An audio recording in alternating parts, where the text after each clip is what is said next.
The late 1990s were a pivotal era for Square. Final Fantasy VII's breakout international success had put the company on top of the world, opening the gates to further multimedia ventures around the globe. Series creator Hironobu Sakaguchi, who had moved from directing to producing the series since Final Fantasy VI, had opened up a new branch of the company in Hawaii to produce a fully computer-generated Final Fantasy movie, leaving his protege, Yoshinori Kitase, to oversee the 8th installment without his oversight. Riding off the wave of excitement from 7, Final Fantasy VIII would become the fastest-selling game in the series, but with the PlayStation 2 barely a year away, and the series' graphical fidelity now bristling at the edge of realism, Kitase wanted to take the next logical step in presentation: voice acting. And thanks to the PS2's use of DVDs, this dream was more than possible. While Sakaguchi would oversee Final Fantasy IX in Hawaii, producing it to celebrate the series' roots before it moved into double digits and onto cinema screens, Kitase would direct Final Fantasy X, ushering the series into the 21st century for a whole new generation of players. But would the advent of voiceover and other new ideas bring the series to new heights? Or would it be a rare miss for Square's golden goose?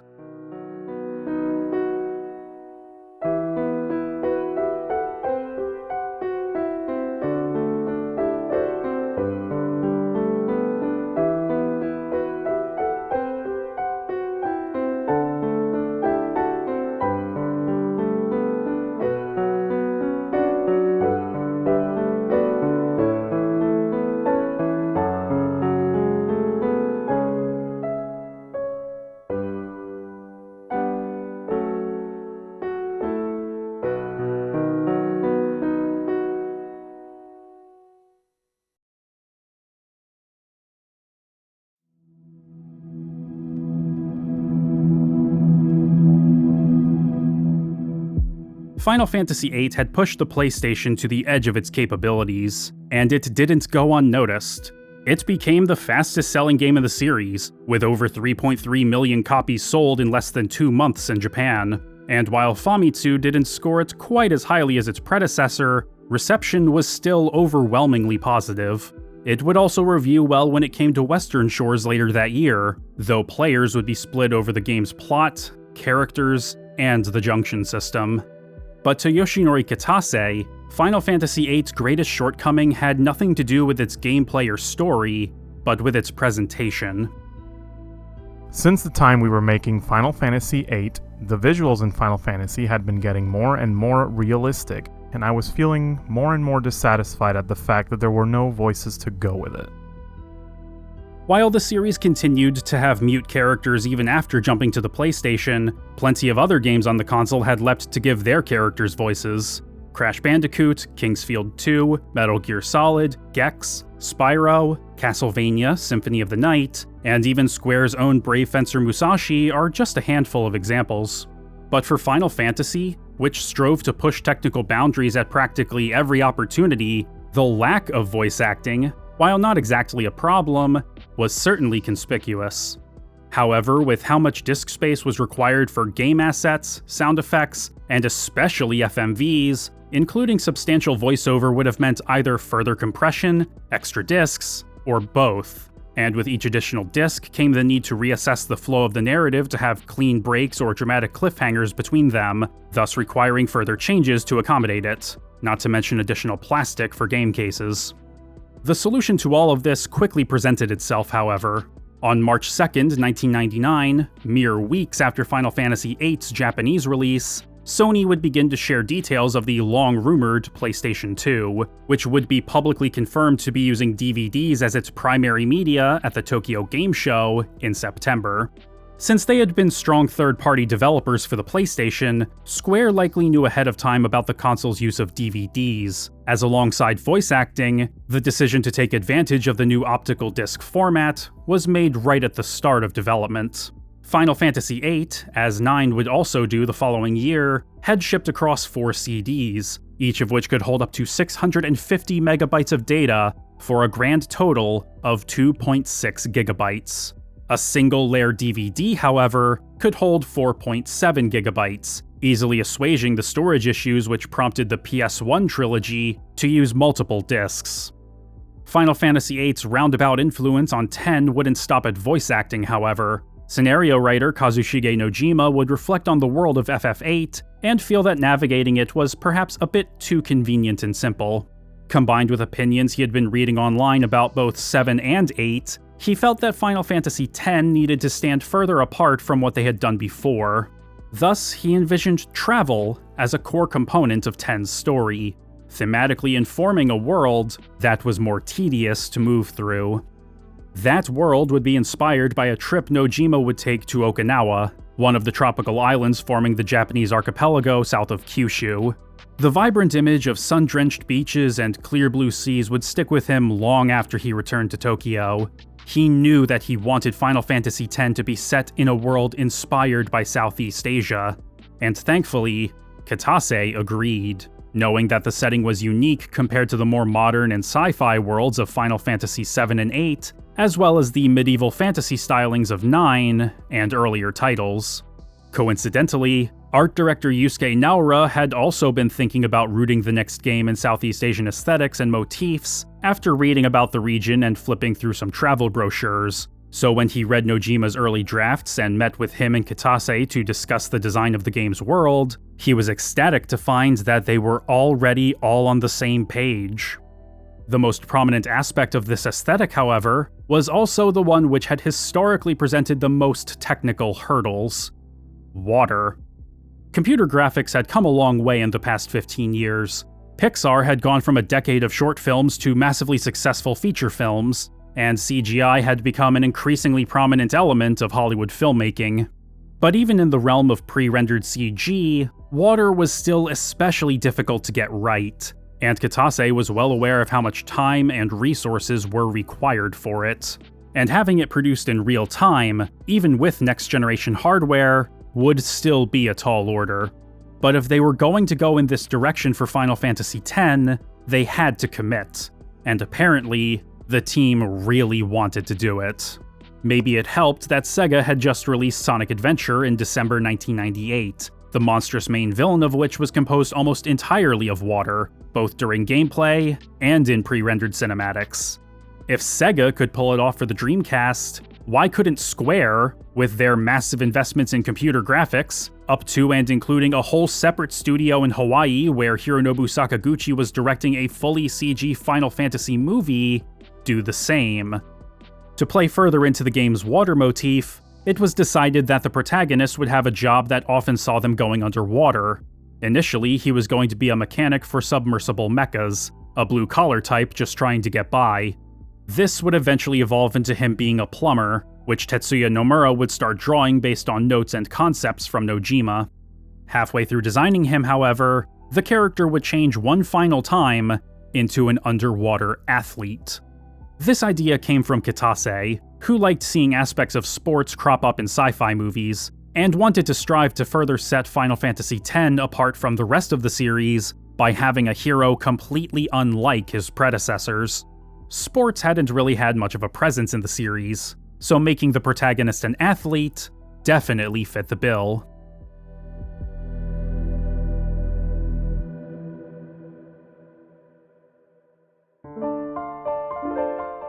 This, however, would be just one of the game's two leads.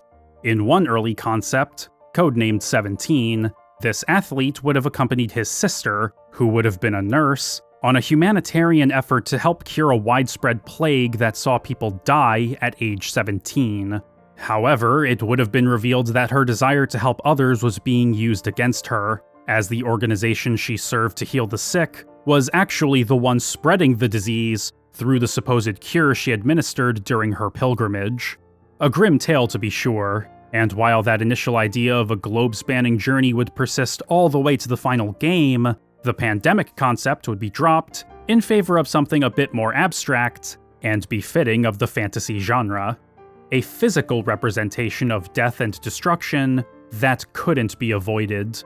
In turn, the Red Cross-like organization that had used her to spread the plague would be changed into a church whose teachings would help people find meaning in their lives, even as the specter of death could tear them from their mortal coil at any moment without warning. After 6 months of pre-production, development would officially get underway in summer 1999. Just as they had done on Final Fantasy VII and VIII, Kitase, Nojima, Naora, and Nomura would respectively return as director, writer, art director, and character designer. Motomu Toriyama, who had been an event planner on Final Fantasy VII, would also return, now as event director. Nomura, however, wouldn't be quite as involved with Final Fantasy X as he had been previously outside of character design, as he would be working on a collaborative project with Disney throughout X's development, marking his first time as a game director. Nobuo Uematsu would also return to compose the soundtrack, as he had done for the entire series so far, but this time he wouldn't be the only composer.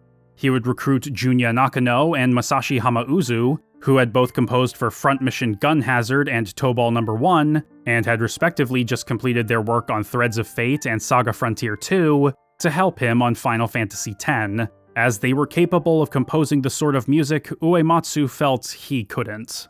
The three of them would work in isolation, with Uematsu delegating their work but allowing them the freedom to produce what they wanted. Reading the liner notes on the official release of the game's soundtrack, however, there's a sense of longing in his writing, a sense that he had yet to truly spread his wings as an artist, and this feeling would persist as he worked on his tracks for Final Fantasy X. The soundtrack wouldn't be the only thing to see new blood, however. Threads of Fate scenario writer Daisuke Watanabe would also join the team as scenario planner. And while series veteran Hiroyuki Ito would be in Hawaii directing Final Fantasy IX, Hironobu Sakaguchi, who once again acted as a very distant producer, would suggest Front Mission 2 and 3 director Toshiro Tsuchida for battle director. Like the new composers, Tsuchida hadn't worked on Final Fantasy before, but Kitase would allow him to design X's battle system with practically no restrictions. Since the fourth game, Ito's active time battle system had been at the core of the series' combat, a light mixing of real-time gameplay into a turn-based framework. Tsuchida, however, wasn't particularly fond of game systems where a player's reaction time affected the outcome of an encounter. They didn't allow much room to assess a situation before taking action. He wanted to implement a new battle system which, on the surface, was closer to the more strategic gameplay of Front Mission, allowing the player time to weigh their options without feeling pressured.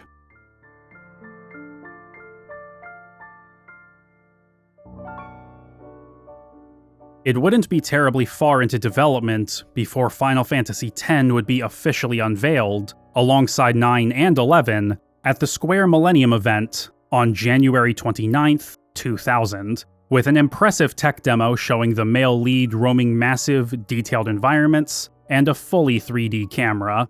Compatibility with Square's upcoming Play Online service was also touted, which would allow players to look up walkthroughs and guides without ever leaving the game. And it was set to be released in spring 2001. While some members of the press had been tipped off that it was going to be shown, the response to Final Fantasy X was nonetheless very positive. PSM would praise the character animation for being lifelike and fluid. On that same note, IGN's Dave Zadirko made a flattering comparison with From Software's Evergrace. And Chris Johnston, writing for GameSpot, would also praise the detail and visual fidelity shown, but at the same time was puzzled by the aesthetic choices being made after Final Fantasy IX was shown as a return to the series' classic stylings. The thing about Final Fantasy X that immediately makes you wonder is that instead of playing this game from a fixed, far-away, third-person view, you're playing in a viewpoint that is much more like Tomb Raider. For a Final Fantasy game, this is pretty jarring at first. It doesn't quite look like Final Fantasy sometimes. It's impressive graphically, but instead of continuing the look brought back by Final Fantasy IX, it goes right back into that tall character, realistic look that 8 had. Makes you wonder why 9 is even in that old school style. Chris Johnson, GameSpot. Excitement for Final Fantasy X was practically immediate, even before 9 had hit Japanese shelves. The March 31st issue of Famitsu would report it as the 4th most anticipated game among readers, climbing up to number 3 in the weeks leading up to 9's release that summer. Some have even attributed 9's weaker sales compared to 7 and 8 to players biding their time for 10, the true next evolution of the series. But as Final Fantasy IX was coming out of the gate, the team behind Final Fantasy X was preparing to fulfill that evolutionary promise. It was time to bring the voice actors into the studio.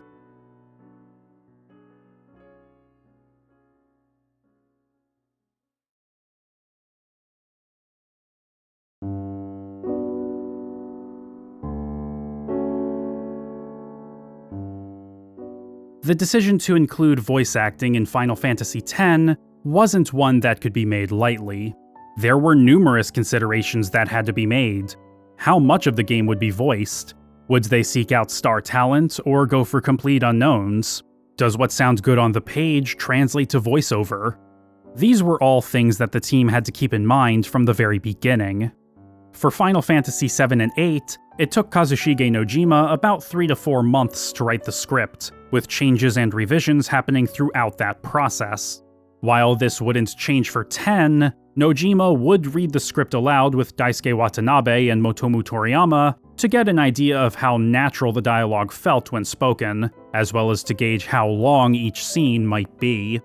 Editing dialogue was a simple task for previous games, even up to the 11th hour, because it was all text. With voiceover, it all had to be locked in far in advance. It would be expensive to rent out a studio and bring actors back in if they had to make changes later. Casting for the game's party would be a who's who of respected and well-known talent, from prolific voice actors like Kazuya Nakai and Ryo Natsuki to longtime theater actor Katsumi Cho of the Seinenza Theater Company.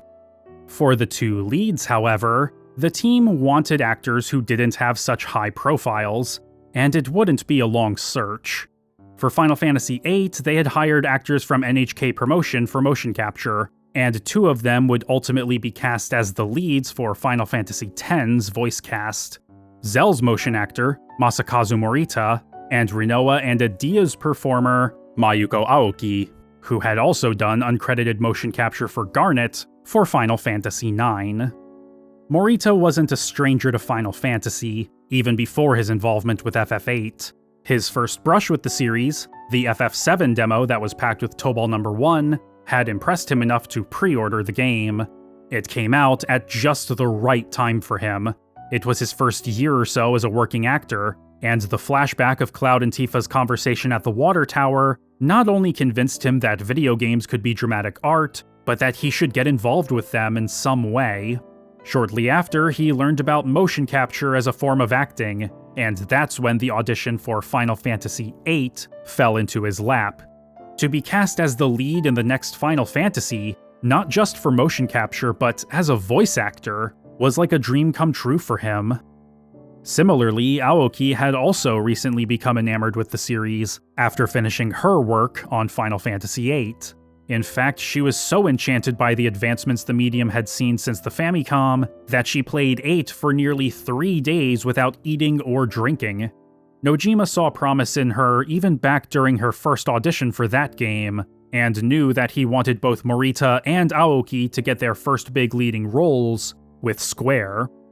Voiceover sessions would begin in summer 2000, and would be directed by Motomu Toriyama. Around the same time, Final Fantasy IX had been released in Japan, prompting Morita to bring the VV plushie he received with his copy to all of his recording sessions. While Toriyama, Watanabe, and Nojima had taken great pains to produce naturalistic dialogue ahead of their recording dates, the script would continue to be refined during recording in order to play to the strengths and personalities of the cast, who were often recorded in groups rather than individually. There was a strong sense of camaraderie that came from the collaborative efforts of all involved, with both the cast and crew getting more emotional than any of them had anticipated when working through some of the game's heavier scenes. The script would be recorded over a period of about 4 months, but Morita and Aoki would continue past that and do motion capture for their characters as well, which Toriyama also directed. This extended at least through to Christmas, for which Morita and Aoki would deliver sweets and handwritten cards to the entire development team, which Toriyama believed had boosted their morale enough to carry them all through to the end of development. The leading pair would also snap 2 albums worth of photos throughout their combined sessions, much to their, and the staff's, delight.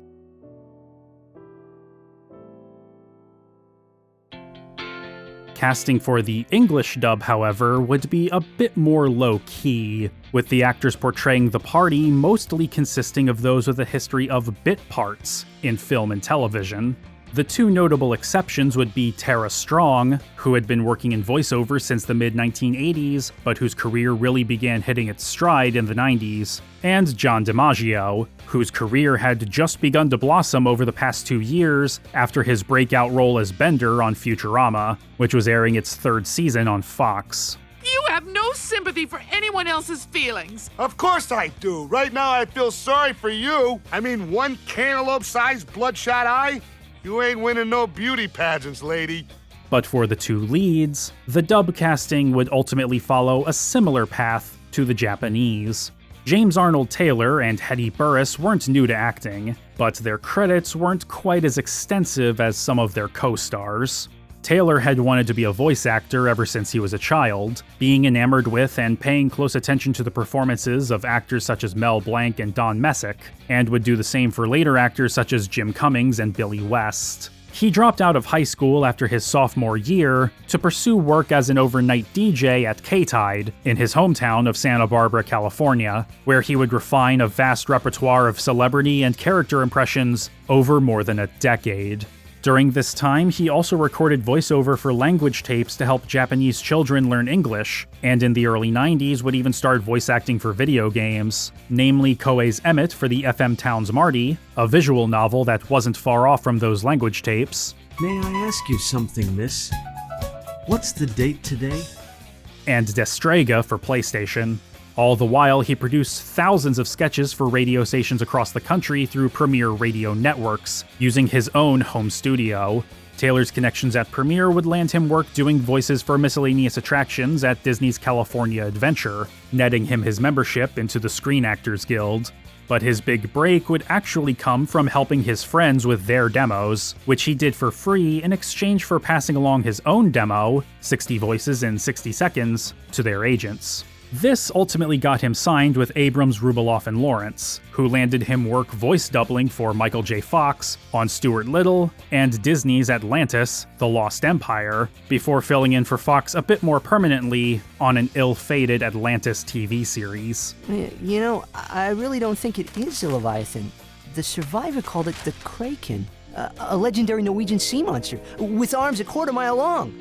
Nothing like what we saw in Atlantis.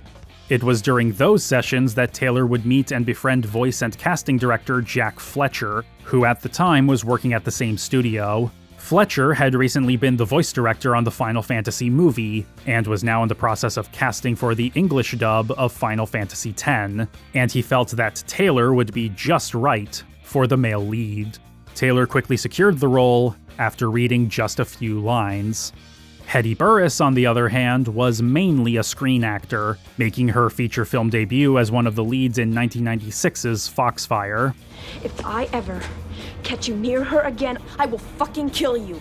In addition to a handful of films, she would do a fair amount of TV through the latter half of the 90s, with the biggest standout being as one of the stars of the short-lived NBC sitcom Boston Common. Excuse me? You're never gonna get this job. The professor uses multisyllabic words. Oh, you mean like bite me? By the end of the decade, though, she had begun seeking work in voiceover, though her only notable role would be a guest spot on an episode of Disney's Pepper Ann in 2000. Nietzsche built upon Darwin's theory by coming up with the idea of the will to power. Basically, he said that the strongest don't simply want to survive, but to also gain power over others. He also developed the idea of the Superman. The Man of Steel? No, the philosophical concept. But before too long, Burris would also make inroads with Jack Fletcher. I had read for another animated series that was going to they had talked about it being on HBO, and Jennifer Jason Leigh was the lead of it. I mean, she was going to be this female gunslinger, very Wild West kind of thing. And I was sort of like her confidant friend in it, but it never wound up happening. But the director for that was a fella named Jack Fletcher. This guy has been around forever. He's an incredible director. He's so good at what he does. Really, really talented guy. We just hit it off. I don't know, just something about us, man. The rest, as they say, is history.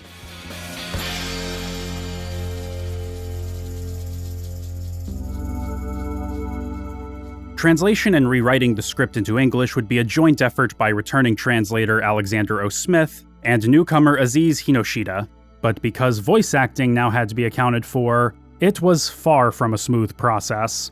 Communication with Tokyo was conducted by a go-between at the Hawaii studio, who, long before recording for the dub was set to begin, had told Fletcher, who would then tell Smith, that Final Fantasy X would not be syncing voiceover to lip movements.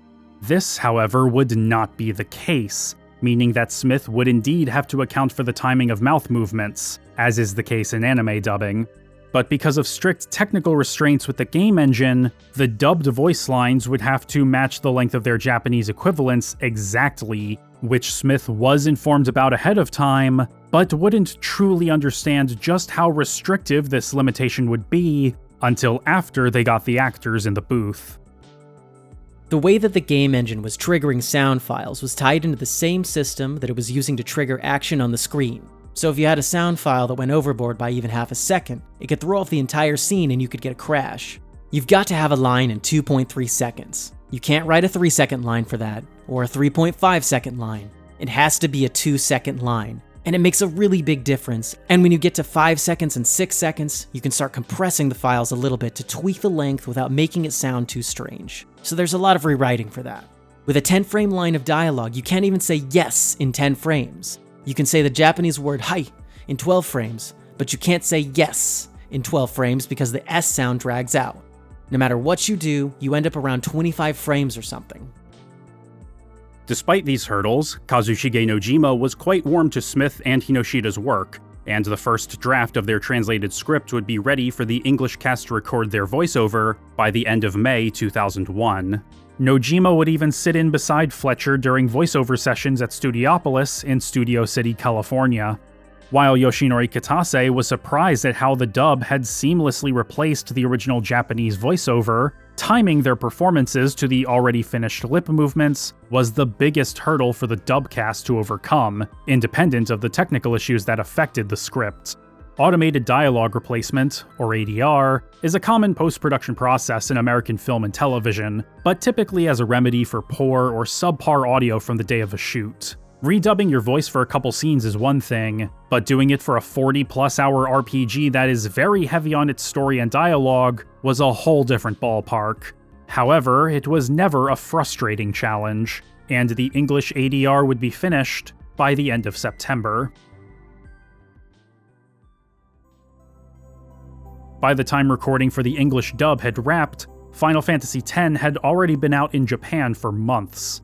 And while having the next major title in the company's tentpole franchise flying off the shelves would normally be cause for celebration, it was but a single victory in a year wrought with setbacks for Square, with the biggest of them being cataclysmic.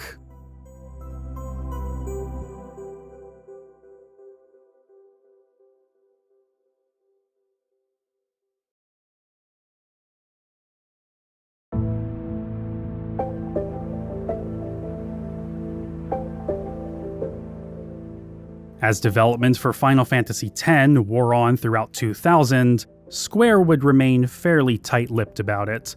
The game's pre-rendered cinematics being compatible with 5.1 surround sound would be the first announcement made about it since the Millennium event in January. But in November, it would be announced that compatibility with Play Online was getting the axe, as the start of the service was being pushed back to winter 2001. just in time to start beta testing for Final Fantasy XI, which itself had initially been announced for release that summer, but had quietly been pushed back. Final Fantasy X, however, was still slated for the spring 2001 window announced at the Millennium event, specifically March, though by January, it would be pushed back to the summer. Between this delay and the commercial and critical disappointment of Square's PS2 lineup the previous year, the company's financial projections weren't looking so hot. They had gone from expecting profits of 6.6 billion yen, or $54.3 million, to 4.4 billion yen, $36.2 million, in losses for the financial year, the first time they had posted a net loss since first being listed on the Tokyo Stock Exchange in 1992. In response to these losses, certain executives, namely Hironobu Sakaguchi and Tomoyuki Takeichi, would be removed from their positions near the top of the corporate ladder and given new roles and titles within the company. Sakaguchi, who had previously been vice president of Square for years, would now simply be an executive producer, while Takeichi would become a contractual consultant. The company would also follow up the news of Final Fantasy X's delay with the announcement that they intended to remake Final Fantasy VII, VIII, and IX for the PlayStation 2, and that Final Fantasy XII was now in the works, with Final Fantasy Tactics director Yasumi Matsuno at the helm, though no further details or even release windows would be given for any of these projects. It was a move born of desperation, especially when considering the estimated cost of development for Final Fantasy X compared to its predecessors. In 1999, Tomoyuki Takeichi estimated that Square would spend $40 million developing it, whereas Final Fantasy VIII had only cost $30 million. And that's without getting into the cost of building and maintaining the online infrastructure necessary for both their upcoming Play Online service and Final Fantasy XI. To offset those costs, in June 2001, Square would partner with both Namco and longtime rival Enix and allow them to use Play Online to host their own online titles, with Enix president Kenji Honda wanting to release 1 or 2 games for the service within the next 2 years, and floated the idea of bringing an online version of Dragon Quest to it in the future as well. But this unlikely partnership was also a show of good faith between Square and Enix. The latter was having an especially rough go of trying to break into the Western market, and both were starting to feel the rising costs of game development for the new console generation, online or not.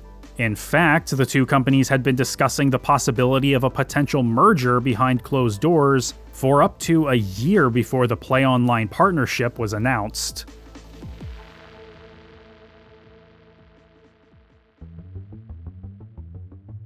But a big company like Square could weather a single bad year, especially when the next one was stacked with 2 major tentpole releases that were practically guaranteed to print money. Final Fantasy X, while projected to cost up to 25% more to develop than previous titles, was still shaping up to be as much of a blockbuster as the past 3 games, especially with how fast the PlayStation 2 was selling.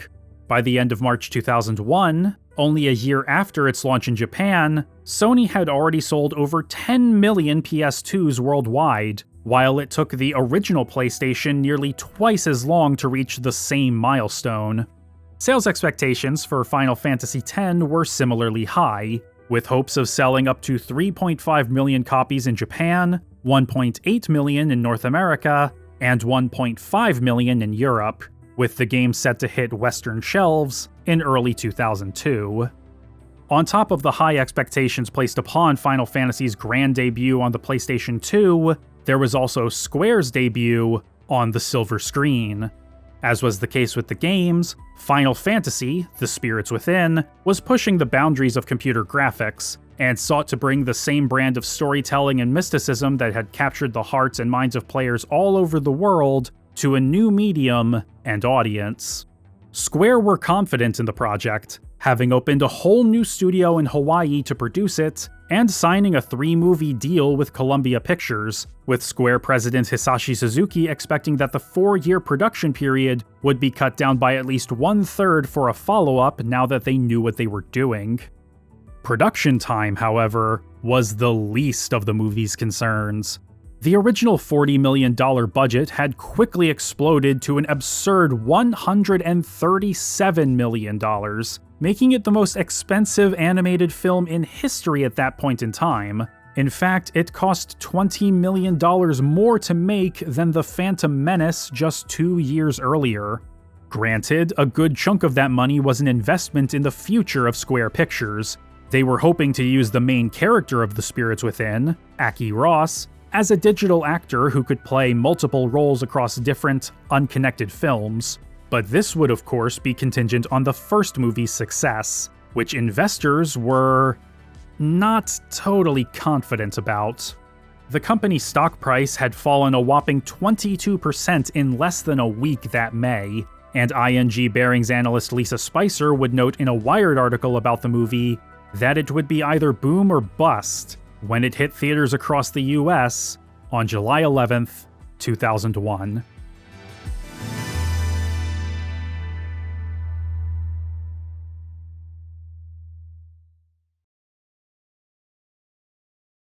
Final Fantasy: The Spirits Within was an unmitigated disaster.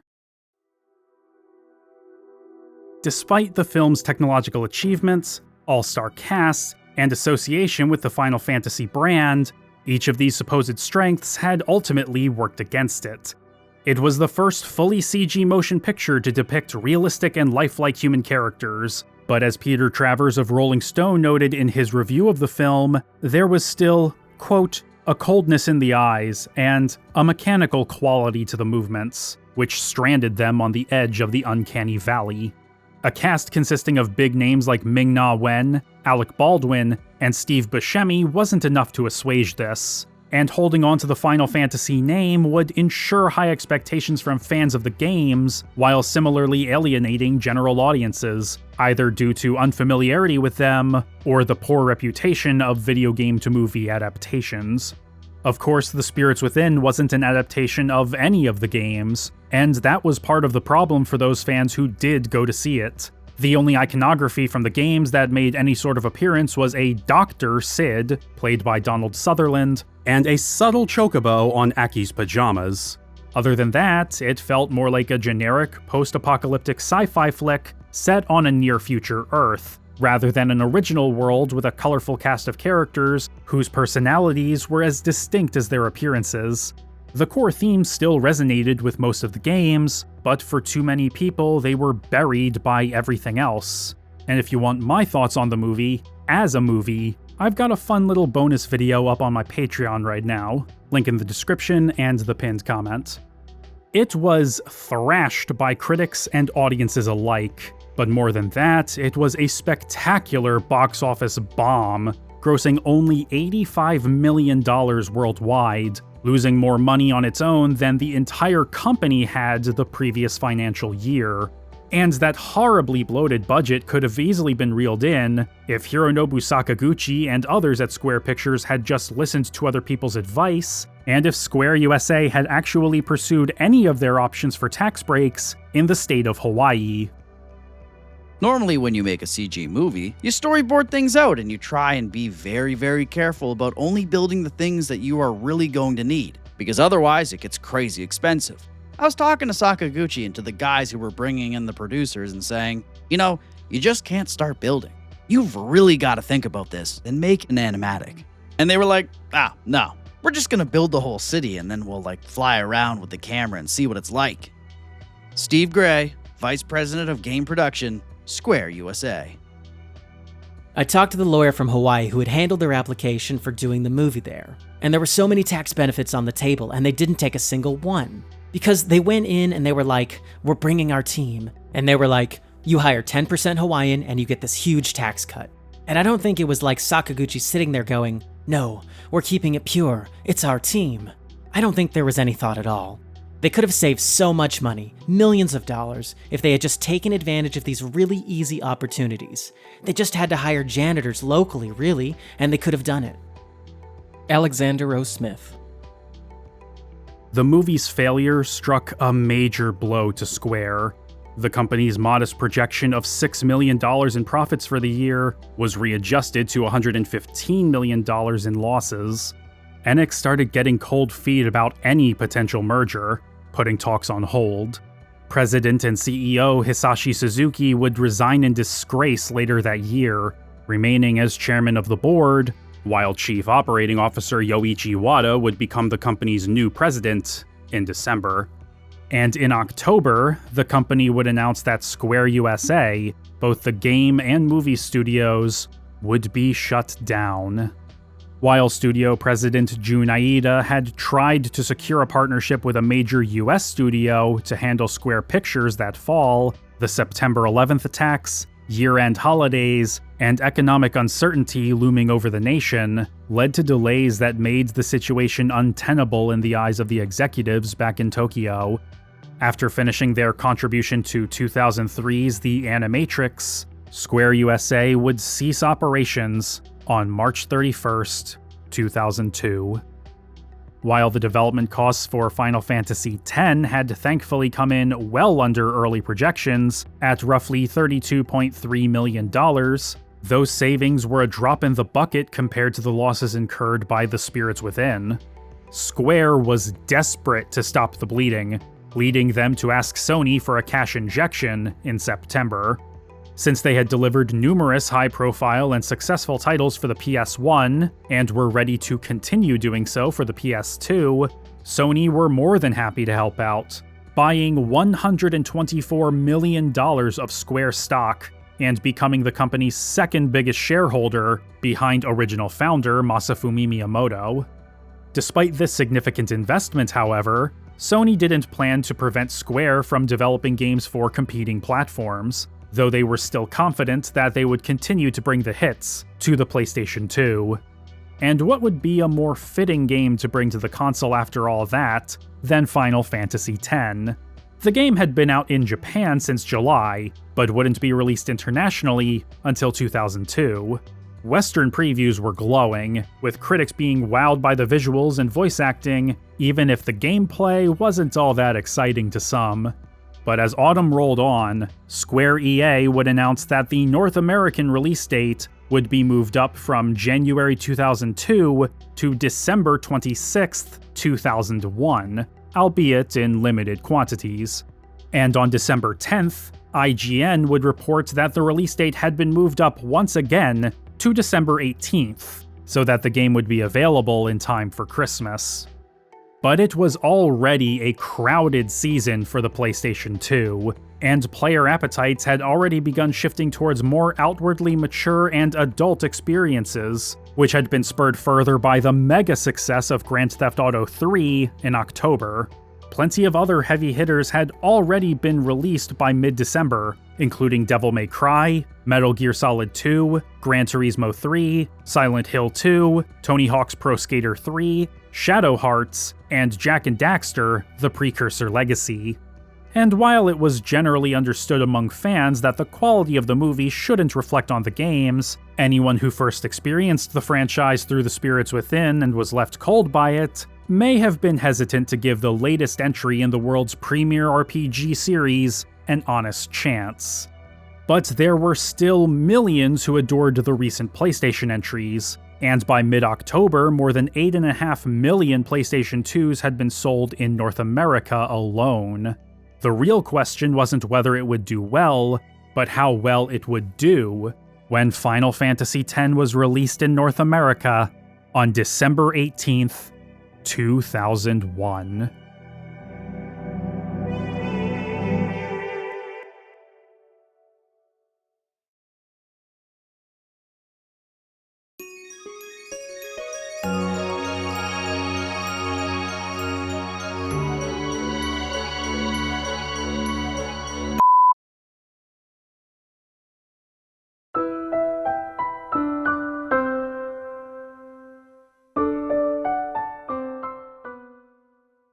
Final Fantasy X is quick to set itself apart from any of its predecessors through its framing device.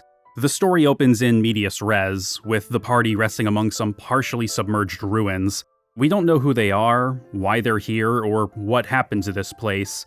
Yet there's still a deep sense of melancholy, which is bolstered when the series' very first line of spoken dialogue soon asks us to listen to my story. This may be our last chance. This is Tidus, a celebrity athlete from the great city of Zanarkand, and he will be our narrator for this story, sharing his reflections on events as we experience them.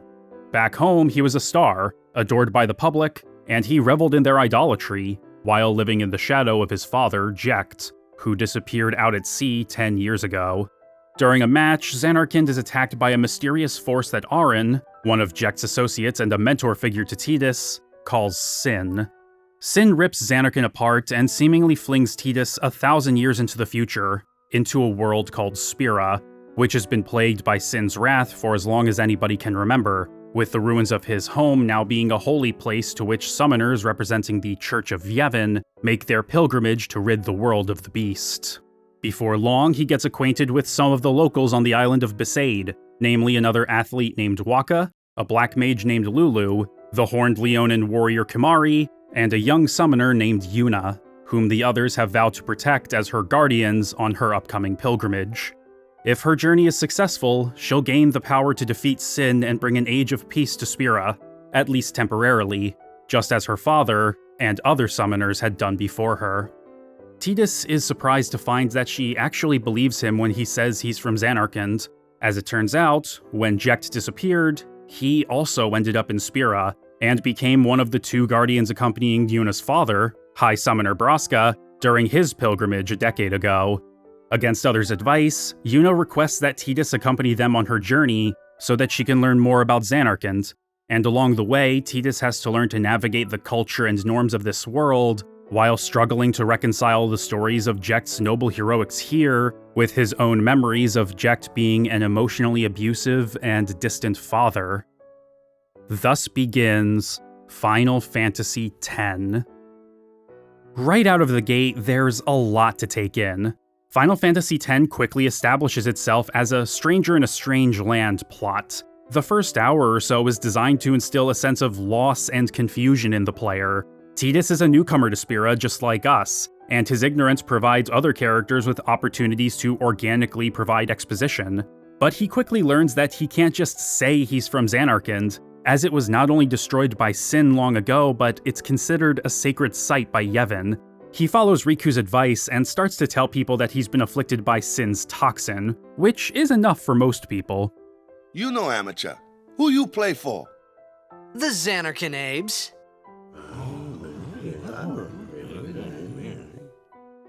What team you say again? I meant, forget that. I got too, close to Sin, and my head's all foggy like. So, I don't know where this place is, or even where I came from. Sin's toxin got to you, but you're still alive. Praise be to Yevon. But this little handwave also serves a greater thematic purpose. Because of Zanarkand's status as a holy place, one that's been little more than ruins for 1,000 years, saying you're from there would likely draw the ire and suspicion of Yevon's followers. As such, Tidus isn't really allowed to talk about his home much, which leads to Zanarkand itself taking on this mythical status even for the player, as they long to see Tidus return home to the world of the familiar. Despite Spira being presented as a world of the unknown, however, a lot of its fantastical elements are easy to grasp thanks to straightforward and carefully paced exposition, how simple most of it is to explain, and the ease at identifying basic real-world analogs to several ideas and concepts presented. Tidus and Wakka play blitzball, which is functionally soccer or rugby but played underwater. Yevon is the dominant religion with its own teachings, rituals, and culture which pervade Spira, but religion is the key word there. Summoners are like missionaries, going out into the world in service of the church. Machina are just what they sound like, machines, and they help form the crux of Yevon's teachings. According to the church, Zanarkand was destroyed by Sin because of their dependence on Machina to lead easy and decadent lives. Sin was a punishment for their hubris, and Yevon considers the use of Machina to be heretical. Much of Spira has abided by the teachings and refused to pursue developing advanced technologies or even study ancient machina that has been found out of fear of being killed by the beast. However, there's one people in particular, the Albed, who reject this notion and use machina freely. For this, they've been unilaterally branded as heretics, and as such, many tend to discriminate against them for not following the teachings and thus continuing to beckon sin's wrath. Because the story is structured around Yuna's pilgrimage in service to Yevon, you're going to hear about the church a lot. However, the journey isn't simply to Zanarkand, but to the various temples along the way, where Yuna communes with the faith inside to gain the ability to call new Aeons, this game's version of summons. The faith were once people, devout followers of Yevon who willingly had their souls removed from their bodies and imbued into stone edifices within the deepest chambers of Yevon's temples, where they sing a special hymn forevermore. They kinda give me a Zardoz vibe if I'm being honest.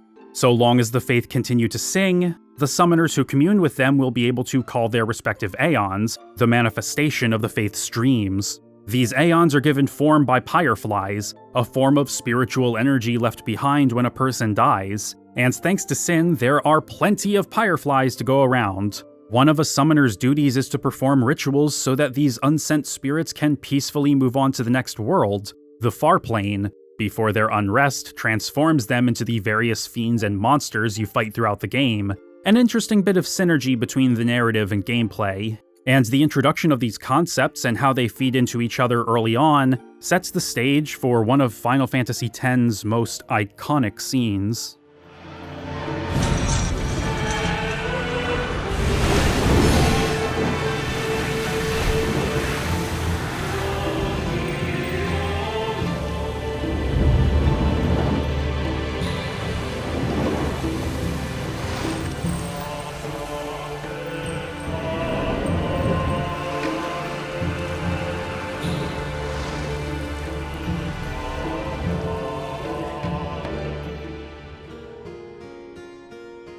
With the Aeons at their beck and call, summoners may accrue the power to defeat Sin and usher in a new age of calm. Many summoners had succeeded in doing this, including Yuna's father, and there are always more summoners going out on their own pilgrimages for the good of the world.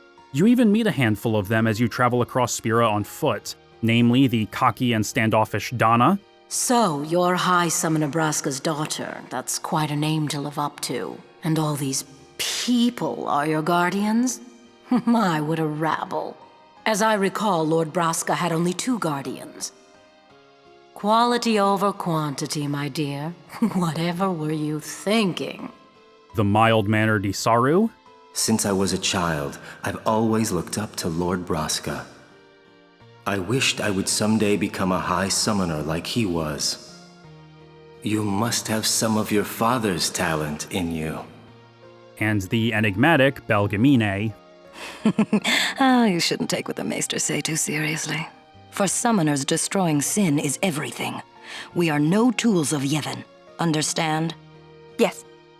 They're only a fraction of the people you come across on the journey, though. Because the story revolves around Yuna's pilgrimage, which is on a set path, Final Fantasy X is much more linear than previous games. Granted, they've all been pretty linear, but the structure is more readily felt here for 2 reasons. Simple, straightforward level design, and no traversable world map.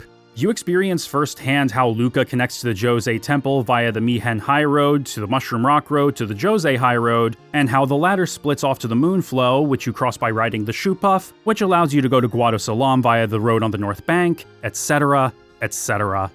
This design choice was, and continues to be, contentious among fans, as there's a sentiment that the linearity robs the game of opportunities to have interesting side quests in favor of just funneling players along a set path with little to no deviation. There are extra objectives and side quests to pursue though, as well as hidden nooks where you can find chests and other goodies, but most of these little outcroppings are visible on the minimap, so to call them secrets may be a bit generous. Personally, I don't have that much of an issue with this structure. It does make backtracking more tedious, since if you want to, say, go back to a previous area to pick up an item you missed, like one of the Ject spheres, you're going to have to walk all the way back in real time, as you don't get access to an airship until very late in the story, and even then, you don't manually fly it. You just select a location from a list and go to a set save sphere there. So depending on where in that area you want to go, you're probably going to have to hoof it a bit anyway. All of this directly reflects Kazushige Nojima's desire to make traveling a core motif this go-around. He felt that navigating the worlds of Final Fantasy VII and VIII was fairly straightforward and wanted to see a world where it wasn't so easy to get around. While the way to the end is mostly a straight path with minimal obstacles, the length of the journey and the time consumed by backtracking are what make Spira more daunting to navigate before you get the airship. So in a sense, I'd say Nojima got what he wanted. It can be annoying, but I don't really mind thanks to the presentation and opportunities for world building. Final Fantasy X obviously isn't the first game in the series to utilize 3D graphics, but it is the first to use them for the majority of its world. The PS1 trilogy used 3D characters on pre-rendered backdrops that the console couldn't have ever hoped to produce in real time, and this yielded terrific results. But the obvious limitation of doing this was that the perspective was fairly restrained. The camera could move, but only on 2 axes. There was depth to a scene, but it was tightly controlled. Characters could be placed over and even controlled during select FMV sequences, but only sparingly. These constraints didn't hurt those games by any means, as they were all made with these limitations in mind, but they were restrictions nonetheless. While Final Fantasy X does still make use of pre-rendered backgrounds here and there, the vast majority of the world is rendered in real time. There's actual depth to the environments. Moving through them will cause the camera to move through 3D space and cut to different angles based on your position. You still can't control the camera, but rarely is that a hindrance outside of needing to reorient yourself a bit if you take your thumb off the analog stick after a perspective cut. I imagine the lack of camera control was born of 2 things. Despite 3D camera control being a thing since Super Mario 64, there was no real solid convention for it at the time, especially when it came to dual analog sticks. That may sound laughable today, but it was true at the time. Just look at how you controlled the camera in Kingdom Hearts the following year. But it also was just as likely a result of wanting to maximize what could be done graphically with the PlayStation 2. By locking off the camera and knowing exactly where it would be based on where you were on a given map, data could be loaded and unloaded as necessary without the player ever knowing. This would maintain a consistent frame rate as well as high graphical fidelity throughout the game. And boy, does it look good. Vibrant, richly detailed, simply gorgeous.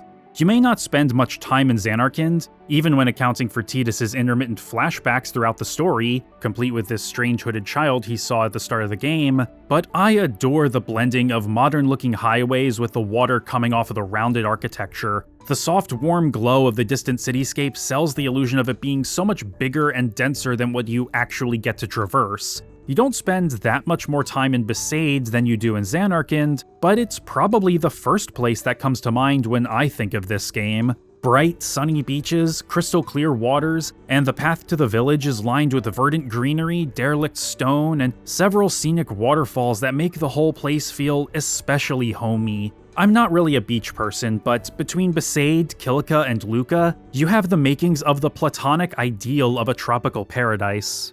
While realistic depictions of water were difficult to produce around the turn of the millennium, the team at Visual Works, the company Square had established to produce their CG cutscenes starting with Final Fantasy VII, managed to pull it off with all the visual flair you would expect for the game's pre-rendered cinematics. The in-game water isn't nearly as spectacular, but several little tricks were used to make it feel believable. A lot of it is just clever use of textures, transparencies, volumes, and screen effects, combined with careful art direction to sell the illusion on a case-by-case basis. It always feels like a natural part of the environment. You can feel that same level of care in just about every part of Spira, be it through the ethereal Makalania woods, the dissonant warmth of the far plane, or the dancing fireflies along the Moonflow, which itself may have been inspired by the Red Lotus Lake in Thailand.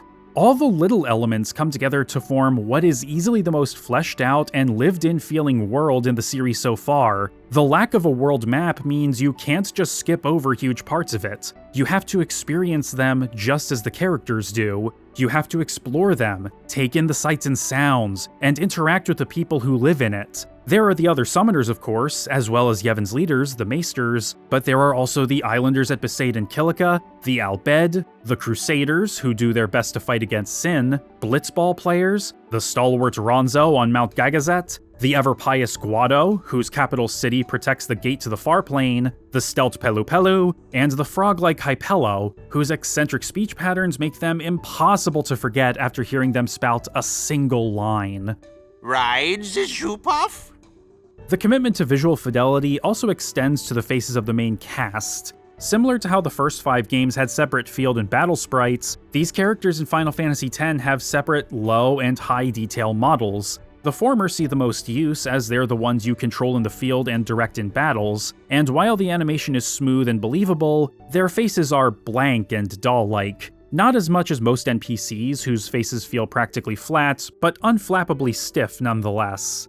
Normally, you would expect this to be a hindrance to the game's in-engine cutscenes, which do often use these lower detail models, but they do so somewhat modestly. In a lot of medium and basically every wide shot, or when a character isn't talking much, the scene will usually use the more basic field and battle model.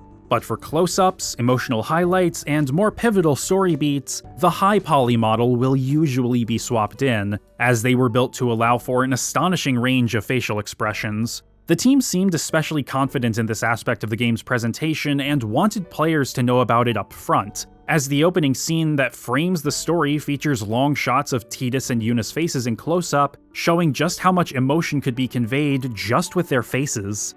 If you ask me though, that opening doesn't do them justice. You have to look to the more emotionally charged scenes to see these models shine at their brightest. A good early example would be in Luca, when Auron tells Tidus that Sin is actually jacked. What am I supposed to say? You tell me it's my decision. But I don't have a choice, do I? You're the only one who can tell me what's going on anyways. I have to go with you, I have to! The way Tidus moves in the scene may be exaggerated, but that doesn't take away from how finely crafted his facial expressions are here, and you'll see this very often as the story unfolds. You'll also notice the presentational quirks, which can be seen as signifiers of how new the staff were to 3D. The camera during in-engine cutscenes can at times move a bit erratically or be locked down in a utilitarian manner. Character animation is usually believable and at times exemplary, but changing directions, especially while walking or running, often sees them snap to their new heading, breaking the illusion. And whenever there's a crossfade between shots, shot A will completely freeze while the in-motion shot B fades in, which feels unnerving. None of this takes me out of it. I honestly find these rough edges to be more charming than anything, but they are slight blemishes on what is otherwise a visually resplendent game. Though even the named side characters aren't given the same gift of lovingly detailed faces, their presence and personalities do add some lavish texture to the setting. There are the other summoners, as already mentioned, but also Lucille, her Chocobo Knights, and Luzu to show the nobility of the Crusaders and their dedication to fighting Sin, while the inexperienced Gata shows how desperate the fight for survival can be. Wakka the 23rd is a traveling merchant whose inventory grows throughout the game, going from basic potions, phoenix downs, and antidotes, all the way up to some pretty decent equipment later on. His brother, Want, picks up his operations later in the game, and he'll even sell you the most malleable armor for every party member, but more on that later. Early on, you'll have the opportunity to donate some gil to Wakka, and if you give him enough before the cutoff point, he'll offer the party some pretty decent discounts later on. But the real reason the brothers help them is because their sister was also a summoner who died several years ago, and Yuna reminds them of her. To learn more about the history of Spira itself, look no further than Michin, an old scholar who will talk your ear off about why the lake in Macalania is frozen over, the nature of the Far Plane, how the Calm Lands got their name from summoners fighting Sin there and thus starting a new age of calm, the works. A welcome presence for making Spira feel more developed and grounded as a setting, even if you don't have to interact with him much. Thankfully, you don't miss anything critical to the story if you decide to ignore him. Even the party reflects the diverse cultures across Spira. Wakka, Lulu, and Yuna all come from Besaid, but each have very different relationships with Yevon. Yuna's a summoner, and Wakka is a true believer, but Lulu doesn't blindly follow the teachings and is willing to question them. Kimahri may have protected Yuna at Besaid for years, but he's still a Ronso and still holds Ronso issues. Auron, as it's revealed relatively early on, was not only a monk at Bavel, the center of power for the church, but was previously a guardian for High Summoner Braska, Yuna's father, alongside Jekt. And Rikku, the first member of the party that we meet, though long before she's a permanent fixture, is an Albed, meaning that our first peek into the culture of Spira is through a minority group with negative socio-political influence. The visual design further cements the variety of cultures to be found. Much of the clothing that characters wear is inspired by various Asian cultures outside Japan, such as Thailand, playing into the Southern Islands aesthetic originally inspired by Okinawa. Several characters, such as Jekt and Seymour, but also numerous NPCs, also have distinct tattoos on the exposed parts of their bodies, which are actually a holdover from earlier in the game's development. Early on, the magic system was going to be tied to them. By applying certain tattoos to a character's tattoo grid, which would expand every level, they would be able to cast spells through them. Yuna was even said to have a Bahamut tattoo on her back before the concept was scrapped. The Albed were a major exception to the Asian inspirations, however, as chief sub-character designer Fumi Nakashima instead based their outfits on bondage fashion in order to make them look very different from the other peoples of Spira, befitting their status as outsiders. Their use of machines was what inspired her to give them masks and goggles, which only added to their otherness. Other distinct signifiers include their blonde hair, green eyes with spiral pupils, and, of course, their own unique language, which takes advantage of Final Fantasy X's implementation of full voice acting. Most of the dialogue is accompanied by voiceover. Every major story scene has it, and select NPCs do as well.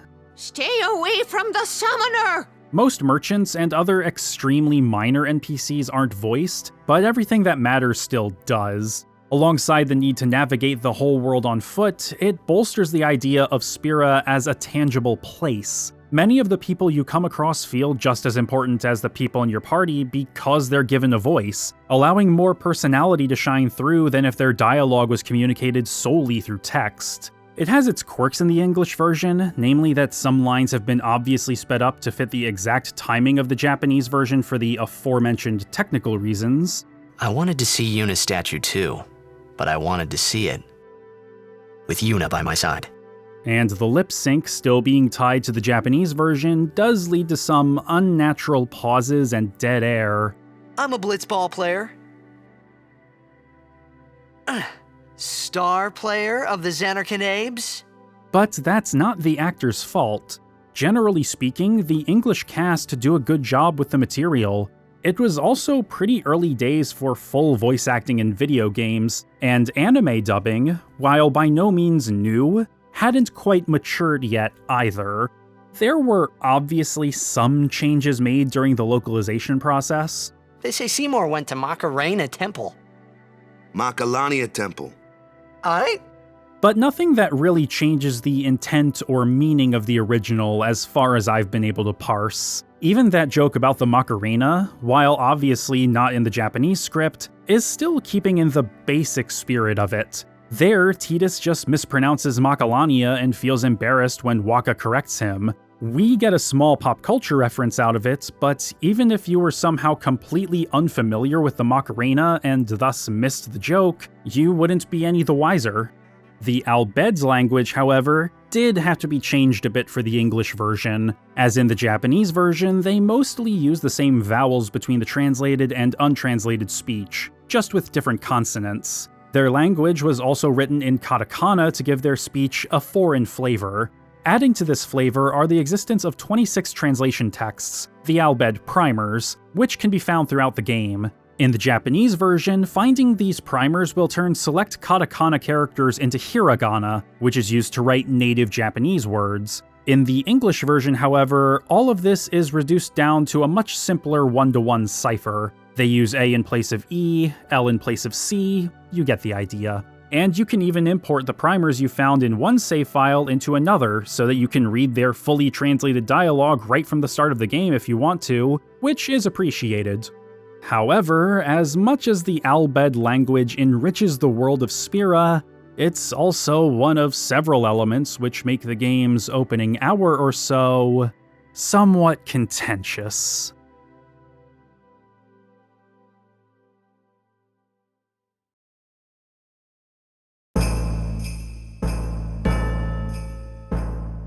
When writing a fish-out-of-water story, the two most important elements that you need to establish are a sense of normalcy and an anchor for the audience, which usually go hand in hand. Who is our perspective character, and where do they come from? What is their place in their own world? Once you've established that baseline, you can take it away and shove the protagonist into the realm of the unknown, where they'll learn the lay of the land and the story can go from there. Final Fantasy X's first scene may be in medias res and the narrative as a whole framed through Tidus's reflective narration, but the actual story begins in Zanarkand, Tidus's home. We do see what his life was like before being transported to Spira. He was a star blitzball player, adored by the masses but still living in his father's shadow. We see Zanarkand as this massive, sprawling metropolis with tall buildings, winding highways, and advanced technology. And once he's ripped from that baseline normalcy, Tidus is all the player has left to glom onto, the only remaining element that is in any way familiar as he tries to hole up in the ruins of an old temple, and subsequently kidnapped and put to work on an Albed salvage ship before a second brush with Sin brings him to Besaid. Conceptually, it's not a bad opening. The Zanarkand portion doesn't overstay its welcome, and we're just as anxious as Tidus when we're in a world that is not only completely unfamiliar, but seemingly hostile towards him. We're in the same boat as him, no pun intended. But I've picked up Final Fantasy X several times over the years before finally finishing it for this retrospective series, and this opening was often a bit of a barrier for me. I put the game down at least 2 or 3 times after getting onto the salvage ship because I felt a bit too disconnected from what was going on around Tidus. This disconnect is intentional, but I'd be lying if I said I never wondered whether or not it was conducive to the overall experience. And over this past summer, friend of the channel Aidan Moher, games journalist and author of the book Fight Magic Items, The History of Japanese RPGs in the West, which I wholeheartedly recommend you read, echoed this sentiment over on Blue Sky as part of a much larger thread, chronicling his personal thoughts on the game as he played it for the first time in decades. It led to some lively conversation, to say the least, but we're going to focus solely on his thoughts regarding this specific sequence, its structure, and its place in how the overall story is told. And for the sake of transparency, I did ask him if he was cool with me using his thread as a jumping off point to discuss this, and he was okay with it. So this is not an exercise in dunking on someone. Aidan is a friend, he expressed these thoughts as personal opinions and not as objective indictments of the game, and I don't want anyone giving him grief over any of this. If anything, that whole thread is probably my fault anyway, since his decision to replay 10 was brought on by us recording a 12-hour-long video reviewing and ranking every single new card from the Final Fantasy set for Magic the Gathering as a Patreon bonus video. But it is what it is. I've been playing 10, as you know. Yeah. In large part inspired by this set, but also just talking to you, and that's been fun. I know I've been a little cranky about it on Blue Sky, but a lot of these conversations I've had with you and with other people, haven't really changed my opinion on the execution of the game, but have helped me kind of appreciate its vision a little bit more. Yeah, because you said you hadn't really played it since you were 16 or something, right? Not all the way through. I played it at release, and then I've revisited it here and there, but I always bounce off the intro.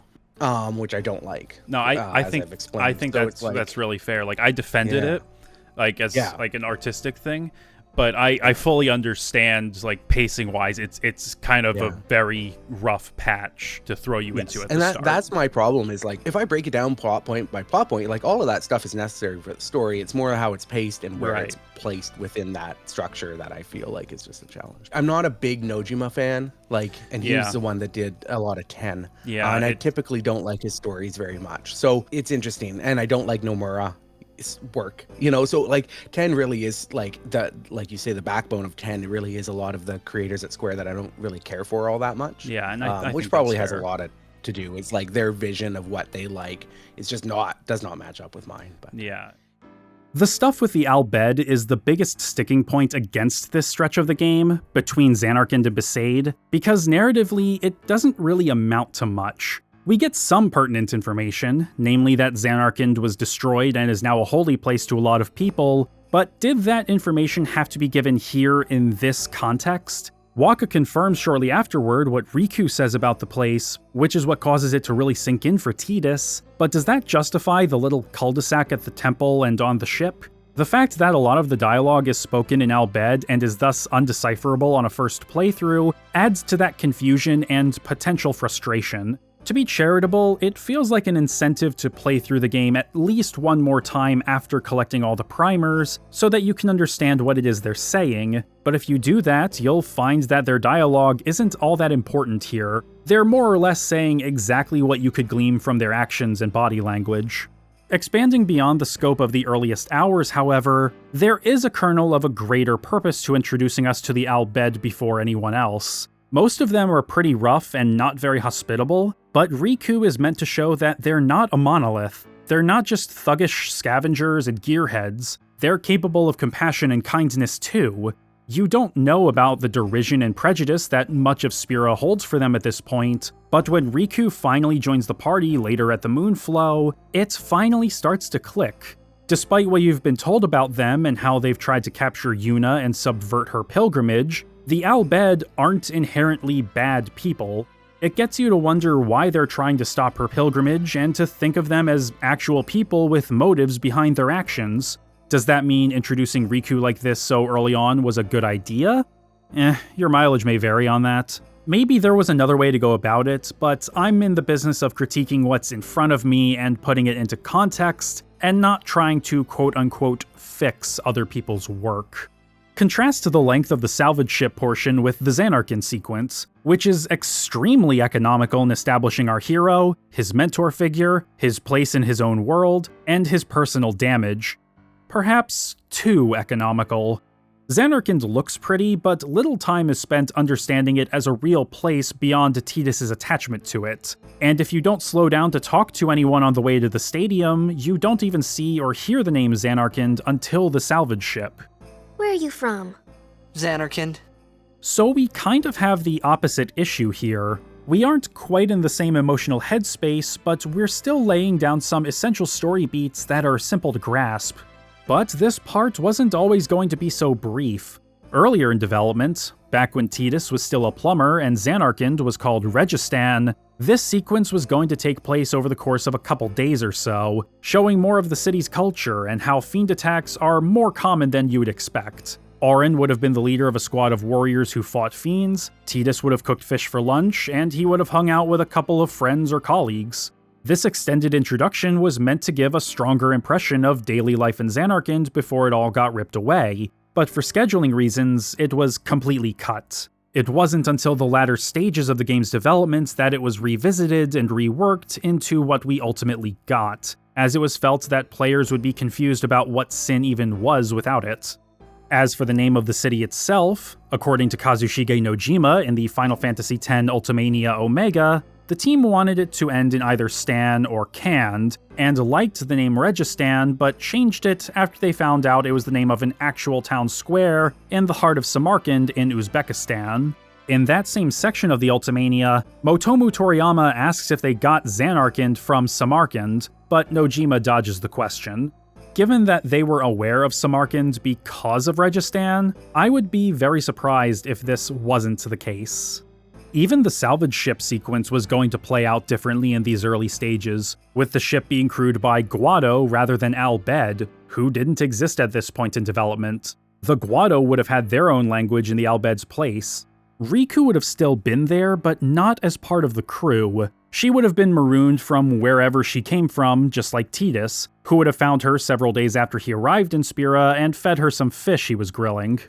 Looking at the old Registan-era plans, though, I'm impressed by the commitment to wanting to show Tidus' home in detail. They do show a bit more of his daily life in flashback throughout the game, including his home. Hey, wait, there's that kid again. But I'm glad they didn't go that far in the intro. There's a balance that needs to be struck when establishing a hero's normal world. It needs to feel real, you have to care about it, but you have to move on. Obviously, there is no hard line. You do what's necessary for the story you're telling. As far as pacing goes, we spend just enough time in Zanarkand in the final game, and we get a basic idea of Tidus' life here. We understand where he comes from, but there's nothing to really grab onto with the city itself. We want to go back simply because Tidus, the player character, does. To me, this is enough, but I can understand if other people feel underwhelmed by or disconnected from it. Aiden even posited the idea of cutting Zanarkand and the salvage ship and going straight from the framing device to Besaid, since it's a place that the player is quickly able to care about thanks to the warm atmosphere, friendly locals, and, as he puts it, strong sense of purpose and identity, while sprinkling in bits of Tidus' normal life throughout the story as flashbacks. We can argue the semantics of shuffling exposition around until we're blue in the face, since that's all hypotheticals, but Yoshinori Kitase did address the idea of Tidus being transported straight from Zanarkand to Besaid in the Ultimania. If Tidus got sent from Zanarkand to Besaid, he would quickly meet and get close to Wakka and others, right? Since he was thrown into an unknown world, we wanted to give him a bit of anxiety. So we tried to include a situation where he drifts to a place and can't communicate with the people who rescued him, like in the Bosch Temple. So that brings us right back to where we started. The opening is as disorienting as it is because the team wanted Tidus, and by extension the player, to feel distressed. Jumping from familiar to unfamiliar but still very friendly wouldn't have been nearly as effective, and the Zanarkand section does a great job at showing what kind of force Sin is just through the visuals. Having it be explained through dialogue on Besaid and then showing it destroy Kilika wouldn't have worked nearly as well in my opinion. While all of the necessary pieces are here, these early hours can still be a bit of a slog. Authorial intent doesn't suddenly make that okay to a lot of people, nor should it. I think this sequence is valuable and I'm glad it's here, but I appreciate it more than I like it. As contentious as this initial stretch of the game is in the moment, it is ultimately still vital to the overarching story, and to Tidus' emotional journey.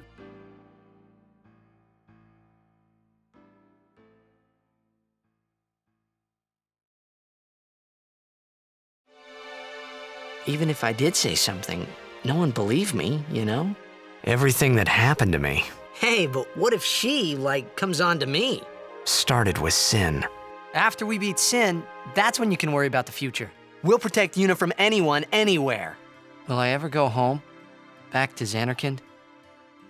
Like Zidane from Final Fantasy IX, Tidus is a far cry from Cloud and Squall, being a more upbeat leading man than his PS1 predecessors. Despite being developed independently of each other, he does actually have a decent bit in common with Zidane. Aside from the blonde hair and cheery personality, the two both hold some deep-seated insecurities about where they come from.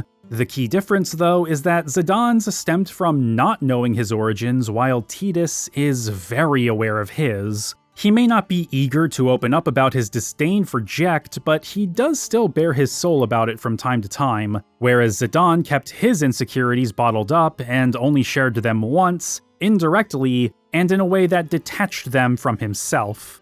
Jecht was a terrible father. He was emotionally closed off and abusive, berating his young son for being weak and emotional, and Tidus' mother was a codependent wreck who basically shut down after her husband disappeared. Tidus was thankful when his father disappeared, despite everyone around him mourning. Who cares whether he comes back or not? But he might die. Fine, let him. But those emotional scars still remained. Hey, stop dreaming! You with a woman? You can't even catch a ball! Oh, what's the matter? Gonna cry again? Cry, cry. That's the only thing you're good for. I hate you. He hated Jecht, but never escaped his shadow. He followed in his footsteps and played blitzball for the Xanark and Abes, even started wearing their logo on his clothes and jewelry just like how Jecht had it tattooed across his chest. Despite being the team's star player though, everyone kept comparing him to Jecht. And between his mother being emotionally absent when he was a child and ending up in a career that surrounds him with adoration and endless comparisons to the father he despised, he understandably has never really had the opportunity to properly work through his lingering resentment. And because he's been in an environment where he's drowned mostly in adoration and affirmation, Tidus hasn't really had to think too hard about who he is as a person either. At the start of the story, he's a total jock, showing off during games, soaking in the cheers of the crowd, flirting with fangirls. You get the idea. Oh, if I score a goal, I'll, do this. That will mean it was for you, okay? What seat? He's blocking the front row! Got it. He's a vainglorious little showboat with daddy issues, and he can be really irritating. Because of this, Tidus doesn't make a very good first impression. His first instinct is often to make any given situation about himself or what he personally can do without much consideration for those around him. Rather than just bring the Aurochs ball to them, he has to show off his skills. When Yuna hasn't emerged from the inner chambers of Besaid's temple, he trespasses into the cloisters to check on her, violating the precepts of Yevon and drawing the ire of the locals. Stay away from the summoner! But these particular acts of vanity and self-righteousness don't completely work against him. Wakka is endeared to Tidus because he showed his athleticism, and while Lulu and Kimahri are wary of him for going against the teachings of their faith, Yuna appreciates his concern and willingness to go against the grain to ensure another person's safety. There is a traditionally heroic impulse in Tidus, but he isn't a traditionally heroic character at first. For quite a while, most of the game in fact, he's a bit of a cipher, far from devoid of personality or depth, but often used as a vector to share exposition. But because of his unique situation, he isn't able to completely open up with his thoughts and feelings on a lot of the things going on around him for quite a while. Aside from Auron, who he's known for years, Yuna is the only person who readily believes him when he says he's from Xanarkand because she was once familiar with Jecht. She's the only one who Tidus can really open up to without judgment or reprisal, but even then, not completely. If he tells her what Auron told him about Sin being Jecht, she would probably start distrusting him. How would he even begin to explain that when he doesn't really understand it himself? Tidus isn't one to bottle up his emotions, but he's put in a position where he has to be mindful of how he expresses himself. Yevon and the culture it fosters confounds him at times, but speaking out against the teachings is a dangerous game to play. He has to be tactful about it if he does it at all, and even then, there are some observations that he simply can't express because they might seem too out there for the faithful. An early example of this is when Wakka teaches him the traditional prayer, which is more than familiar to him. Any blitzball player would know that prayer. It was the blitzball sign for victory. Just as well, he finds the Hymn of the Faith to be familiar. Jecht used to sing this song. Yeah, over and over. But not this good, that's for sure. Another trait you share. This is all where his narration comes into play, as it provides a vector for him to relay his thoughts to the player, similar to Squall in Final Fantasy VIII. The key difference, though, is that Tidus' narration is all based on hindsight. It frames the story as a recollection of his experience in Spira with his own reflections on various events, characters, places, and moments interspersed throughout. This came from Kazushige Nojima wanting to deepen the bond between the player and the protagonist, getting them more inside his head as both someone in the midst of a stressful situation, but also as someone removed from it. This time, by having the character reflect on the past, we have two facets to him. A character who moves through the game, as well as a character who reflects on the past. And then we have the player, who is in a completely different world. I wanted to do something contrary to what I've been trying to do before, where I tried to bring the player and the character closer. Kazushige Nojima. The narration being used as a framing device is what makes it work for me. It's a regular presence, but not an annoying or overwhelming one. It also helps me stick with Tidus as a protagonist right from the start, because I do find him annoying and whiny early on, but based on his tone and how he ruminates on the past in the narration, I already know that he grows past this. At that point, it's not a question of if he gets more bearable, but how. It's about the journey he goes on, not the destination. Despite this, though, he's a bit of a contentious character in the Anglosphere. A lot of people just can't get past how whiny he is early in the story, even when the game tells you up front and continues to remind you that he does mature as the story unfolds. Part of this may stem from a cultural disconnect. In Japan, filial piety is a virtue. It's a sign of great disrespect, even shame, not to venerate one's parents and elders, even if they are extremely flawed people. While this is also part of Western cultures, disdain for one's parents doesn't carry nearly the same negative stigma as it does in Japan. It's generally treated as more understandable, sometimes hardly even noteworthy. Bad parents exist, and hardly anyone would blame you for cutting them out of your life. So while Tidus's issues with Jecht would probably read as something a bit more dramatic to Japanese players, it's less likely to even faze many Western players, thus rendering his hang-ups as being overdramatic and, well, whiny. I think it may also stem in part from James Arnold Taylor's performance, who went in a bit of a different direction from Masakazu Morita, whereas Morita played more confident and like a typical shonen protagonist. Taylor deliberately leaned into Tidus's more pitiable qualities, drawing on his brother's laid-back attitude and his strained relationship with his own father to make the character feel more like a real person. And so when you take on a role of a character of a 17-year-old kid who's disillusioned with family and his father and doesn't know his father and such, which I personally went through as well and can relate to, he's not always going to be the tough, perfect superhero guy that listened to my story, that is this calm guy. He's going to be whiny. I'm so hungry, and oh, what are we doing here? And what, that's real life, man. Sorry, if you don't like Tidus whining, guess what? You don't like real life, and I'm sure you do a lot of whining yourself, because that's what we all do. And I don't mean that as a negative towards anybody. I mean, it's real life. It's an approach that I have massive respect for, and again, it's helped by the fact that it's made clear that the character does grow out of it. And it's not an empty promise either, because as Tidus learns more about Spira, Yevon, and the church's stranglehold on the culture, he does start to think beyond himself and considers the needs of those around him. He goes from a scrappy jock with something of a chip on his shoulder to a trusted comrade and instigator of change simply by challenging the dogma that had gone unquestioned for centuries. Yuna, why does sin always come back? Sin is our punishment for our vanity, and it will not go away until we've atoned. What did we do that was so bad in the first place? Was it using lots of machina or something? Oh, wait. Was that such a bad thing, really? It's funny. Ever since I was young, I never questioned it. But now that you ask me if it is that bad or not, I don't know. There are so many things I don't know. Well, then we're the same. During a game, you have to think of Blitz and nothing else, you know?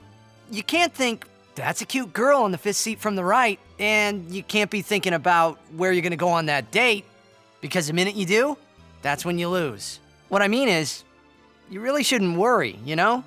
After we beat Sin, that's when you can worry about the future. But Taylor's performance has also been used as an indictment of the game's voice acting as a whole, which isn't fair to him or to anyone else in the dub cast. The timing for dialogue was much more strict than ADR work for other dubbing projects, as we've discussed, and while those technical restrictions are made apparent here and there, those are minor blemishes on what is a pretty good showing on the part of the cast and the localization team.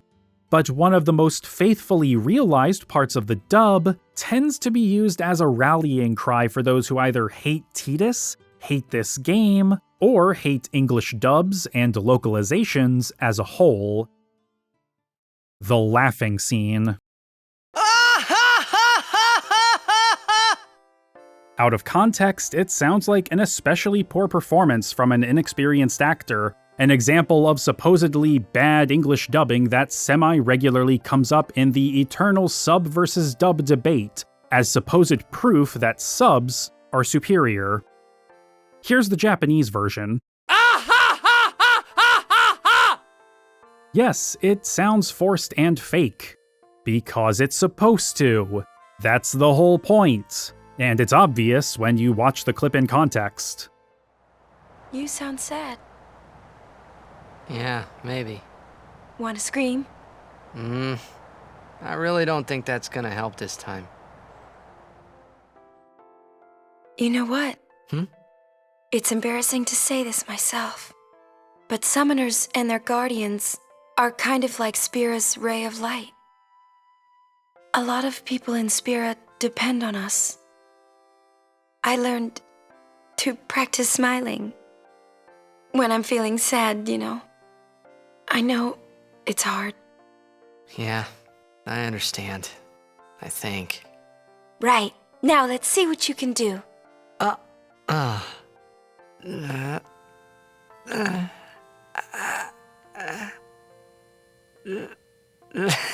This is weird.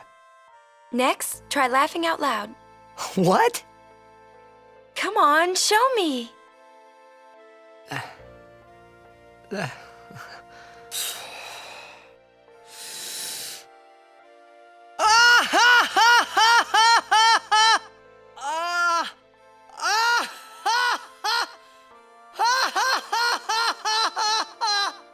You probably shouldn't laugh anymore.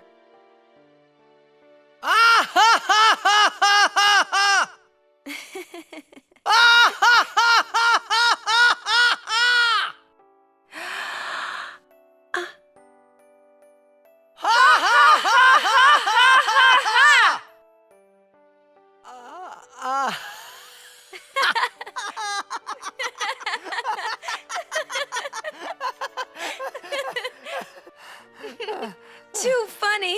It was your idea.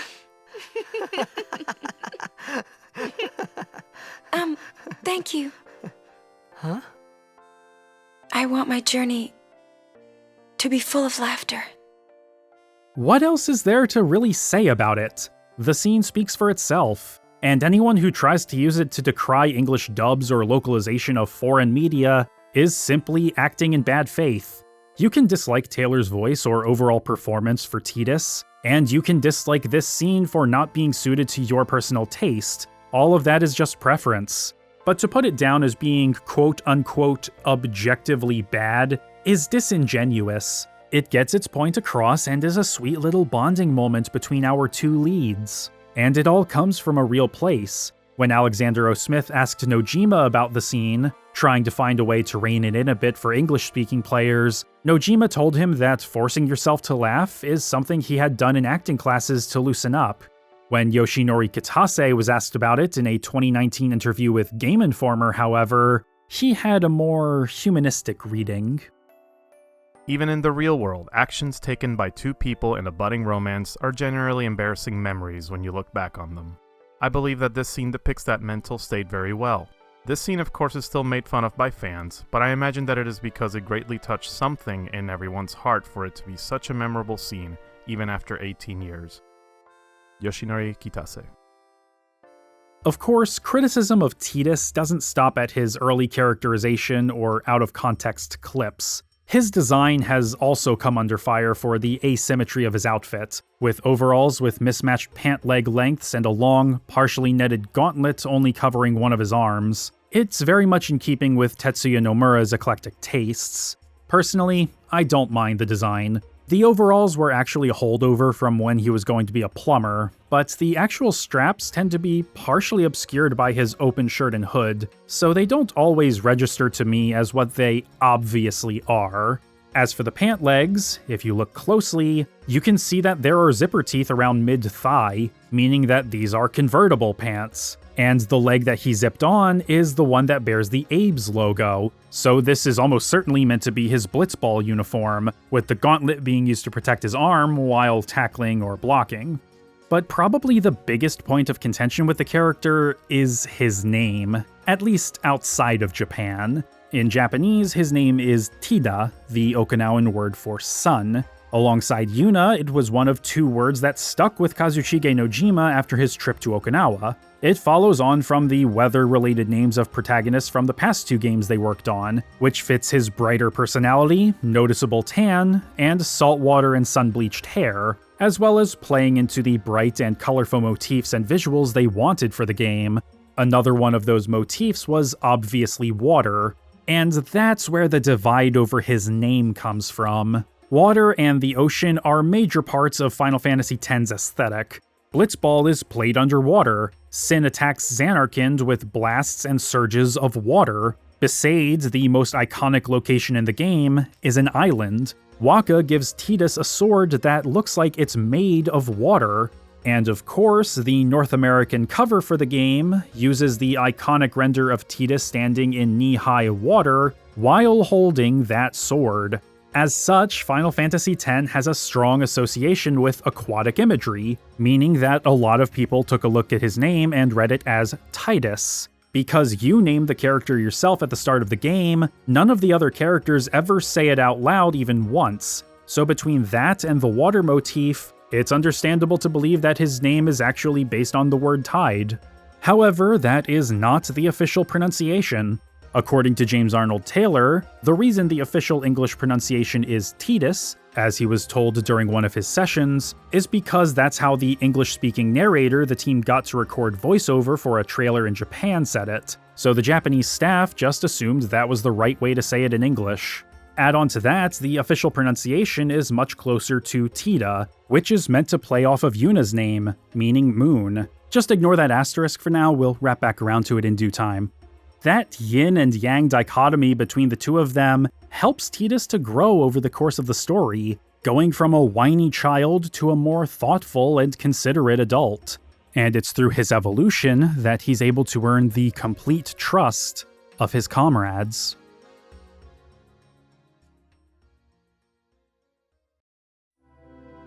I got this new job, yeah?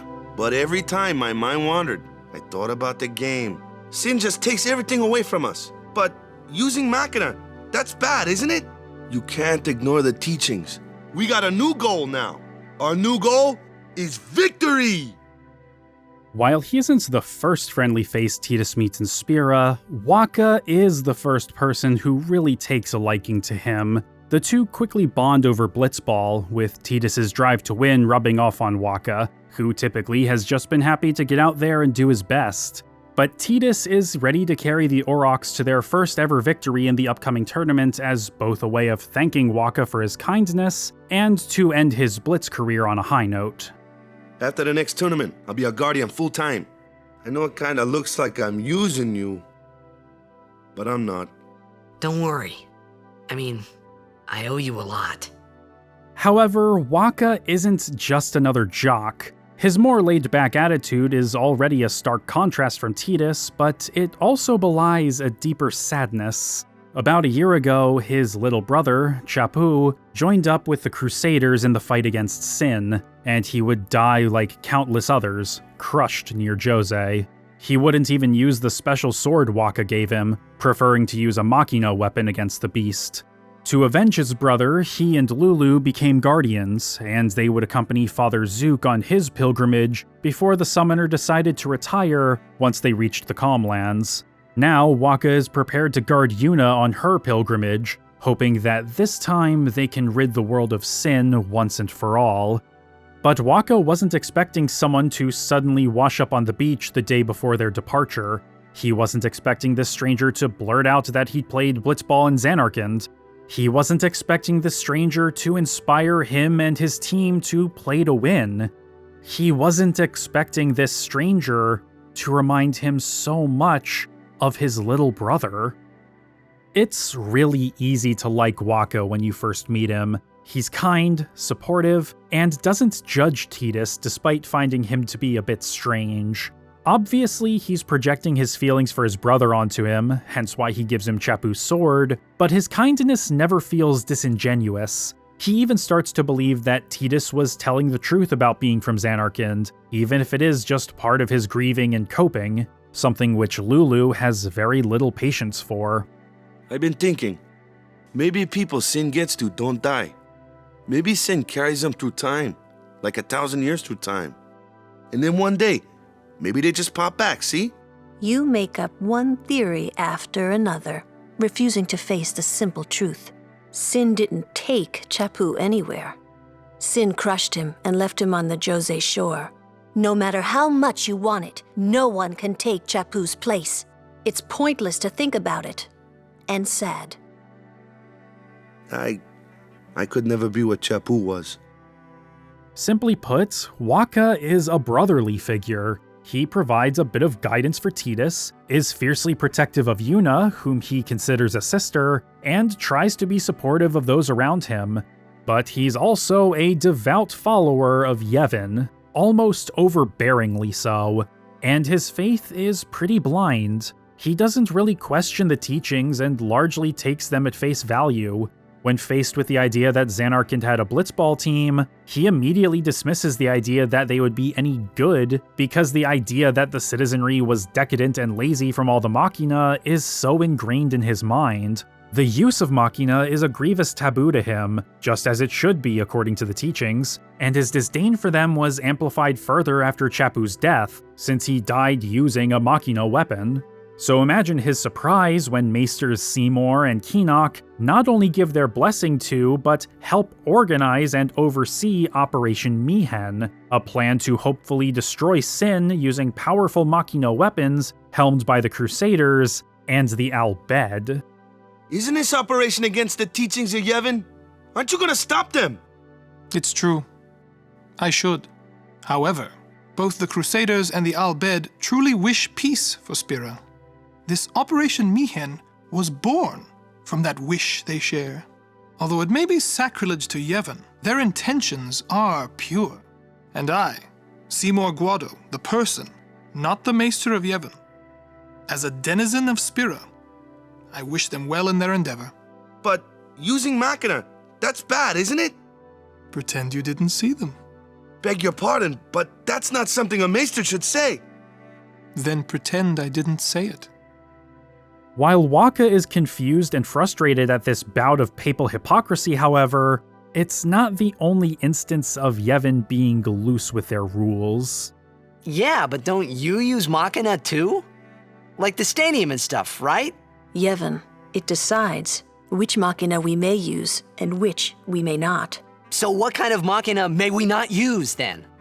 Remember Operation Mihen? That kind. Or war will rage again.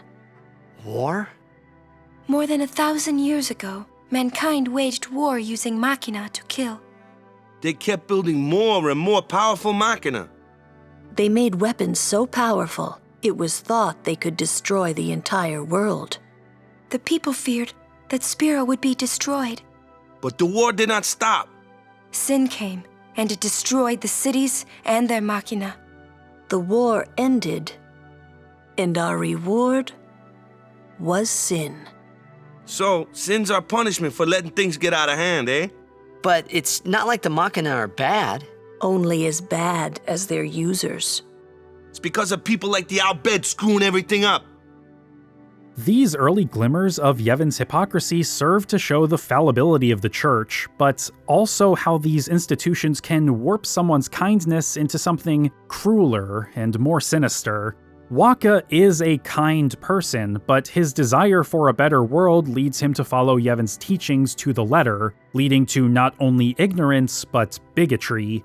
Look no further than how he views the Al-Bed. To him, they're all heretics who he believes keep sin around regardless of intent. He views any punishment or retribution against them as justified, even if it doesn't really make any sense. He simply assumes ill intent. And like his hatred of Machina, this intensified after Chapu's death.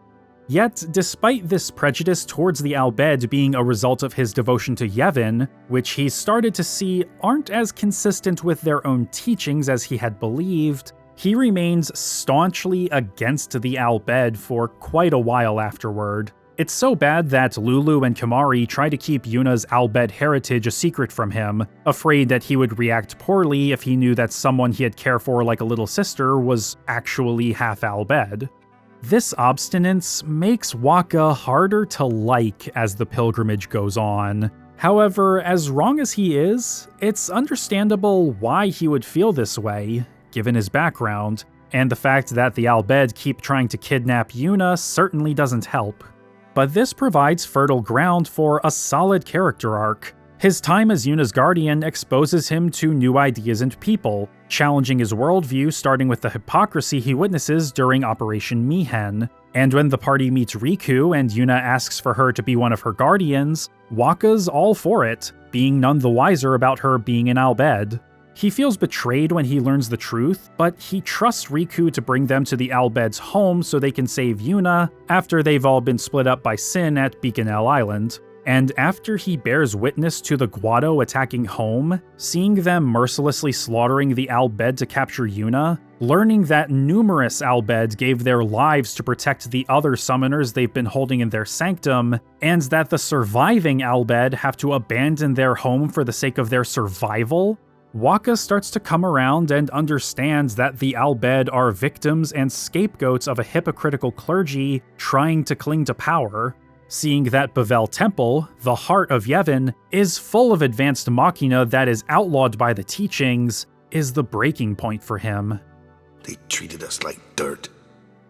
Wakka's journey is but a small part of the full picture, but having him here to represent the common Yevonite was a smart choice. Spira is a harsh, depressing world where the specter of death looms over everyone. Sin could strike at any time, and even when a summoner does defeat Sin and starts a new calm, the beast will inevitably return. Why does it do these things? When will it end? Only Yevon has provided any answers, even if they're upheld only by the faith of those who hear their teachings.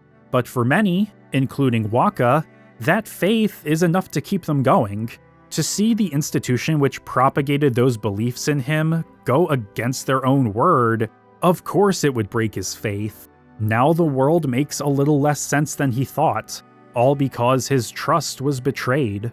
It comes gradually, but Wakka's story of deprogramming is not only cathartic, but handled with grace. He's never portrayed as stupid for devoting himself to Yevon. Stubborn, sure, but always with at least a tinge of sympathy. You understand why he would resent the Albed, even if you vehemently disagree with him.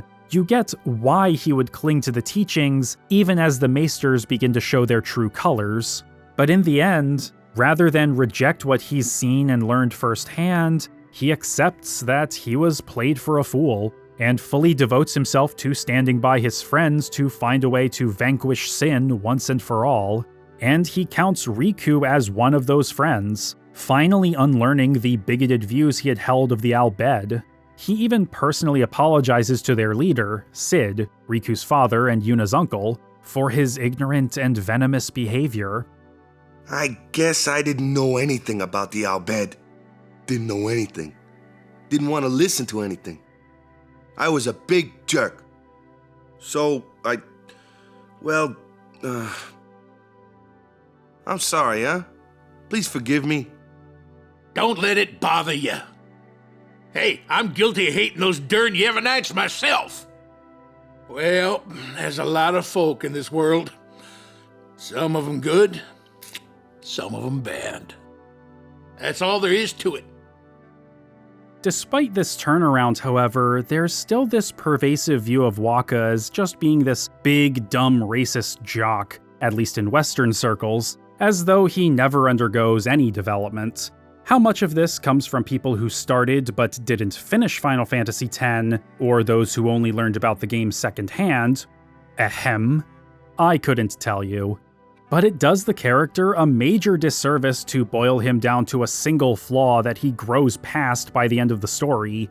It isn't even his primary character flaw, it's a shortcoming that's informed by his blind devotion to Yevon, which is what his whole arc is built on. If not for the Church's dogma, he wouldn't have been such a stickler against Machina or blamed the Albed for Chapu's death. That mourning for his brother, Giving up his one joy in the world to protect a surrogate sibling, seeing Yuna's pilgrimage as an opportunity to avenge Chappu, projecting his love for his late brother onto Tidus, having his trust in the one thing that made his world make sense shattered, and having to unlearn the oftentimes harmful teachings he had abided by for his entire life?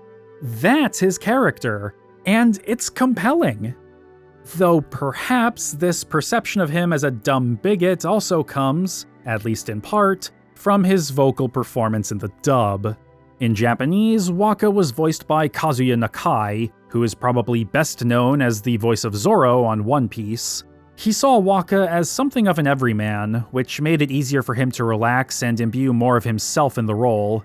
In a brief comment made in the Final Fantasy X Ultimania Omega, Daisuke Watanabe notes that he had trouble picturing the kind of character Wakka was supposed to be until Nakai came into audition, at which point the idea of the character rapping kind words in an abrasive tone began to crystallize. もしかしたらそんなチーム本当にあったのかもしれないけどよ。まあ、楽して暮らしてた時代のチームなんて弱っちに決まってるけどね。お前が落ち込むことないだろうが。The choice to have him speak with a Hokkaido dialect was made by Kazushige Nojima, who is from Hokkaido himself. Geographically, Hokkaido is the northernmost region of Japan, with slightly colder summers and frigid winters, making it a puzzling inversion of Final Fantasy X's Okinawan and Southeast Asian influence. Yet Wakka not only comes from the tropical island of Besaid, but his tanned skin and lighter hair naturally echo how some people would look in Okinawa. Near as I can tell from the outside looking in, because there are a lot of farms in Hokkaido, the dialects are typically associated with warm, laid-back, salt-of-the-earth types, which, yeah, that definitely fits Wakka. This exoticism, for lack of a better term, would be carried over into the voice direction for the English dub. John DiMaggio was asked to do an Islander accent for Wakka, and having just gotten out of a relationship with a Hawaiian girl, he already had some familiarity with that sort of affect. I became a guardian to fight sin, yeah? Revenge, then? That was the idea. I'm more worried about a stupid game now than avenging my brother.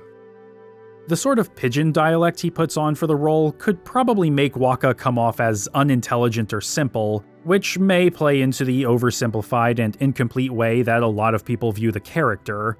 It is, ultimately, an affect that he's putting on, and it can feel a bit grating and cartoonish at times. Wakka is an interesting character, not always a pleasant person, and his stubbornness can quickly become irritating, but he's got a big heart and is willing to learn from his mistakes. He'll stumble over himself as he tries to grow beyond who he was before, but each step brings him closer to embodying that brighter future that he yearns to see.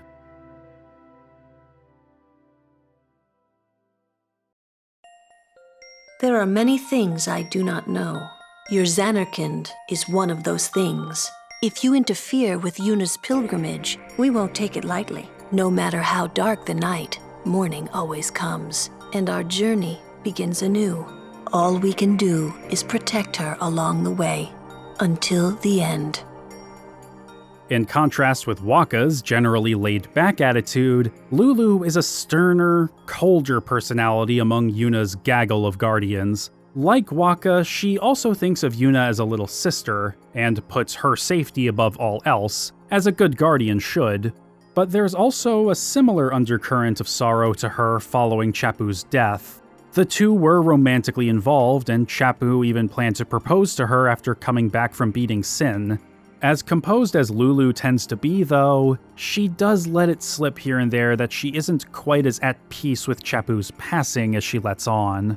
This is, at least in part, why she's initially distrustful of Tidus. But as the party continues with the pilgrimage, she does come to understand that he has everyone's best interests at heart, and has no intentions of replacing Chappu, no matter how much Wakka may subconsciously want him to.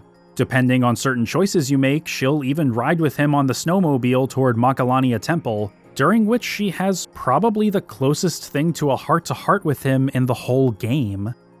I hope that you're not too mad at Wakka. Hey, not at all! Thank you. The conversation goes on longer than that, but I find this brief snippet to be pretty revealing. As reserved as she is, when she's alone with or talking about Wakka, the mask starts to slip. The two of them grew up together, and despite how she may treat him sometimes, are pretty close. She's a Yevonite like him, but isn't so shackled to their dogma. She's willing to openly question the teachings at times, holds no ill will towards the Albed, and still has an open mind about Machina, even after losing Chappu. She's pretty open-minded in general, but also pragmatic. Maybe a bit too pragmatic. Sin is the punishment for, and the incarnation of crimes we have committed. So no one really knows what it is? There's no need to know, so no one asks. You run or you fight. That is really all you can do. There's no sense brooding over it. What, that's all? I mean, you don't even wonder? You really do come from a world where there is no sin, like you say.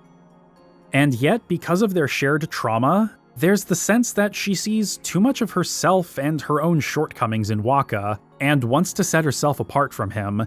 If you only stick with the main story, though, you won't get the full picture. She and Wakka were guardians for Father Zook, but if you take a detour to the Cavern of the Stolen Faith at the foot of Mount Gagazet, you'll learn that she had gone on a previous pilgrimage with another summoner, Lady Ginham.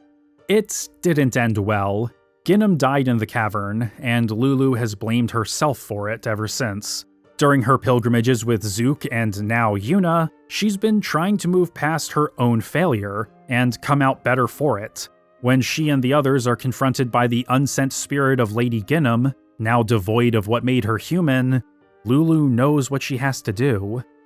Allow me to perform my last duty to you. My last as your guardian. It's here when she realizes that she's grown from who she used to be. She's gotten stronger, emotionally. It isn't the end of the journey, but it's a nice bow on her little arc that's been gradually developing throughout the story. While I like Lulu and appreciate her place in the party dynamic as the cynic who keeps everyone else fairly grounded, I'm not sure how I feel about a good chunk of the weight behind her emotional journey being found off in a side quest. It's not a difficult or obscure side quest, mind you, and you do get one of the 3 optional Aeons at the end if you have enough gil and are good at haggling, but without this detour, she can feel a bit underwhelming. Not bad or devoid of substance, but not quite as well-rounded as her compatriots. I personally don't find her to be as complex as some of the others even with this context, but I do find her to be interesting and worthy of respect nonetheless. Except Lulu's arc probably isn't the first thing that comes to mind when most people think of her. There's her dry sardonicism, sarcasm in battle, and, of course, her design. She's definitely the most buxom party member in the series so far. Those extra polygons and the low-cut dress are apparently being put to good use. But it's actually that dress which tends to spark the most conversation, not because of her bust, but because of its over-designed belt skirt, putting one of character designer Tetsuya Nomura's most recognizable hallmarks on full display. It's absurd, impractical, and just plain goofy. But he designed it this way specifically to take advantage of the power afforded to the development staff by the PlayStation 2. The PS2 is capable of showing lots of little details of the clothing and accessories, so in turn, I went super deep and detailed in my designs. Lulu in particular, I went kind of crazy on. I even mapped out the exact way and order that those belts attached to her skirt. I explained the ordering to her character model designer and had him reproduce it to my exact specifications. Tetsuya Nomura. That specificity also probably informed how she was depicted in every FMV after her introduction. While a high-detail model for her was obviously produced for these cinematics, the complexity of the belts seemed to be something the animators at Visual Works just did not want to keep dealing with past that initial shot in Besaid. Whenever she does show back up in them, she's always either shot from the waist up, shot from behind, hardly moving in a wide shot, or being princess carried by Kimahri while everyone else slides on massive tethers during the party's collective big hero moment. Honestly, I can't be mad at that one, that's just funny. I honestly don't blame the CG team for not wanting to put up with it any more than they had to, though. They proved they could faithfully reproduce Nomura's design. They had nothing left to prove. But it's also worth noting that Nomura isn't actually all that fascinated by belts and zippers, despite them being all over his designs. He was actually asked about this in an interview for The Bouncer Maximum, where he clarifies that what he likes are metal fixings, similar to what you see in Squall's design for Final Fantasy VIII. It just so happens that these things are just part of belts and zippers, hence why he uses them a lot in their designs. It's not the belts and zippers themselves, but the metal parts of them. Even still, the belts are here. Are the belts goofy? Yes. But I'm not going to condemn them as a symptom of quote-unquote bad character design. There was intentionality to them, even if that intention wasn't necessarily to the character's benefit, though to say they're a detriment to Lulu's design would be dismissive. She has a gothy vibe to her that's complemented by the belt skirt. Frankly, I don't think her design would be as memorable without it. Whether or not you like it is down to personal taste, though. Personally, I'm alright with it. For the Japanese release, Lulu was voiced by Ryo Natsuki, who had been a regular presence in the world of anime since the early 90s. Originally, she had auditioned for Yuna and Rikku, and had put a lot of thought into how she would voice them based on a handful of lines and their ages, but when she read for Lulu, her complete loss at what the character would be like led to her reading her lines like a typical older sister type. She got the part, and after finally seeing artwork of the character, brought her tone down to better fit her look. あんた忘れたんじゃなくて、本当に知らないって感じね。 Much like how Lulu was an older sister for Yuna and would eventually be for Tidus, Natsuki would also help give advice to Masakazu Morita and Mayuko Aoki to help them get better acquainted with voice acting. In that sense, it feels like perfect casting on the Japanese side. Paula Tiso would be the voice of Lulu in the English dub, and she does a great job of portraying the character's hardened demeanor, but in my opinion, she doesn't do as well as Natsuki with Lulu's more vulnerable moments. わかりました。ガードとしての最後の務め、果たさせていただきます。 The contrast between the two tones isn't as stark in Tiso's performance. In fairness to her, though, Lulu was a very different kind of role than she was used to. Lulu was a challenging character for me, as I tend to come off as bubbly and I dare say smiley in my commercial work.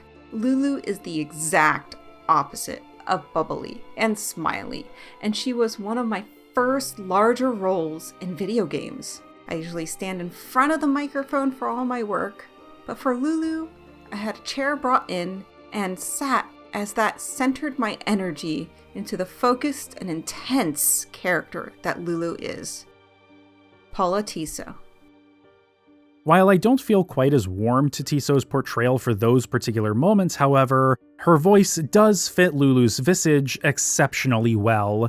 While sexuality isn't a focus of the character, you would be hard-pressed to find someone who wouldn't consider her design to be at least a little titillating. Combine that with her no-nonsense but still caring demeanor and slight flirtiness in battles, and you end up with a character who has a fair bit of sex appeal for a particular crowd, something which Tiso has welcomed. I've heard from many of my fans that they consider me to be the voice of the sexy video game characters, and I love that. Setting that element of her aside, though, Lulu is still a good character who acts as a strong anchor for Tidus and Yuna. I'm glad she's here.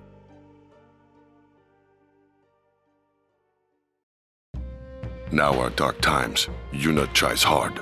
If we worry, she tries harder. Only those who try will become. Because of you, Yuna still smiles. Kimahri tried too. Non-human party members in Final Fantasy are far from new, but Kimahri stands out from the likes of Mog, Umaro, Red 13, and Kina. He's a proud warrior from the Ronso clan of Mount Gagazet, far to the north, and has protected Yuna since she was a child. Like Lulu, he's wary of Tidus after he breaks decorum and barges through the cloisters of Besaid Temple, and attacks him as the group prepares to leave the island to test his combat prowess. Kimahri doesn't talk much, and for a while, he'll barely even look at you if you try to talk to him. But as Tidus proves that he actually does care about Yuna's well-being, Kimahri does start to get a bit more verbal and goes from tolerating to trusting him. As the pilgrimage continues, we gradually learn more about him and his culture. Kimahri may be tall and imposing to a human, but he's a runt by Ronso standards, and his lack of a horn is considered to be shameful in their culture.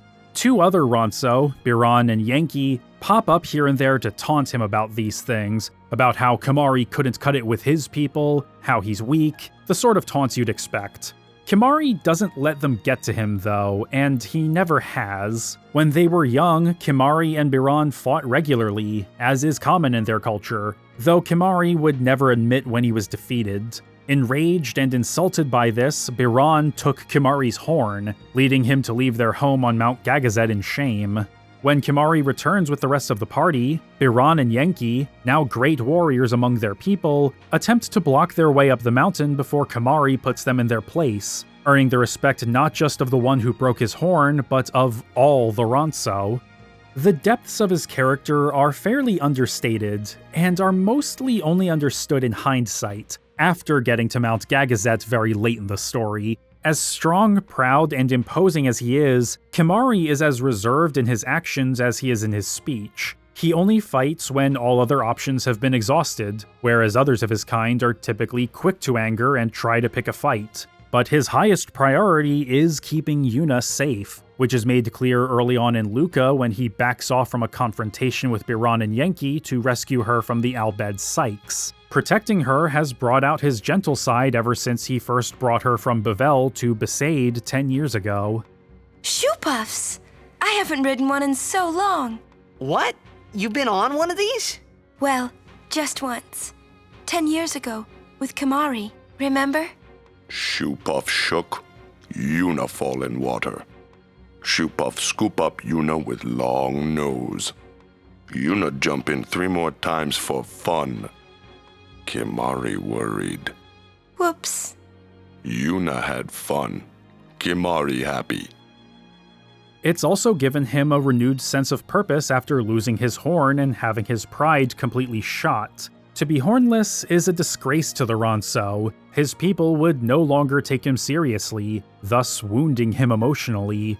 It was some time after Kimahri left Mount Gagazet that he would meet Auron, who asked him to find Yuna in Bavel, bring her to Besaid, and keep her safe, according to Braska's wishes. He may not have his horn anymore, but through protecting Yuna, he learns that he doesn't actually need it. And though he may be a pariah among his clan, he isn't really bothered by it.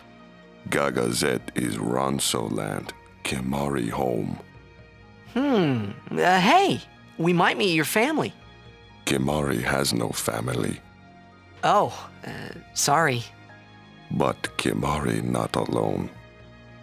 So much of Kimahri's character is built on him not having a horn, which is one of the few narrative choices made for Final Fantasy X to come from Tetsuya Nomura. His first sketch of the character was done before he knew anything about Kimahri's backstory, and he thought that cutting off his horn could be an interesting detail that Kazushige Nojima could build upon. When Nomura did see Kimahri in the final game, he was glad that Nojima decided to run with it. While he had previously dubbed foreign-language films and begun branching out into voice acting by the 1990s, Kimahri's seiyuu, Katsumi Cho, was primarily a stage actor, and had been a part of the Seinenza Theater Company for nearly 30 years by the time of Final Fantasy X's release. It was initially difficult for him to find the character, due to having so little to work off of compared to other voiceover work he had done, as, like the others, he was only given some concept art and simple outlines. But he eventually found that the character's quiet nature, and by extension his limited number of lines, gave him a lot of room to build the character in his head and work off of his own interpretation. ガガゼとはロンゾの地、キマリの故郷だ。そっか。家族に会えるかもな。キマリに家族はない。あ、悪い。でも、一人ではない。By the end of his sessions, he had gotten well into Kimahri's headspace, getting particularly emotional while recording the scenes at Mount Gagazet, and finding himself to be just as protective of Mayuko Aoki as his character is of hers. Cho's performance is as steely as his character, speaking very clearly and authoritatively, but I personally prefer John DiMaggio's voice for him. By this point, it wasn't unusual for DiMaggio to play multiple roles on a single show, as in addition to Bender, he also voiced numerous minor characters on Futurama, and as far as the workload goes, Kimahri has far fewer lines than Wakka. The two voices are also incredibly distinct, so much so that I occasionally come across people who love this game that had no idea they shared an English voice actor. But what leads me to prefer DiMaggio over Cho is that DiMaggio feels far more reserved, collected, and, most of all, gentle than Cho, whose tone feels more like he's talking down to whoever he's conversing with, at least in my opinion. Though to be fair, I don't speak Japanese, so I'll admit that there are probably some nuances to Cho's performance that I may not be picking up on. Regardless of which language you're listening to, though, Kimahri's reserved nature obviously still persists, and while he doesn't mingle much with the others, he cares for and appreciates all of them in his own way. He may be a great warrior, but at his core, he's kind of a big teddy bear.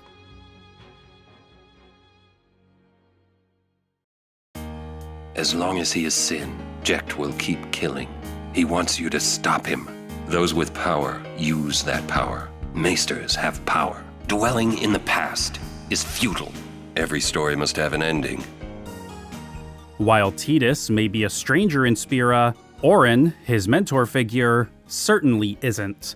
Once a respected warrior monk of Yevon, before becoming Braska's guardian, Auron promised Jecht that he would look after Tidus after the pilgrimage was over, and spent a lot of time in Zanarkand acting as a bit of a surrogate father to him over the years. But it's clear from the start that he knows more than he lets on. He's familiar with Sin, he knows that Sin is Jecht, and he and Maester Kinok go way back. But throughout the story, he keeps his cards close to his chest, only intermittently revealing nuggets of information. Sometimes one of those nuggets will be about Jecht, pointing toward how he and Auron bonded during Braska's pilgrimage. From Tidus and the player's perspective, it's jarring to see Tidus's memories of his father being this drunken mess who seems to not care about his own son, but then hear Auron talk about how much Jecht really cared, or how he quit booze cold turkey after attacking a shoe puff when hammered out of his gourd. It isn't until later that you can start finding spheres with recordings by the three of them during the pilgrimage, most of them by Jecht.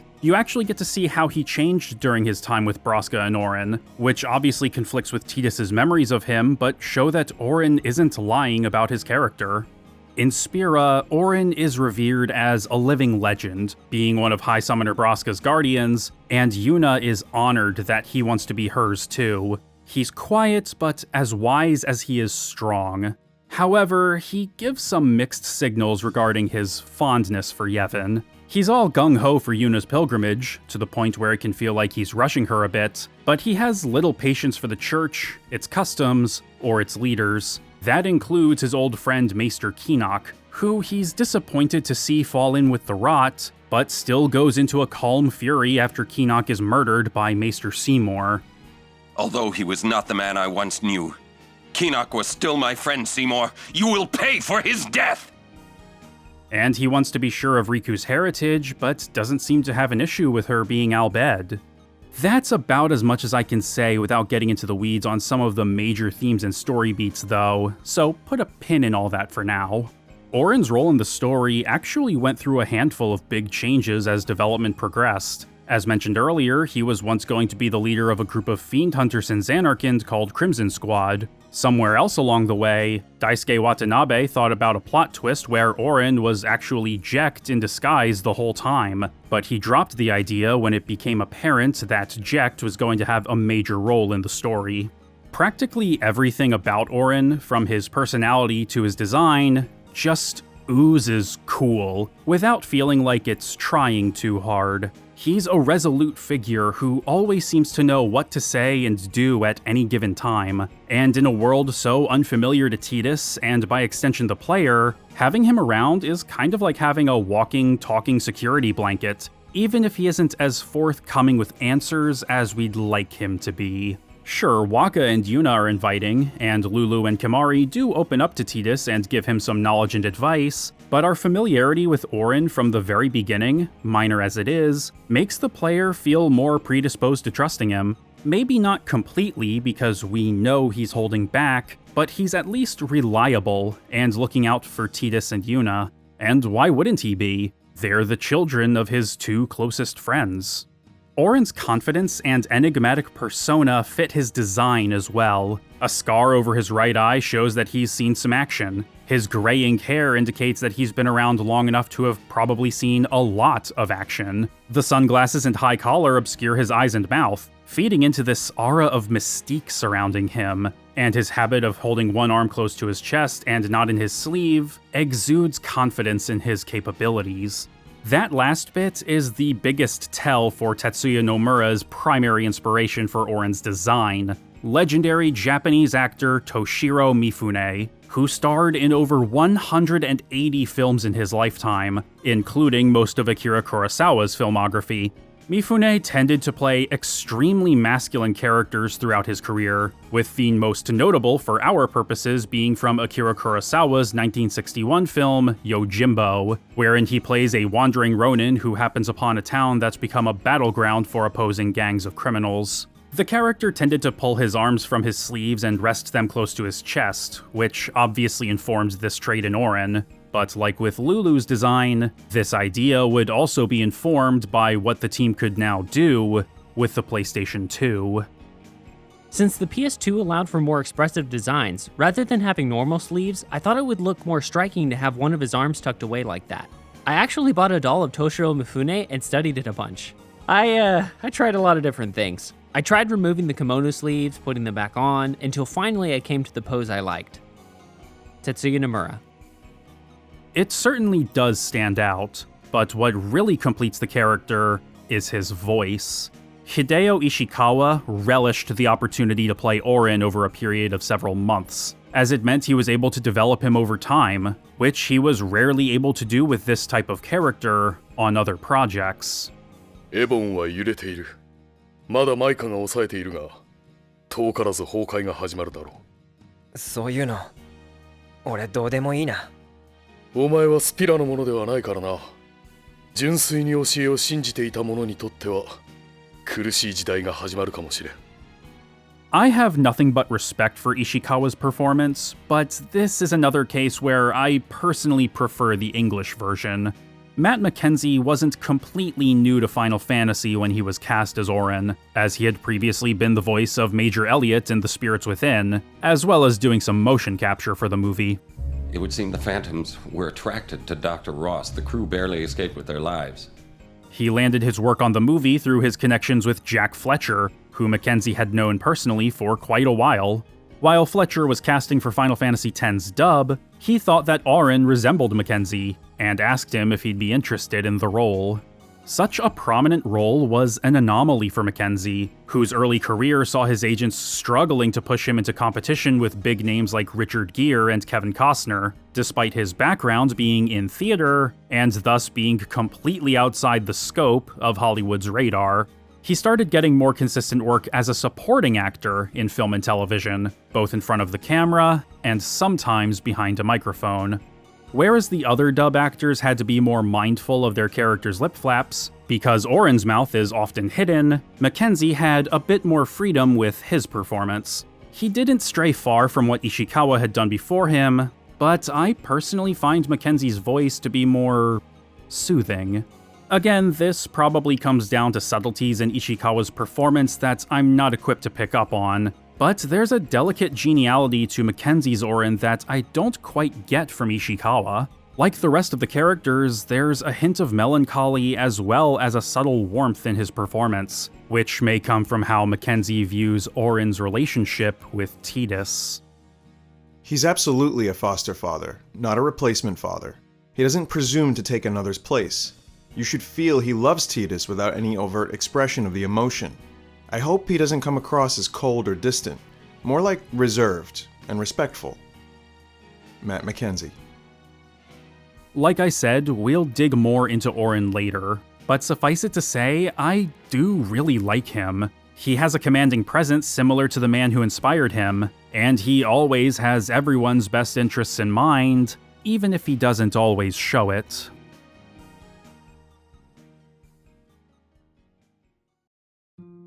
They say your head gets funny when sin is near. Maybe you just had some kind of dream? Yevon says this, Yevon says that. Can't you think for yourself? The pilgrimages have to stop. We Albed want to protect all of the summoners, you know? The first friendly face you meet in Spira is also, ironically, the last person to join the party. Rikku is the first person to show Tidus any kindness here, and that kindness is one of her most prevalent traits. In a sense, she can be seen as something of a distaff counterpart to Tidus. Both are outsiders, both have a strong sense of right and wrong, and both are loyal to and protective of Yuna. They get along well, and having someone else in the party who Tidus can commiserate with without getting a lecture about Yevon's teachings adds some welcome breathing room and fresh perspective.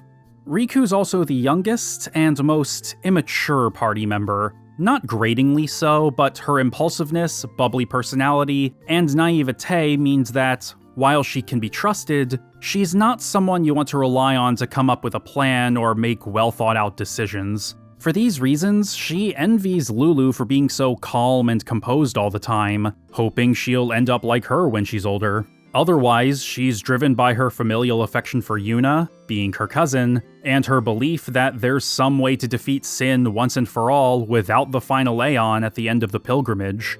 This leads to there being a bit of friction between her and Wakka, which we've discussed, but it's through Rikku that we learn more about the Albed and why they've been kidnapping summoners, including Yuna.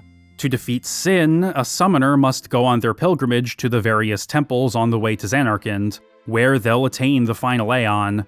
It has the power to defeat sin, but the summoner will die in the process. The Albed have been kidnapping summoners and holding them in their sanctum so that they won't sacrifice themselves for a calm that won't last. The way they see it, these pilgrimages have been nothing more than a series of church-sponsored death marches. And it's not like this was a huge secret being kept hidden. Everybody, Yuna, Wakka, Lulu, Auron, everybody already knew this. Everybody except Tidus. Why were you hiding it? Why didn't I know? We weren't hiding it. It was just too hard to say. Lulu! How could you? Isn't she like a sister to you? I thought you were family. Why don't you do something, Wakka? Don't you think we tried to stop her? Yuna, she knew what she was doing when she chose to become a summoner. And I've been telling Yuna, let's go to Zanarkand together. Let's beat sin. I told her all the things. We could. And all along, the whole time, I didn't know anything. But Yuna, she'd just smile. So of course, Rikku and her father Sid are especially indignant about stopping Yuna's pilgrimage, despite it being her choice. Becoming a guardian wasn't part of Riku's plan, but to her, it's just another way of ensuring her cousin's safety. And after Tidus learns the truth, he and Rikku resolve to figure out another way to destroy sin once and for all. But for now, they'll have to continue to follow Yuna to Zanarkand. None of them knows what exactly they'll find there, but they're not going to let Yuna face whatever it is on her own.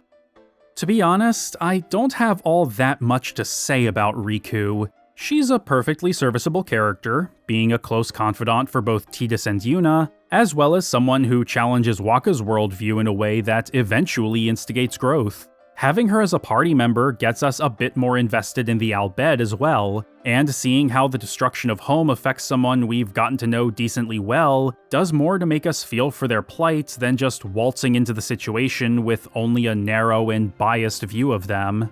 Just as Rikku is the youngest party member, her voice actress would also be the youngest of the principal Japanese cast. Marika Matsumoto was still in high school all the way through the game's development, only being about 15 when she recorded her voiceover, meaning that she had to wait until after school to go to the studio, and even then she would have to bring her study materials with her. She played video games when growing up, but nothing as complex as an RPG. That was her older brother's domain, but she was dazzled by the visuals of Final Fantasy VII when she saw him play it.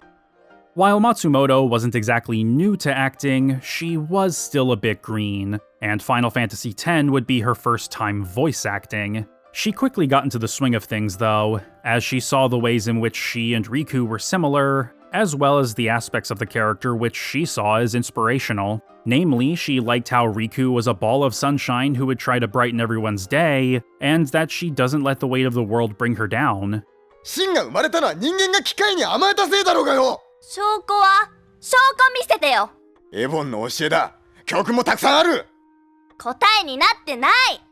教えってさ。もっと自分の頭で考えなよ。Well, unless there's thunder. Both Rikku and Matsumoto are terrified of thunder. She does a perfectly fine job as Rikku, but obviously I'm far more familiar with Tara Strong's performance in the English dub.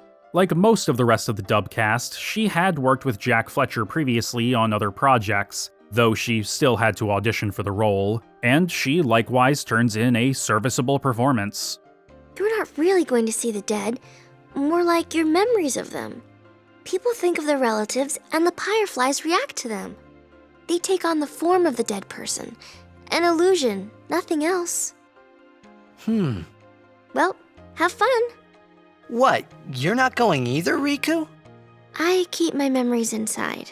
Memories are nice, but that's all they are. The dub did, however, give her a minor vocal tic. More than any other character, she'll punctuate her sentences with, You know? This came about as a way to end sentences with a vowel sound like they had in Japanese, as the characters' mouths would be open at the end of a line. While ending a line like this is a shortcut, it's also one that becomes more obvious the more it's used. But if it's mostly contained to just one character's dialogue, it's easier to see it as being a vocal tic for them specifically, which ended up being the rationale for having Rikku say it so often. While my overall feelings about Rikku aren't terribly strong, oh wow, that's actually a pun on Tara Strong, I didn't mean to do that, and at times she can feel more like a plot device than a character, I am glad she's here. She brings valuable perspective to the group that we may not have gotten otherwise, at least not in such a considered way. Her youth and naivete balance this out, but her resolve is something to be admired. I guess it runs in the family. Sin dies and is reborn. Don't say it isn't worth it, because it is. People are depending on me. I must do what everyone wants, not just what I want. If I defeated Sin, that would make everyone happy, wouldn't it? I want my journey to be full of laughter. Last, but most certainly not least, we have Yuna, the female lead of Final Fantasy X. Named for Lady Yunalesca, the very first High Summoner to have defeated Sin 1,000 years ago, and daughter of High Summoner Braska, Yuna's commitment to Yevon seems to have been inevitable. But unlike, say, Wakka, her belief in the teachings isn't inflexible.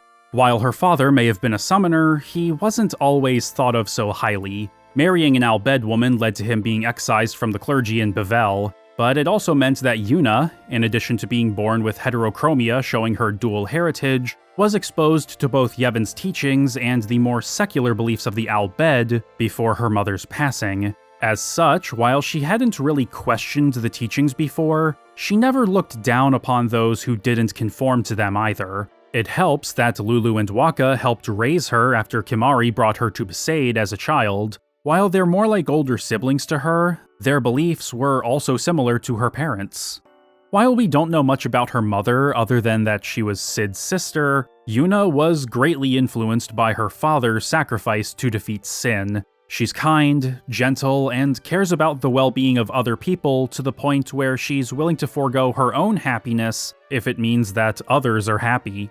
Combine that with how often she's thought of by others as Braska's daughter, first and foremost, and it's no wonder that she became a summoner. She's willing to sacrifice herself to give the people of Spira a reprieve from Sin's torment, no matter how brief it may be.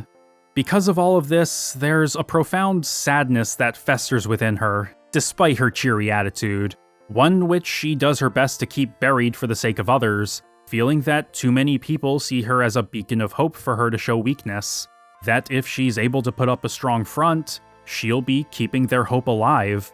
It's one of several examples of Yuna making unwise or emotionally unhealthy decisions because of how much she cares about other people, exhibiting not just a strong will, but also her own naive idealism. Her sheltered upbringing, first in Bavel and then in Besaid, means that she hasn't really had to deal with people with ill intent, like Maester Seymour, and so she often believes others tend to act in good faith, just as she does. Yuna's mild-mannered demeanor and commitment to something greater than herself are what make her a wonderful contrast to Tidus, whose outsider perspective leads her to question what she's always held as absolute truth. She takes him seriously, despite how brash he can be, because she had met Jecht as a child and believes him when he says he's from Xanarkand, and it's her willingness to listen to what he has to say that quickly turns his interest in her from shallow infatuation to something genuine, which she reciprocates as they open up to each other about how their respective fathers' legacies have cast long shadows over their lives. Love stories are far from new to the series at this point. Final Fantasy VI kinda started the trend with Locke and Celeste, and 7 would beget shipping wars that have gone on for decades, but ever since Final Fantasy VIII, they've taken center stage as a core component of these stories. That's not to say they were always well received, though. Squall and Rinoa's budding relationship is often criticized in the West for being too rooted in Japanese sensibilities to be believable to international fans, and too many people were dismissive of Final Fantasy IX for there to be much of a consensus with Zidane and Garnet at the time, at least outside Japan. But the way that Tidus and Yuna's relationship is portrayed and built up over the course of the story feels much more palatable to a wider audience. It helps that Tidus is a very different character from Squall, the last protagonist this team had to work with. Squall was far more reserved and inside his own head, whereas Tidus is more of an extrovert, ready to share his thoughts but still holding back just enough for him to not be a complete open book to others. Yuna is the only person he feels comfortable being emotionally vulnerable around because she doesn't judge or question those complex emotions. She listens and tries to think of a way to help him through it if she can. And because of his blissful ignorance of the fate that awaits her at the end of her journey, he doesn't feel any guilt when he goes on about all the things they'll do together after she defeats Sin. So when he learns that she'll die after summoning the final Aeon, of course he takes it badly, even though she welcomed his proclamations because his cheeriness and laughter kept her going. It's why I love that Valifor is the Aeon that shields him when he does find out. Yuna may not have been the one to have summoned it in this scene, but it was her first Aeon, and she looks to have a closer bond with it than the others, so I kind of associate it with her the most. It's almost like Yuna is trying to comfort him, at least symbolically. The revelation tears him up, but Yuna has long made her peace with what she's doing, and is ready to move heaven and earth to see her pilgrimage through to the end. While the broad strokes of this are fairly removed from the early 17 concept, the inevitability of death that was established in those early days did ultimately survive through Yuna in the final game. Her commitment to doing what she feels is right makes her an endearing character. It would have been so easy to fall into the trap of having her character development hinge entirely on her budding relationship with Tidus, and while his presence does spur her and the others to start thinking about whether Yevon is as righteous and infallible as they thought, she still makes her own decisions and sticks with them, even if some of them are bad decisions made for good reasons. She initially agrees to marry Maester Seymour, even though she doesn't like him that way because she believes it would inspire hope for the future. As long as she can continue her pilgrimage, she doesn't really see the harm. At least not until she and the others learn just how manipulative and maniacal he is. Yuna is driven by what she feels she must do, but not at the expense of being kind. She thinks on a macro level. Tidus, meanwhile, largely lives in the moment, taking things as they come, and if something flies in the face of what he considers to be decent and sensical, he'll leave niceties at the door. This is her story as much as it is his. Yuna is the yang to Tidus's yin, the moon to his sun. For years now, it's been commonly accepted that her name does actually mean moon, to compliment Tidus, but this actually isn't true. While Tidus's name in Japanese, Tida, is the Okinawan word for sun, Yuna is the Okinawan word for a hibiscus flower, which appears on her kimono. The confusion seems to have come from misunderstandings or mistranslations, but there's still a kernel of truth to the idea. Japanese words can be written in a variety of ways to convey different meanings, and this also applies to the root of Yuna's name, Yu.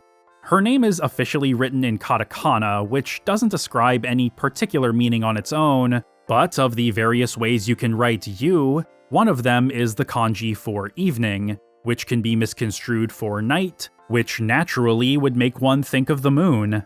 It isn't as cut and dry as their names literally meaning sun and moon, but the intention seems clear, as the sun sets in the evening and Tidus and Yuna's crests and sigils for their celestial weapons are of the sun and moon respectively.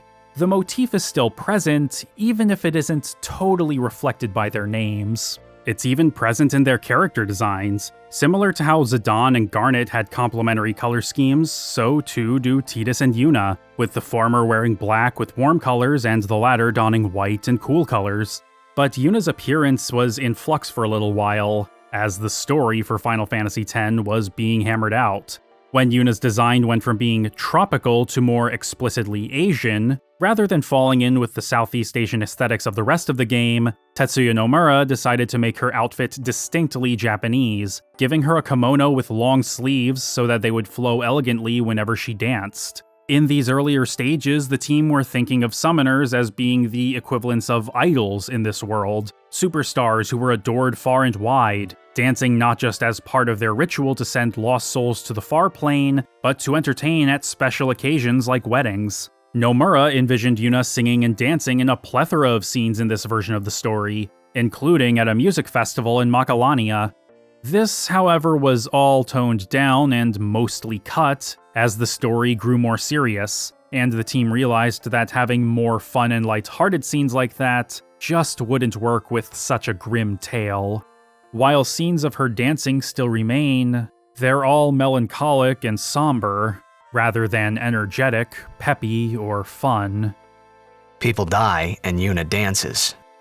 When will she stop dancing? When will it stop? Yuna won't stop dancing. Not until sin is gone.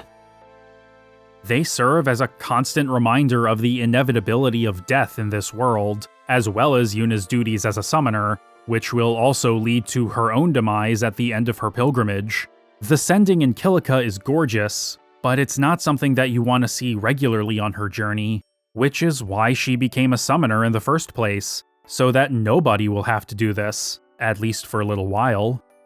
Both Mayuko Aoki and Hedy Burris do a wonderful job of portraying Yuna as respectful, headstrong, and kind, but also naive. However, after going back and seeing what Burris had done before, especially Foxfire, I feel like the restrictive nature of dubbing and the technical issues that came with FF10 in particular do kind of hamstring her performance a bit. She's not bad by any means, but her performance does have a bit more of a waifish quality than Aoki's, which may sound like an insult, but I don't feel it's completely ill-fitting for Yuna. Her sheltered upbringing and that resulting naivete I've gone on about make such an affect feel like it would be a natural part of her character. Yuna's great, man. Compassionate, elegant, strong-willed, and beset with a tremendous burden that she's taken on herself because she cares that much. Just as Tidus helps her to think differently, so too does she open his mind. They're not my favorite leads, but they're easily my favorite romantic pairing in the series so far.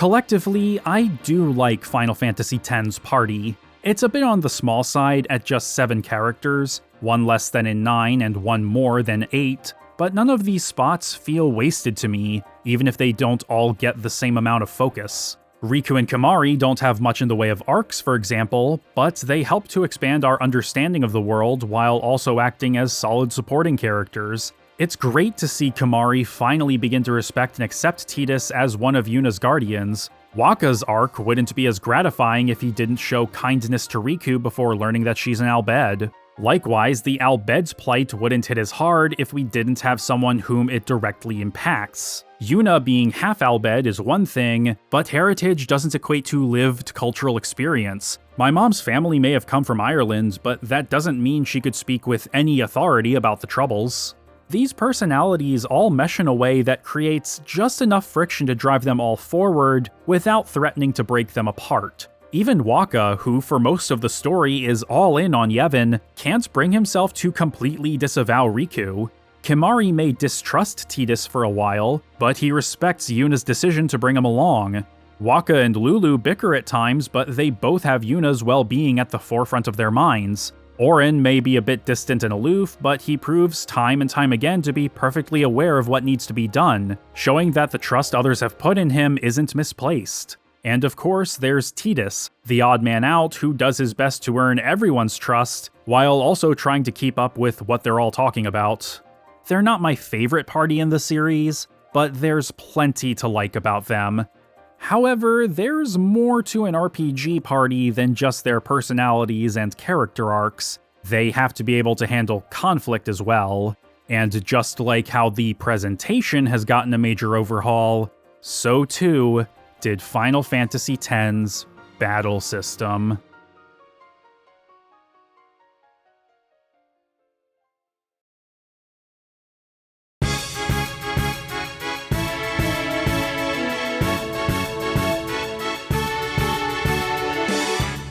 After 6 games over the course of a decade, the series has set the iconic active time battle system aside in favor of a style of gameplay that's more measured and strictly turn-based. In an effort to make combat more strategic, Toshiro Tsuchida would take cues from his time directing the Front Mission series, and the result is the Conditional Turn-Based Battle System, or CTB.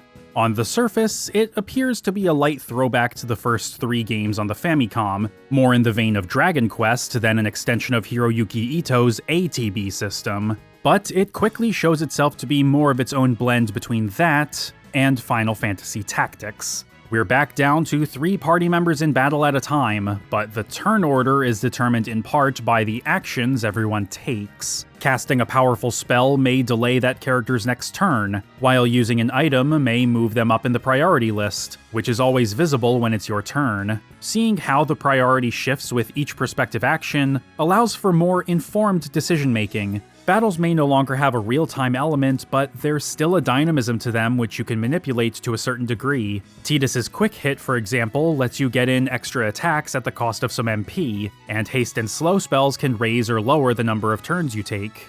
That level of control extends further than previous entries. In contrast with the PS1 games, at no point does Tidus need to be in the active party, which is good. And for the first time, you can actually switch party members in the middle of a fight, and doing so doesn't cede your turn. So if you're in desperate need of healing, you can either swap out the one who's hurt or swap in Yuna to heal them. It leads to interesting gameplay scenarios, where your options may be limited, but never restricted. You have the full party available to you at all times, but you have to know when to swap them in and out based on what you need at the moment. Everyone more or less falls into 1 or 2 job archetypes and has their own specialties in combat. Tidus may be a warrior, but his use of spells like haste and other skills that affect turn order and frequency also make him a bit of a time mage. Wakka uses a blitzball as his weapon, throwing it to hit flying enemies, kind of like a ranger. Auron is a samurai, dealing high physical damage, being able to break enemies' stats to make them more vulnerable, and his swords often deal piercing damage, making him ideal for fighting heavily armored enemies.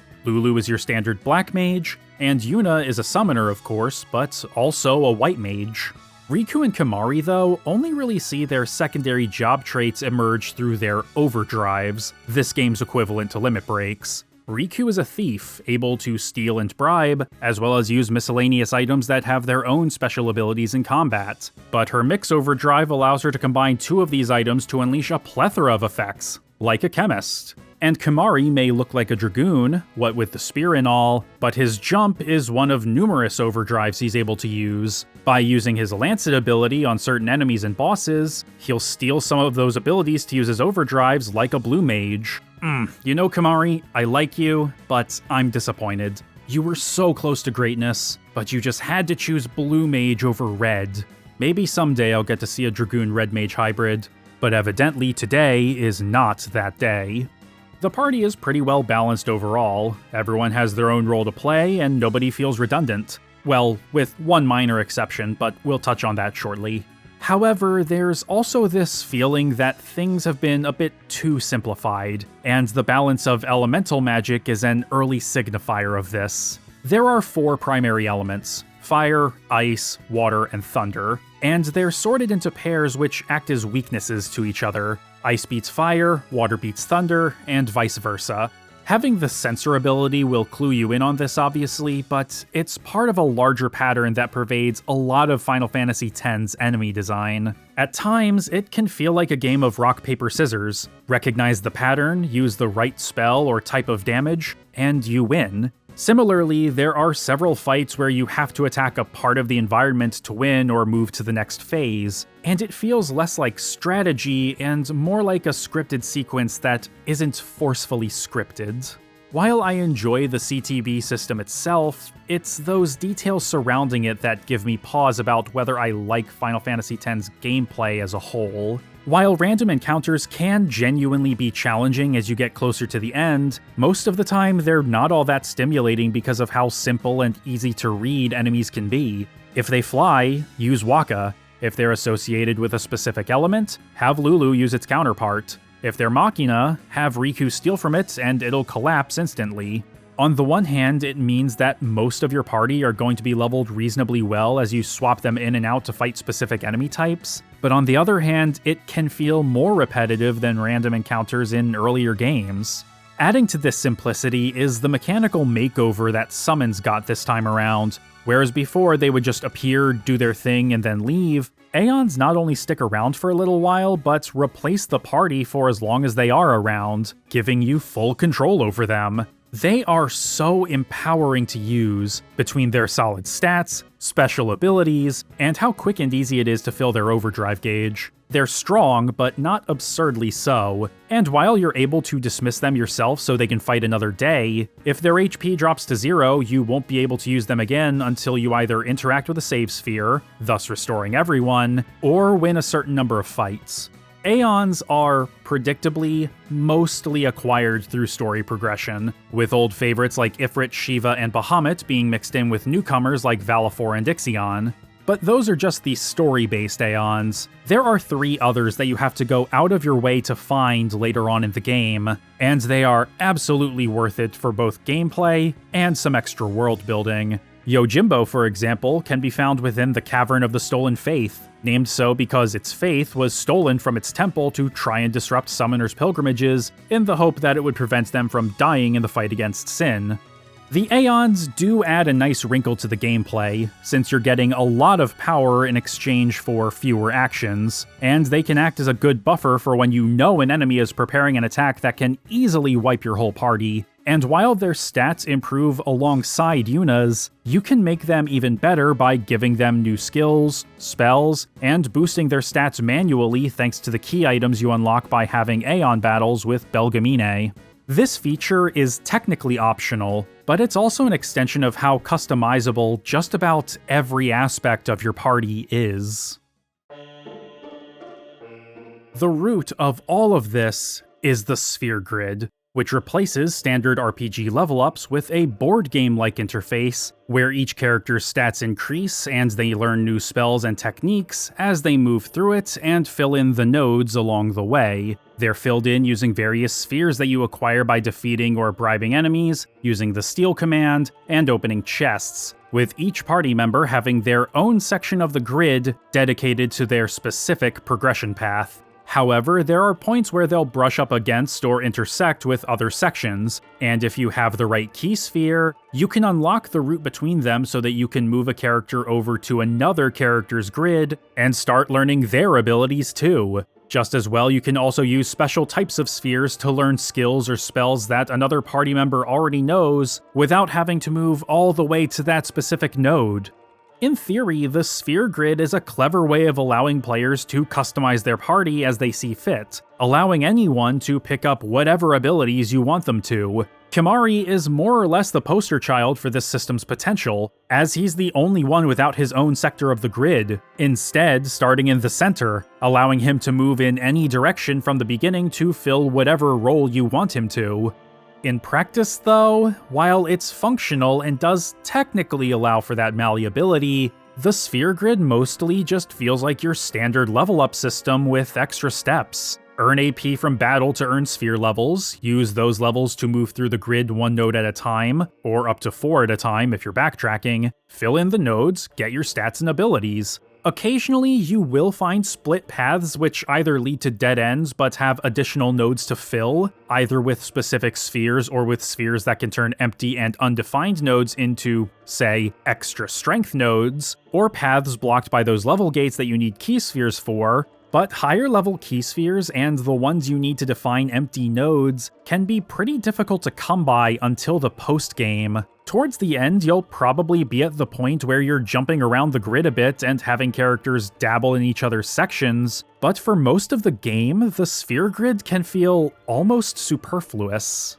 Personally, I don't mind the sphere grid. I like the concept of having the full party be represented on a massive, labyrinthian slab that feels like it would be a part of the setting, and having their placement on it and the path they took to get there represent their capabilities. Getting the higher level key spheres can be a bit difficult during a playthrough, and spheres that let you fill in specific nodes from other characters and define blank spots are in short supply as well, but I feel like this lends Final Fantasy X a bit of replay value. Using those limited resources isn't a requirement. I know I had some decision paralysis with them, but if you do use them, you can change things up just enough to make characters play a little differently every time if you plan accordingly. Start teaching Yuna some black magic. Have Kimahri start in Rikku's grid so he can be a thief early on, then move him onto Auron's grid to increase his damage output. Move Rikku into Tidus's grid to lean into her agility and give her more priority-based utility. You don't have a ton of options until incredibly late into the experience, but they are there and they can make subsequent playthroughs a bit more interesting. That being said though, the biggest drawback to the sphere grid when it comes to the post-game, where you're expected to really know how to get the most out of the game's systems and mechanics, is that as you close in on filling all 700 or so nodes across the whole thing, everyone starts to feel the same. They have the same spells, the same skills, the same special attacks, the same maxed out stats. The only differences between them will be their equipment and overdrives, which do set them apart, but only to a certain extent at that point. With overdrives, everyone not only has their own set of attacks they can unleash, each with their own methods of unlocking more of them, but as you play through the game, you'll naturally fulfill certain criteria to change how the gauge is filled. Initially, it only fills when you take damage, like the limit gauge in Final Fantasy VII, but you can eventually change it so that it only fills when you deal damage, defeat an enemy, when an ally takes damage, heal an ally, win a fight. There's a healthy array of options suited to a wide variety of strategies and playstyles. Equipment, on the other hand, has been completely overhauled. Unlike previous games where gear had their own stats and you would regularly cycle pieces out as you found other stuff with better stats, Final Fantasy X mostly does away with that. Weapons can still increase your offensive stats and your singular armor piece can bolster your defense, but now it's by a flat percentage, and even then, it's only one of numerous abilities that they can have. After Rikku joins the party about 10 or so hours in, you'll unlock the ability to customize your equipment by using a plethora of different items to ascribe new attributes to them. The percentage boosts to stats are just one kind of ability, in increments of 3, 5, 10, 20, and for HP and MP, 30%, which can stack. But there are also things like Sensor, which lets you see the health and elemental affinities of enemies, the various elements and status effects so that you can resist them, deal elemental damage with melee, or inflict status conditions on enemies when you attack, increase the rate your overdrive gauge fills up, automatically use Phoenix Downs when a party member drops, always having haste, protect, or shell up, and disabling random encounters, among other things. Each piece of gear can have up to 4 ability slots, but you have to be careful. Any customization you make cannot be undone. However, during most of a playthrough, you'd be lucky to find much equipment that has more than 1 or 2 free slots. You can still buy gear at shops, and some of it is pretty alright at least, but between the inconsistency in getting gear drops, the random chance that the gear you do get will even have any worthwhile abilities for the moment, or even slots for you to customize, and how most decent abilities require copious amounts of an item which you also may not be able to get consistently until much, much later, I found myself not customizing my gear much until very late in the game, or until I was in the post-game. Boosting your Aeon's stats and teaching them new abilities uses the same general system as gear customization, just with different, often lower costs. But I didn't really do this either. Boosting stats alone requires a surprisingly high number of spheres to boost them by a single point. And while these spheres can be easily reacquired, especially when you use a distiller on a specific enemy in the monster arena, the juice isn't really worth the squeeze in my opinion. They'll get stronger alongside Yuna anyway, so I never felt compelled to power up the Aeons themselves, outside of teaching them a couple spells like Haste and Kiraga. Final Fantasy X's character building systems are interesting in concept, but the way they were implemented leaves a lot to be desired in my opinion. You've got options, and plenty of them, but taking advantage of these options can sometimes be an exercise in tedium for a first-time player. Getting the right key spheres by stealing them or bribing specific enemies so you can move into different parts of the sphere grid, and farming good items to get really powerful abilities isn't entirely necessary to beat the game, but it does help, especially against the few bosses who will completely floor you if you're not prepared, like Seymour Flux. Final Fantasy X's difficulty curve is a solid one, but it can be surprisingly punishing if you aren't keeping up with your sphere levels. While these systems can feel undercooked throughout the bulk of the game though, they kind of start to shine once you start dipping your toes into the post-game. Unfortunately, that sheen is dulled by practically everything else about the post-game.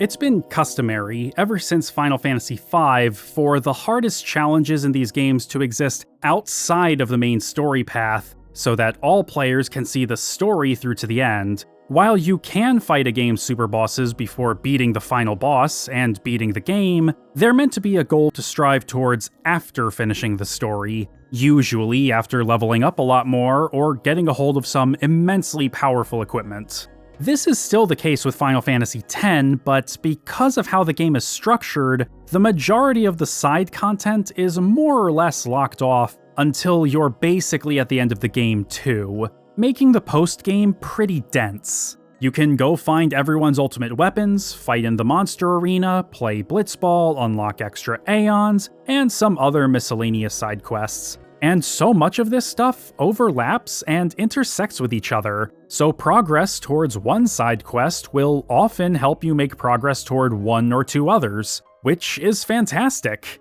At least in theory.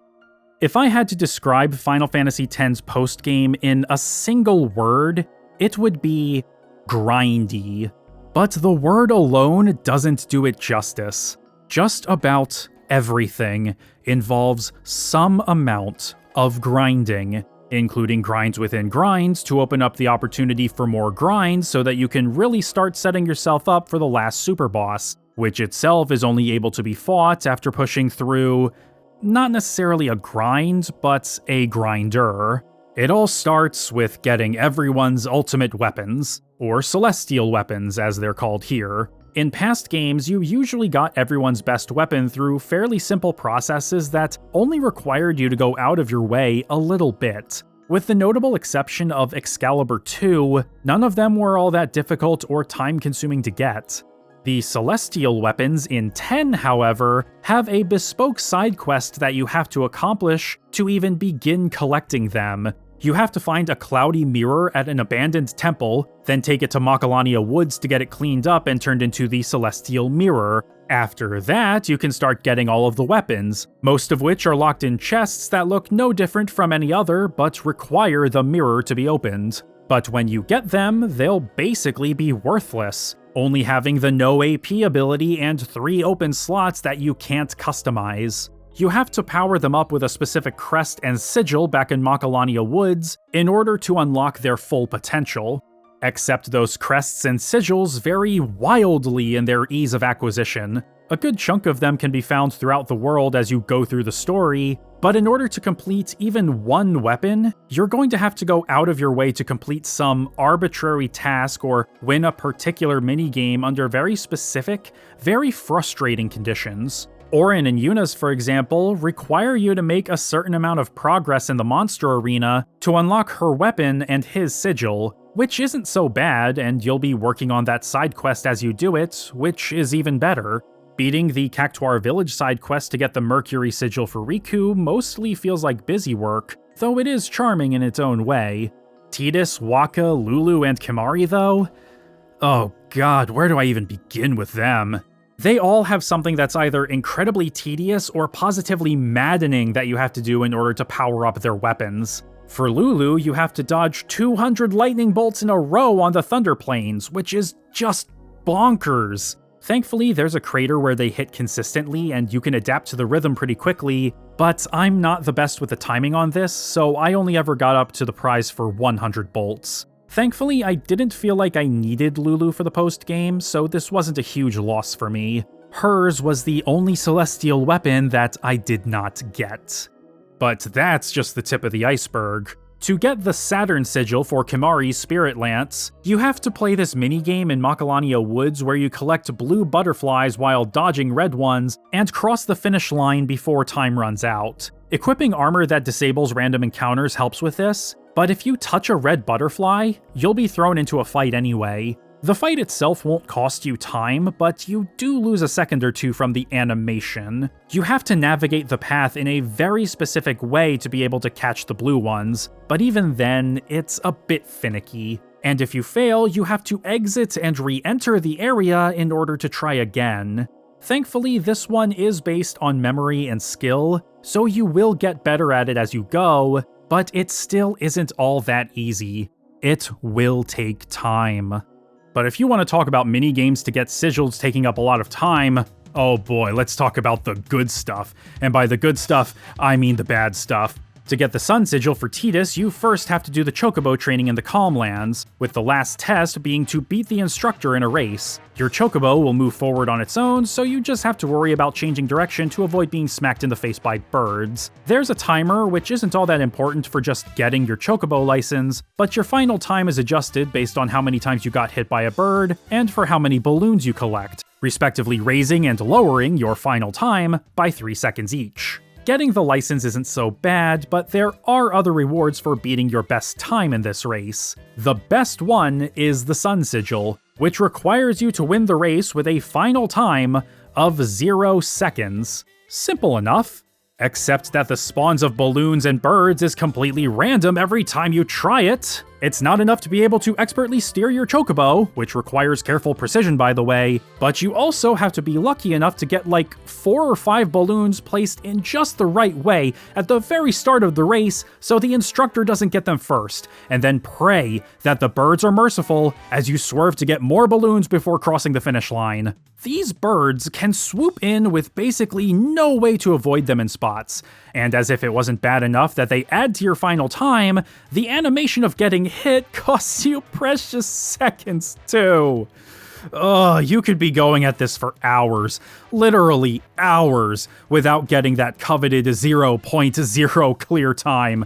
There will be times when you miss it by literal tenths of a second, or maybe you're about to make it before 2 or 3 birds kamikaze you all at once, right as you're about to finish, costing you everything. And there isn't even a way to restart during the race. You have to finish it. You have to waste more of your time bashing your head against a metaphorical brick wall before the game finally decides to show mercy and give you a good seed. It's just a game. It's okay. I'm cool. I don't hate this minigame with the same fiery passion as a lot of others, but I'm pretty close. I only spent maybe a couple hours on it, but a couple hours is a long time to spend on a minigame that only lasts about a minute. If it was a game of skill, like the butterfly hunt, I wouldn't be so worked up about it. It's the randomized seeds that suck any enjoyment I could have had out of this. But a couple hours feels like nothing compared to what you have to do for Wakka. For his world champion weapon, you have to immerse yourself in what is probably one of the most divisive minigames in the whole series, Blitzball. Inspired by the then upcoming 2002 World Cup and the pod racing scene from The Phantom Menace, Yoshinori Kitase mostly put the minigame together himself, with the intention of it being a completely optional game mode. Including the sport into the actual game in some way was a fun choice in my opinion. Why make 2 of the party members athletes, one of them being the protagonist, and not let you play their sport? But unlike Triple Triad, which you didn't have to touch at all in Final Fantasy VIII, Blitzball did eventually become mandatory to play for the story. Thankfully though, it's just one match, and you don't even have to win, which is good because the rewards for winning aren't really worth it, the story isn't affected, and your teammates at this point are kinda garbage anyway. Which is to say nothing of the actual minigame itself, which is pretty involved. Each team has 6 players, split evenly between offense and defense, and everyone's stats grow as they earn experience and level up. They can learn special passes, tackles, and shots from other players, but using them costs HP. These special moves are able to give temporary bonuses to their stats, which can even the odds a bit when you're blocked by more than 1 or 2 opponents. The stats aren't rigid or consistent though. They're more of a ballpark estimate of their capabilities against passers and blockers. It took me some time to grasp that, since there were points where it felt like the math wasn't adding up, but there is an element of chance to it. By default, you're set to an automatic playstyle where you don't control anyone, but you can swap to manual controls mid-game. You'll only control one player at a time, the one who's holding the ball, but your AI teammates are pretty competent. Games typically go pretty fast, especially if you just score one goal and play keep away for the rest of the match, which becomes trivial as your players get into the higher levels. Where things get a bit more complicated is with the team building aspect. After the game in Luca, you can recruit players from all over Spira to join the Aurochs. Plenty of them are already contracted with other teams, but there are some pretty good ones who haven't been signed when you meet them, and they're usually pretty cheap. You pay them on a per-game basis up front as part of their contract, and when their contract expires, you can either let them go or choose to rehire them for however many games. You'll also get updates on players from other teams, when their contracts expire and if they get picked up by someone else. If they don't, you can go find them out in the world and sign them yourself. The only caveat is that you can only have 8 players contracted at a time, and Tidus takes up one of those spots by default.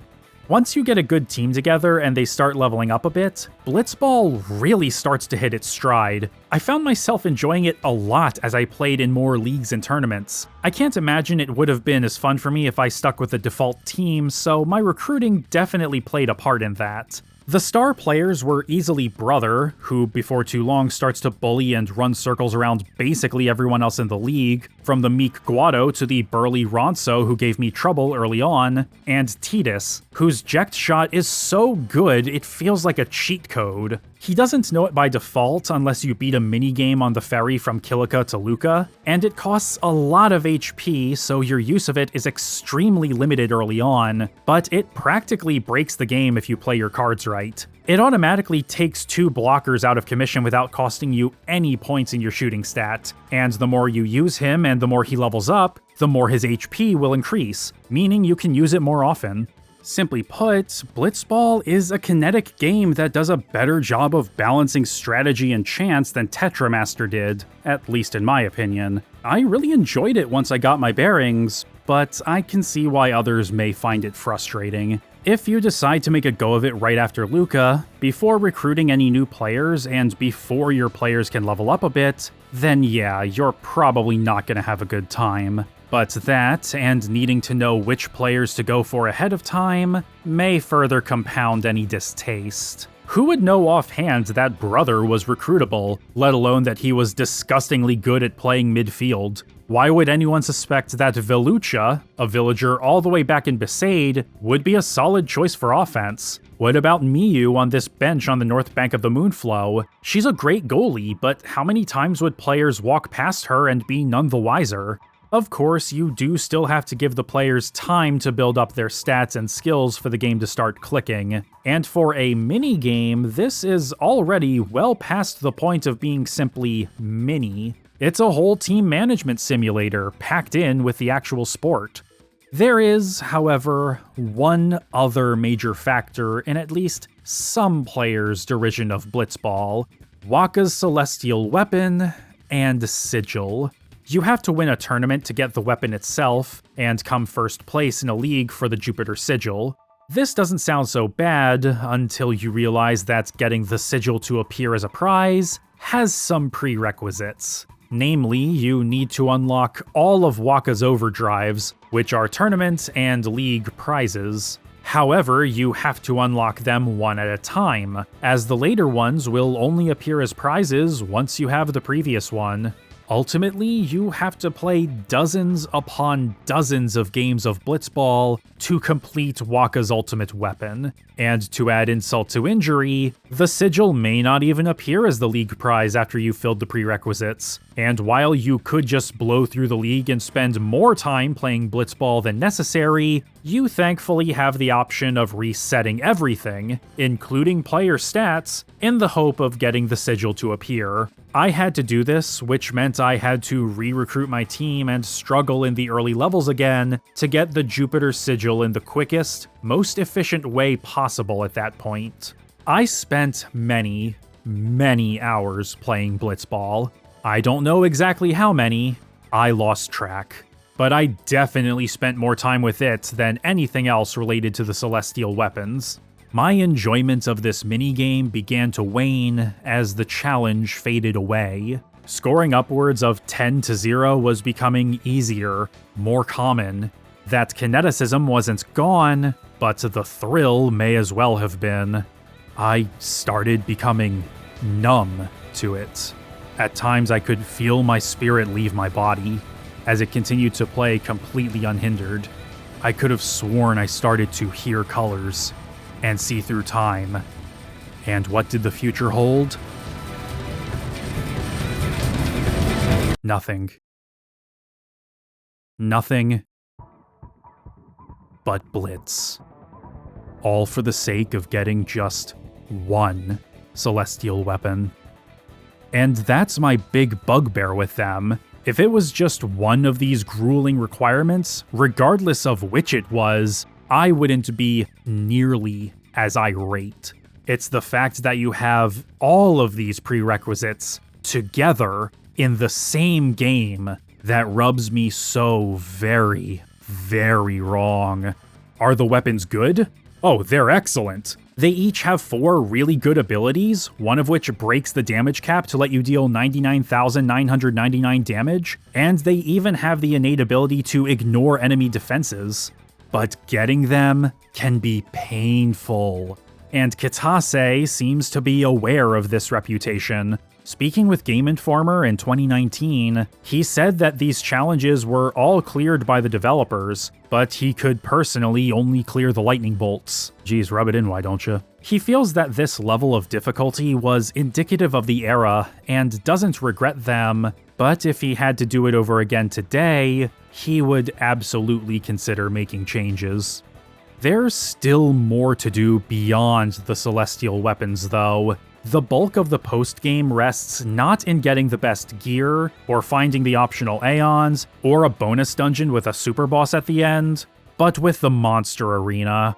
There's a little nook at the eastern end of the Calmlands where an older gentleman has set up shop to reopen a training facility that was originally established by Lord Mihen for the Crusaders long ago. To help him out, you'll need to buy special weapons from him that have the capture ability, and use them to defeat fiends all around Spira to capture and send them to the arena. It has to be with these weapons, and it has to be a melee attack. You can capture up to 10 of every fiend in the game and fight them at the arena for a small fee, so you can more easily farm certain items from them this way, but that's not the main purpose of the arena. As you capture more fiends, you'll unlock special new enemies to fight in one of 3 categories: Area Conquest, Species Conquest, and Original. The first 2 are pretty self-explanatory, unlocking new fights as you get all the fiends in an area or of the same species, like wolves and flans. As you unlock more challenges in those categories, you'll in turn unlock more original monsters to fight. A lot of these special fights drop rare items like stat spheres to fill in the empty nodes on the sphere grid, and the difficulty of all of these varies significantly, from being little more than a mook with a lot of health, to Final Fantasy X's ultimate super boss, Nemesis. And when I say a lot of health, I mean it. Thankfully, unlike FF9, there are several overdrives that hit enemies more than once, and even if you don't have the celestial weapons, you can customize other weapons to break the damage cap with the right items, so 6 digits of health isn't completely unmanageable. But a lot of these fights kind of expect you to have at least some of the celestial weapons, or even have your character's stats maxed out, especially those in the original category. But to even unlock all the fights, you have to grind out fiends in every area to catch 10 of everything, including the final dungeon and the Omega Ruins bonus dungeon. I may as well touch on the ruins since I brought them up, but to be honest, they're not all that interesting. The idea of having Omega Weapon be the fiendish remnants of an old priest of Yevon who rebelled against the church is a nice bit of flavor, as is having his hatred of Yevon be so strong it spawned Ultima Weapon as a guardian of sorts. But neither of them are all that difficult. Ultima Weapon only has 70,000 HP, and Omega is only 1 point shy of 100k. You can steal and bribe some really good stuff from them, and their drops aren't half bad either. But if you're coming here for a good fight, to see the battle system fire on all cylinders, you're not gonna get it here, which is a little disappointing. The real fights are in the original category at the Monster Arena, but this game makes you work for them. You'll level up a bit by capturing all the fiends and winning all the special fights in the arena, but you've got to be ready to power level your party in order to stand a chance against the hardest ones. You gotta grind to basically max out your stats if you want to have a chance against Nemesis at the end of it all, and thankfully there is a way to accelerate the grind in the arena itself. If you set everyone's overdrive mode to Comrade and give them armor that has triple overdrive, triple AP, convert overdrive into AP, and Auto Phoenix, then you can just go fight Don Tonberry in the Area Conquest category to get massive amounts of AP and sphere levels in just a few minutes. You'll eventually run out of spheres to fill in the empty nodes on the grid, but using Distillers on Kotos, also in the Area Conquest menu, for the spheres you're running low on will fix that problem pretty quickly. Thankfully, the proprietor of the arena will give you some very nice rewards you can use to get a lot of really good abilities whenever you clear certain milestones, and you can grind out specific types of spheres and other items you may need from various fights at the arena. A lot of this creates a feedback loop. and there's plenty of overlap between different parts of the post-game. So as you progress through this or that, you are most likely going to be making progress for the monster arena. It's a bit of a time saver in a sense, and you can argue that the way these pieces fit together is designed well, but from where I'm standing, it crumbles apart once you notice the fatal flaw that pervades almost every aspect of Final Fantasy X's post-game. Everything is a grind. A long, tedious, mostly uneventful grind. Grind for celestial weapons, grind for arena fights, grind blitzball, grind for materials, grind for hundreds of sphere levels per character, and grind through every single special fight in the arena across all 3 categories in order to unlock Nemesis, the ultimate super boss. Final Fantasy X's post-game is a Matryoshka doll of grinds and gimmick bosses, only a handful of which were even remotely interesting or fun. And at the end of it, your reward is a super boss that was honestly kind of boring to fight. Maybe maxing out most of my stats took some of the fun out of it, but it felt like I didn't really have a choice for a good chunk of the bosses along the way, so hey, go hard or go home, I guess. I want to reiterate that I don't mind a lot of what Final Fantasy X does for its post-game in a vacuum. Putting them all together in the same pot is what makes the whole ordeal truly exasperating. I had put about 48 hours into the game by the time the credits rolled, having only gotten Yuna, Rikku, and Auron's celestial weapons, and all the optional Aeons in that time.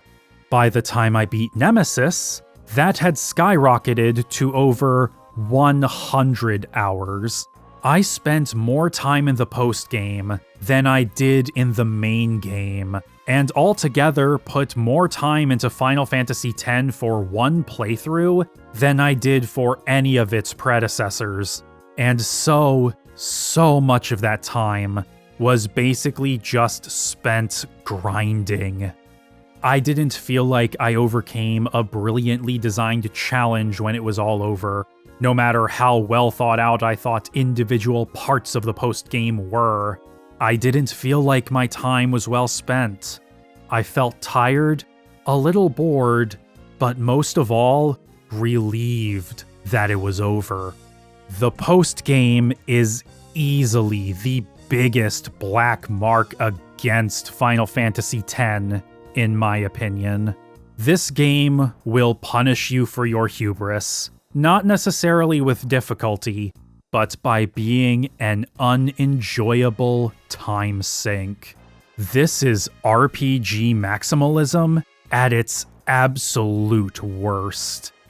The only grace I will give it is that all of this is completely optional. If you don't care about putting the game systems through their paces or getting the best builds, none of this should concern you. You can enjoy the story, the world, and the characters while having little to no interaction with anything outside of them. I still would recommend at least getting Yuna and Auron's celestial weapons, since you don't have to go far out of your way for them, and the optional Aeons are worth getting too, especially Anima. But please, for the sake of your sanity, skip the rest. Thankfully, while I'm pretty cold on the post-game, none of that vitriol has bled into my feelings on the main story.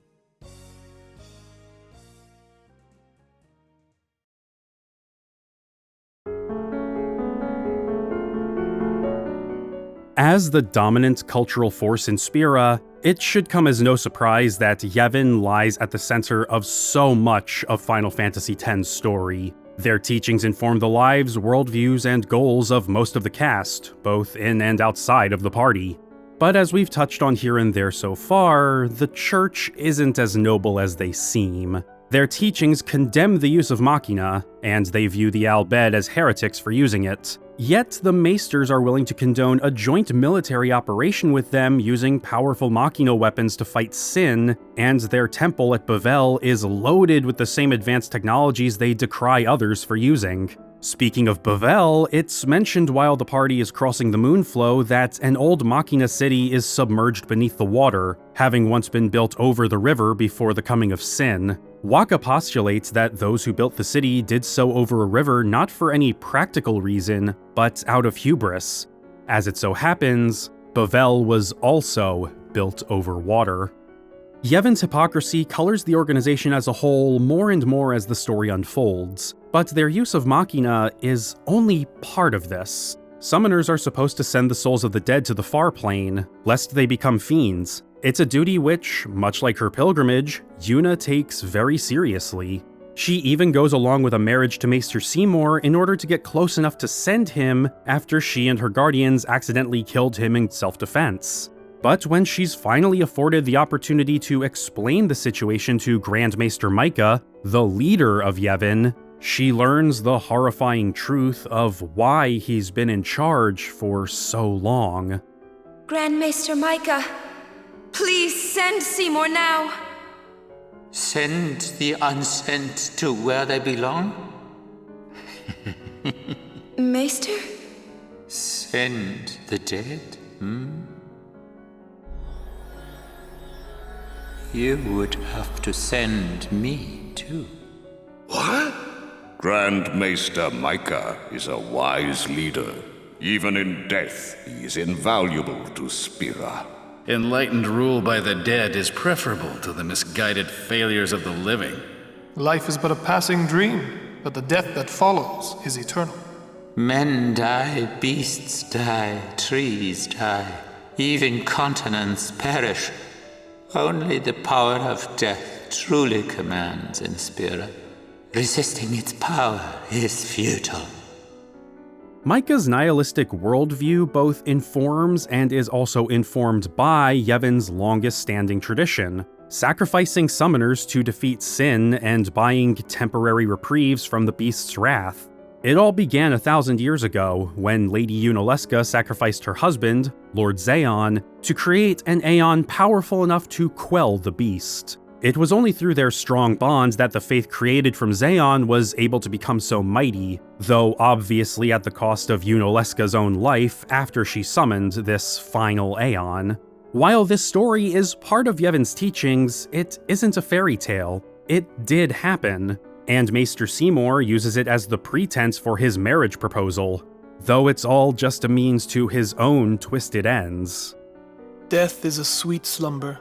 If all life were to end in Spira, all suffering would end. Don't you see? Do you not agree? Come, Lady Yuna. Come with me to Zanarkand, the lost city of the dead. With death on our side, we will save Spira, and for this, I will take from you your strength, Yuna, your life, and become the next Sin. I will destroy Spira. I will save it.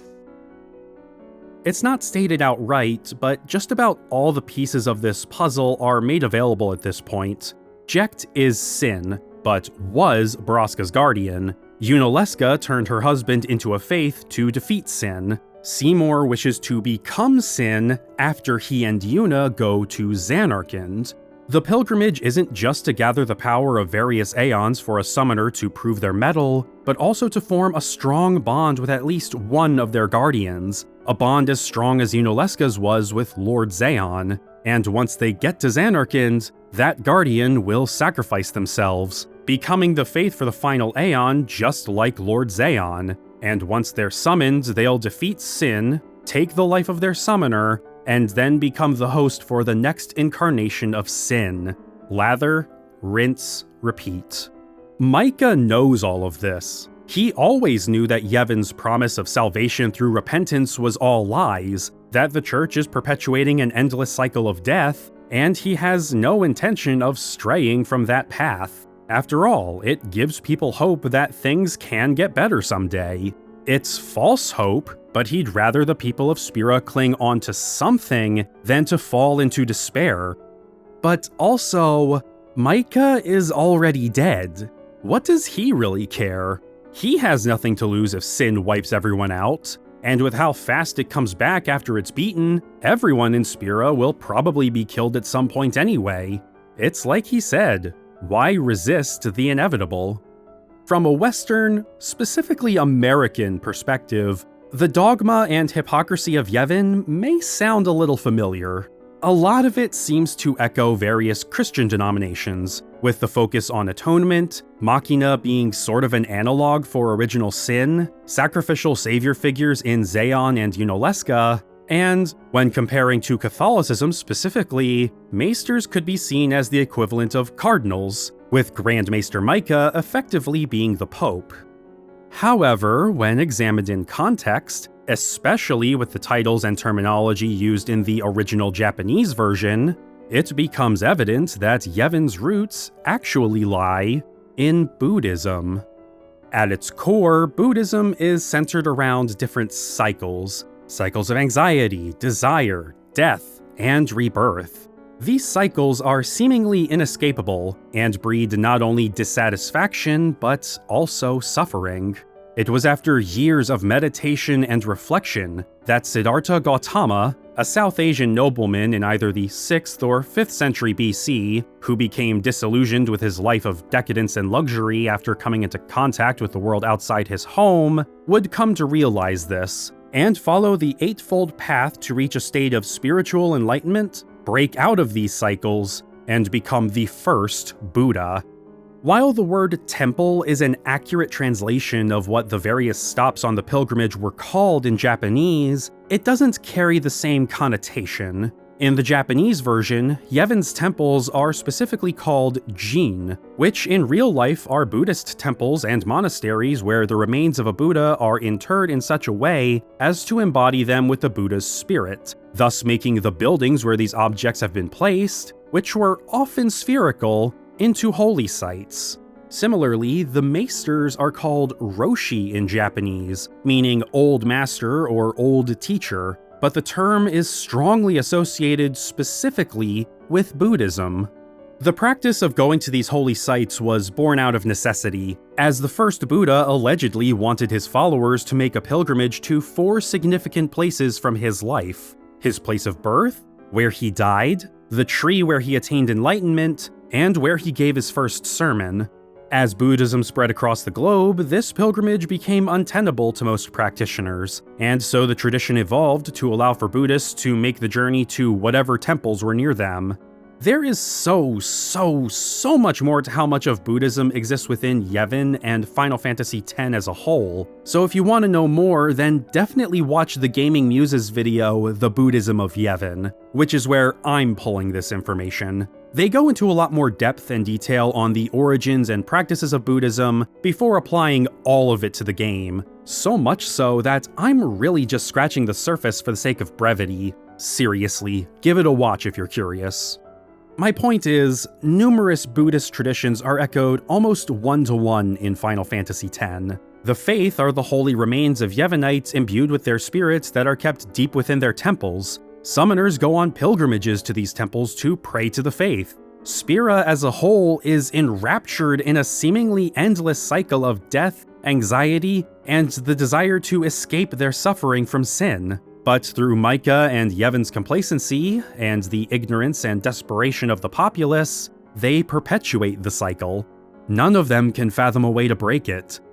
Maester Seymour's grand plan is, in the abstract, roughly in line with the basic tenets of Buddhism, in that he wishes to release the people of Spira from their cycle of suffering. In fact, Seymour's line about life only being a dream is an allusion to Buddhist scripture. But it's a plan which he formulated while caught in his own cycles of anxiety and desire. Like Yuna, Seymour is also a half-breed, with a Guado father and human mother. But whereas Yuna grew up without facing any sort of discrimination for her heritage, Seymour wasn't accepted by the Guado or other humans when growing up. His mother became a faith to grant him the power to forge his own path in life, and to defeat sin despite her young son's protests. Sadly, her sacrifice didn't work as she had intended. Because I let him taste power. He began to thirst for more.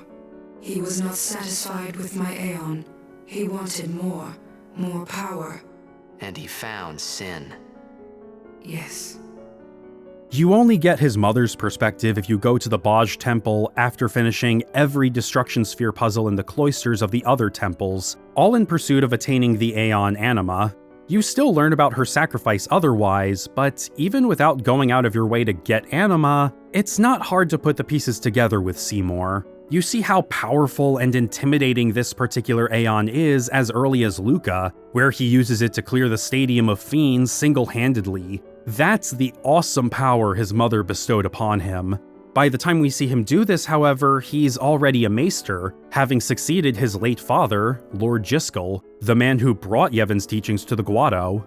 But try as he might, Jiskel couldn't quell his son's lust for power, and knew that it would inevitably lead Seymour to commit patricide in the pursuit of it. Bearing all this in mind, Seymour can be looked at as a corruption of Siddhartha Gautama. He recognizes suffering and, like Gautama, comes from a place of privilege, but unlike the Buddha, he never reached a true state of nirvana. His desire has kept his spirit anchored to the world of the living, allowing him to ascend beyond the simple binary of life and death, but this didn't bring him any sort of enlightenment. Instead, it's left him even more detached from the simple realities of both states of being. Heck, that goes for all the maesters, especially Micah. Seymour's judgment is clouded by thoughts of what he could do to end all suffering if he just had more power, so much so that putting an end to the world's suffering isn't a kindness, but a flex of what he could do if he had all the power. And the greatest power in the world, the ability to release everyone from their worldly pain, lies with the greatest source of that pain: sin. However, while he theoretically has the makings of a compelling and tragic villain like Kuja or Sephiroth, the way Seymour is written and framed within the story doesn't err towards that. He's hardly treated as tragic or sympathetic, but more as a maniacal villain in a similar vein as Exdeath or Kefka. Until basically the very end of the story, he has the support of the Guado and Yevon, but his goals are entirely self-serving and would destroy all of them, which is what ultimately leads to him going it alone and slaughtering anyone that tries to stop him. This includes every Ronso on Mount Gagazet, bringing Kimahri's people to the brink of extinction. This is all to say that Seymour isn't a very interesting antagonist. He's a manipulative church boy who views everyone and everything around him, his people, the clergy, even Yuna and her guardians, as a means to an end. While there's a bit to chew on philosophically if you're familiar with the most basic aspects of Buddhism, if you don't know that, then Seymour will come across as a fairly banal villain who just wants power for power's sake. And for what it's worth, that's not untrue. Even when considering how he and his goals are born of anxiety and his childhood desire to be accepted, or how any of it relates back to Buddhism, the former is so understated that it almost feels superfluous, and that nugget of philosophical intrigue isn't substantive enough to make him a compelling villain either. He's just an obstacle. Thankfully though, Seymour isn't the main antagonist of Final Fantasy X. He is an antagonist, but he isn't the one driving what it is the game is actually doing. For that matter, neither are Jecht, despite being painted as a villain early on from Tidus' perspective, or Sin, at least not individually. Jecht was a flawed person who grew past his vices and ego, and as Sin, he's a barely conscious force of nature cursed to be a harbinger of death. But Sin didn't just spontaneously appear one day, it had to come from somewhere. And it's eventually revealed that, like Jecht and Tidus, Sin also came from Zanarkand. But not the same Zanarkand. While Yevon's condemnation of Machina is rooted in tales of a gruesome war mankind waged using it, this is only half true. There was a war that was fought with Machina 1,000 years ago, but it was specifically between Bavel, armed to the teeth with the same machines the church now condemns, and Zanarkand, which back then was a city of summoners as well as Machina. As Bavel's forces brought Zanarkand to the brink of destruction, you, Yevon, a powerful summoner and the leader of Zanarkand, desperate to preserve the memory of his city, gathered as many citizens as he could to turn them into faith, whose collective dreams would reproduce the city as it was during its golden age. To defend this dream Zanarkand, Yevon would summon the ultimate weapon, Sin, to prevent anyone from finding and disturbing it. Any remaining Machina settlements, or large settlements at all, would be wiped out so that there'd be no chance they could find Dream Zanarkand. But Sin was too strong for Yevon to control, and its will overtook him. Yunalesca, his daughter, defeated it with the final Aeon, but Yevon's spirit latched onto the Aeon as Sin's new core, breaking the strong link she had with it, thus killing her. And so the cycle would continue for 1,000 years, with Jecht being the latest in a long line of sins. Yevon's inability to let go of his worldly attachment to his home made him desperate to preserve it, and it cost him everything. Zanarkand was destroyed, and he lost his autonomy to a monster of his own creation. The Dream Zanarkand he was trying to protect still persists and functions much like a real city would, as people are born, grow old, and die, but has otherwise been stagnant for 1,000 years thanks to its isolation from the rest of the world. Suffering doesn't exist here, but the people live in ignorance of the nature of their own existence. They're as ephemeral, more so even, than anything else out in the wider world of Spira. But nobody can reach them, only Sin, their Leviathan protector, itself the product and instigator of interminable cycles of death and rebirth. Tidus learns the truth about his Zanarkand as the party traverses Mount Gagazet, where they find the countless faith dreaming his home into faux existence embedded into the stone of the mountain. Okay, I take it back, this feels way more like Zardoz than the other faiths. However, only Tidus is told the truth of it all. The hooded child who's appeared sporadically throughout the game, who turns out to be Bahamut's faith, tells him all about the war, the faith, and the dream, and that the faith have grown tired of dreaming. After all this time, they wish to be freed from the suffering they've brought on themselves and the world, break their cycle of suffering, and the dream will end.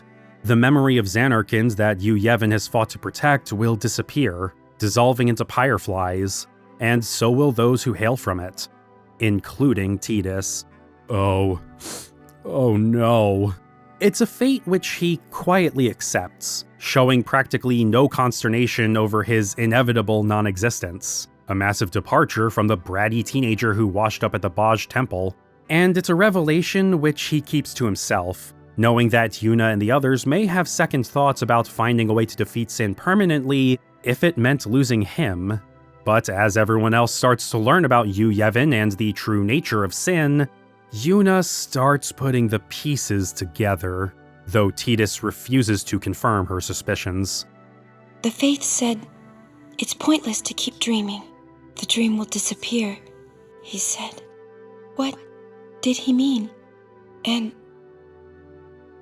what is it that Yevon is summoning from within Sin? The dream of the faith.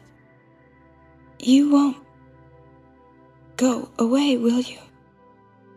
He is literally a dream, just as Buddhist scripture posits that life itself is a dream. Dreams can't last forever, they all inevitably end. The faith hope for exactly that, and have placed that hope in Jecht and Tidus to break the cycles perpetuated by Yevon and Sin. As outsiders to Spira, they've openly questioned Yevon's teachings without hesitation, and inspired others to think beyond what they've been told, putting the wheels of change in motion.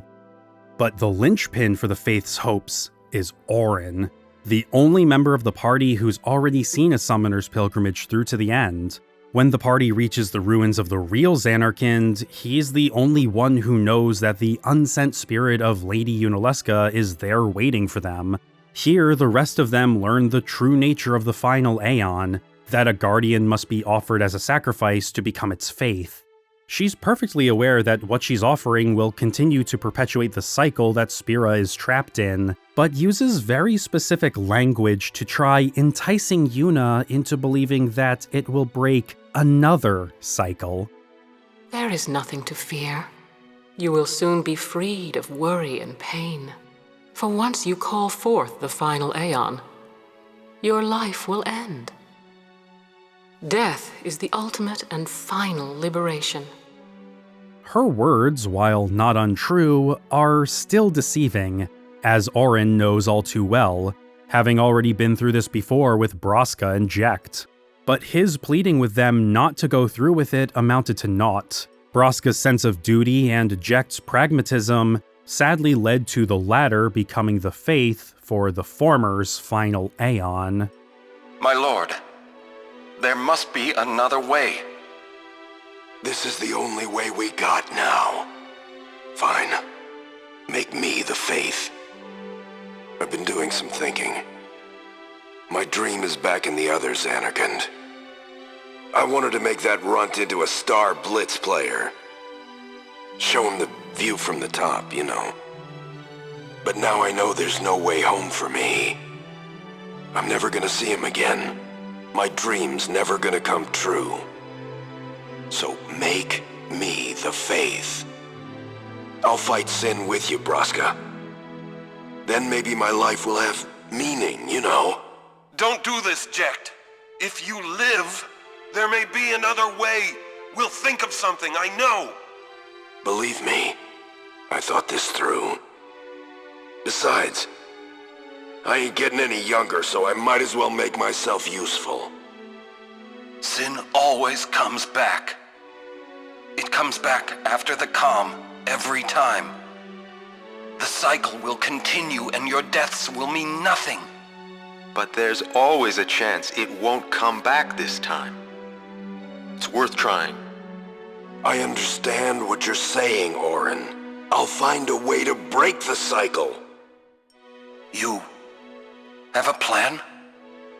Checked? Trust me, I'll think of something.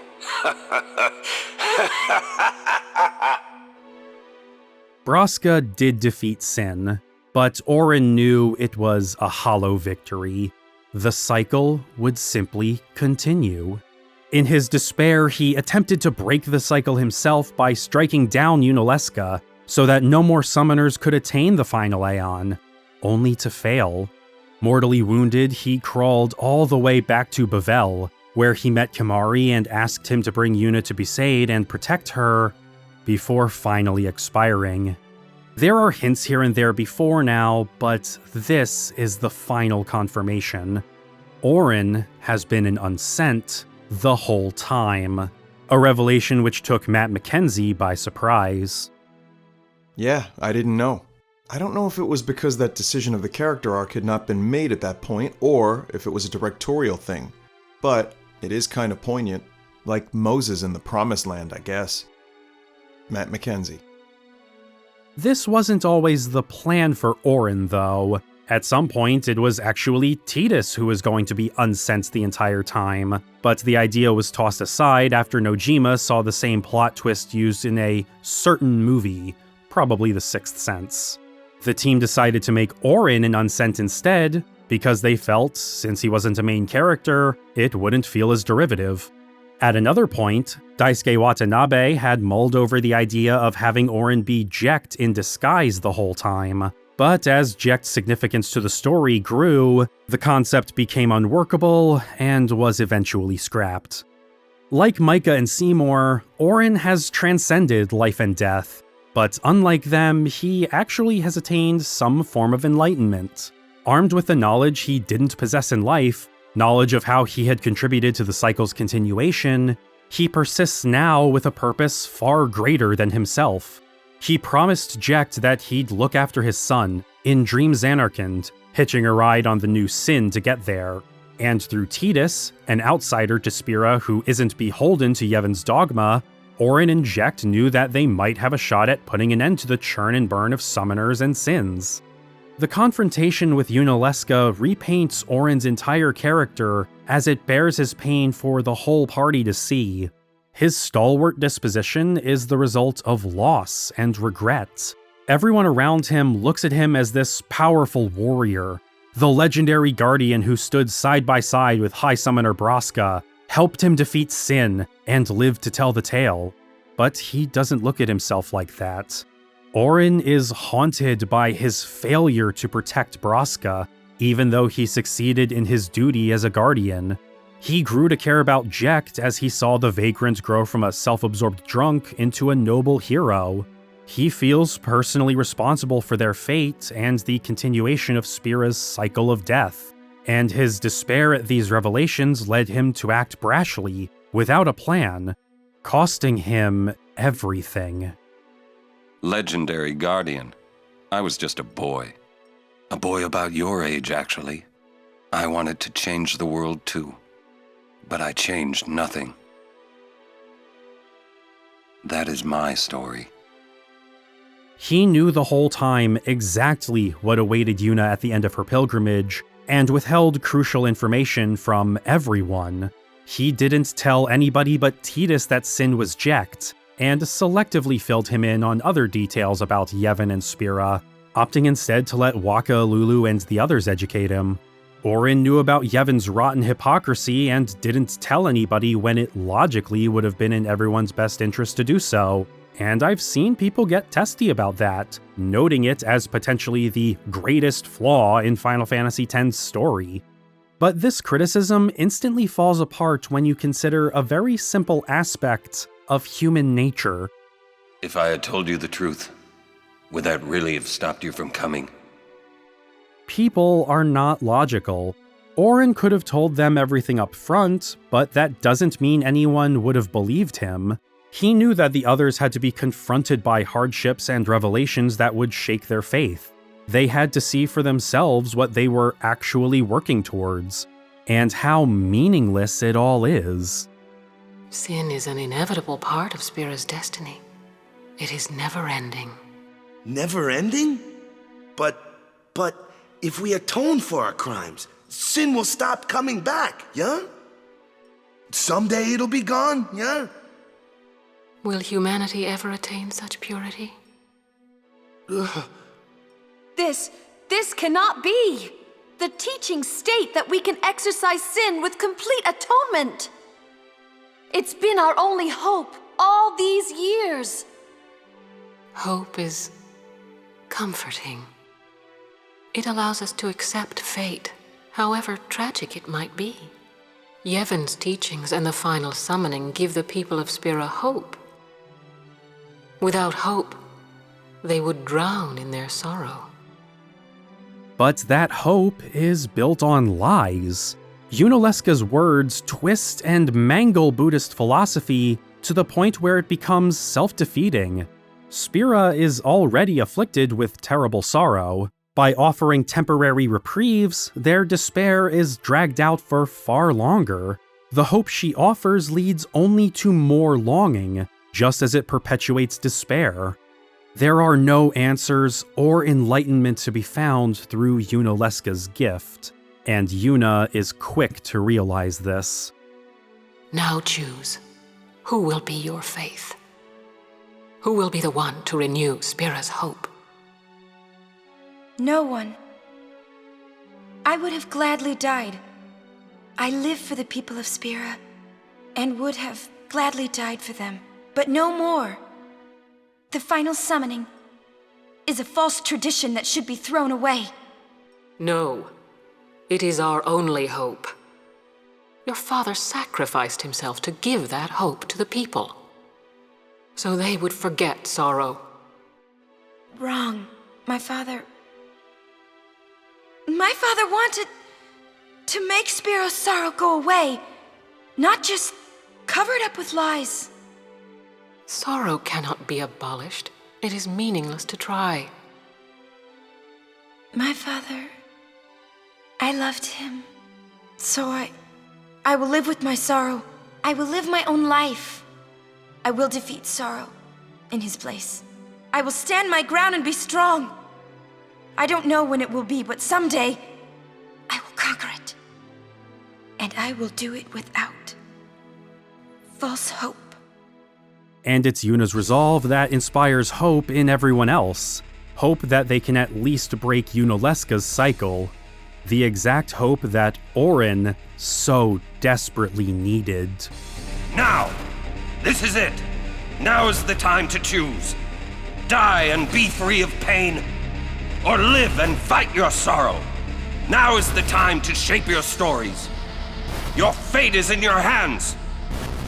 Even without knowing about the Buddhist underpinnings of this whole story, this lead up to the fight with Yunalesca is just perfect. Hetty Burris and Matt Mackenzie are in top form, emotions are running hot, and any doubts have been wiped away. Everyone understands just how much they've been duped, how their struggles would have amounted to nothing, but no more.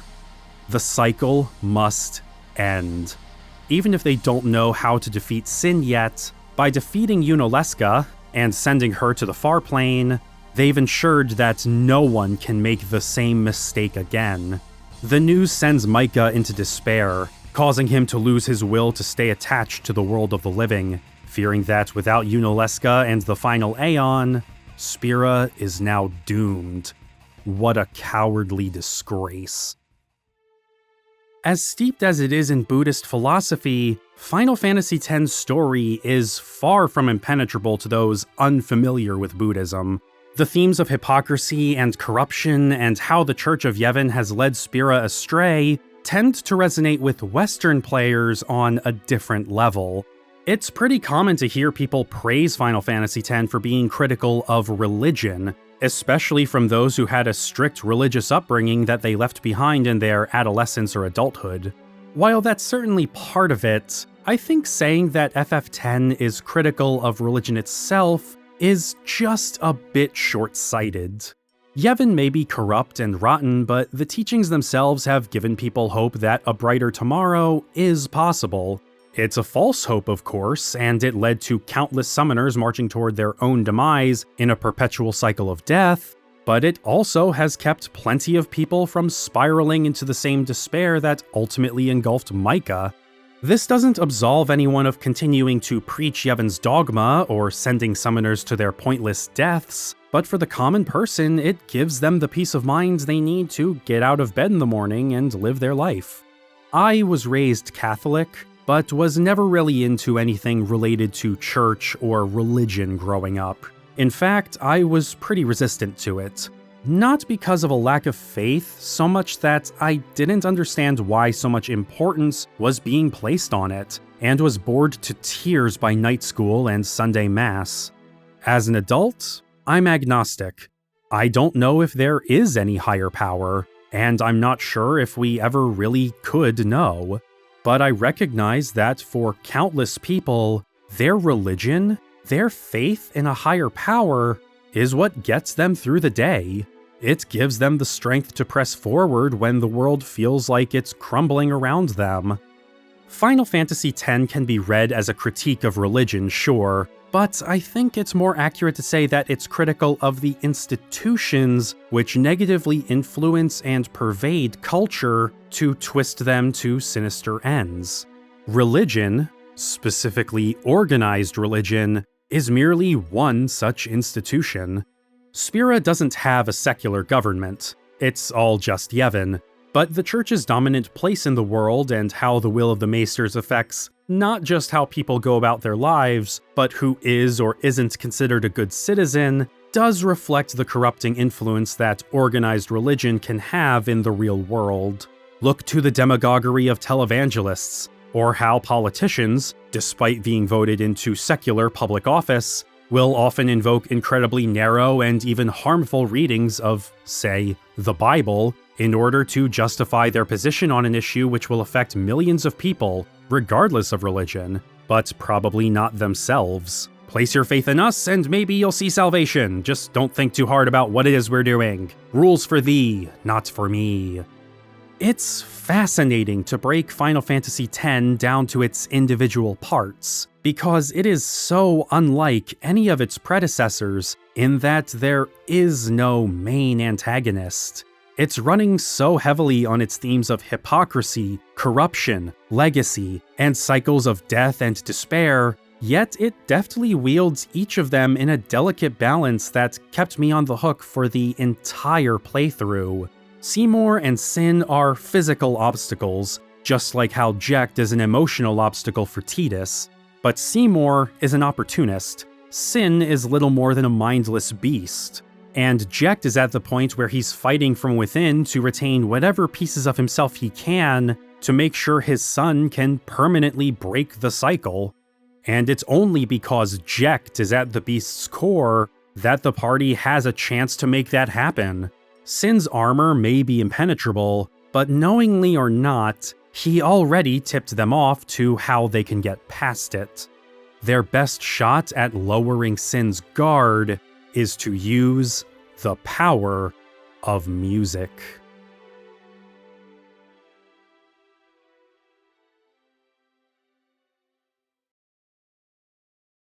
Okay, so there's a lot more to unpack with Final Fantasy X's soundtrack than just its plot relevance. Nobuo Uematsu is joined by Junya Nakano and Masashi Hamauzu this go-around, and I feel it's worth taking the time to comment on their contributions, as well as discuss select compositions from Uematsu. Junya Nakano's strengths lie in rhythm and ambience, often being driven by percussion. His work characterizes much of the game before Besaid, not through quantity so much as frequency. You'll quickly hear his take on a tense battle theme,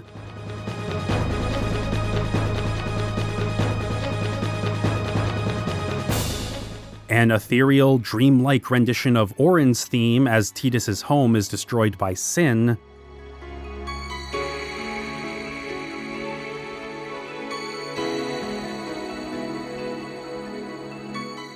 and the droning hums of the Baj Temple, all in quick succession.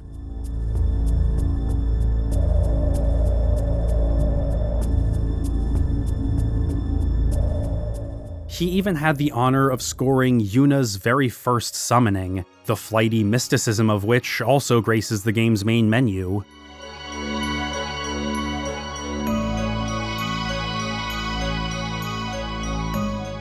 But his most frequently used piece is the boss track, Enemy Attack, which also just so happens to be the first track he worked on for the game. Its pulse-pounding drums and blaring brass do well to complement the heightened tension of a boss fight, though part of me does wish there was a more melodic element to it as well. That aside though, it's a decent track.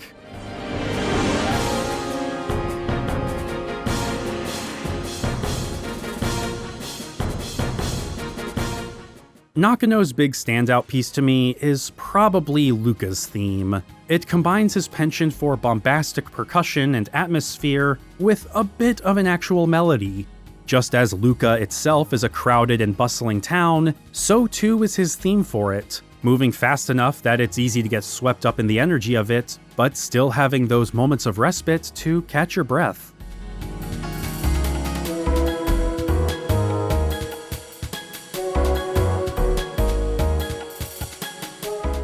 There isn't an especially wide range with Nakano's contributions here, but they're all at least serviceable.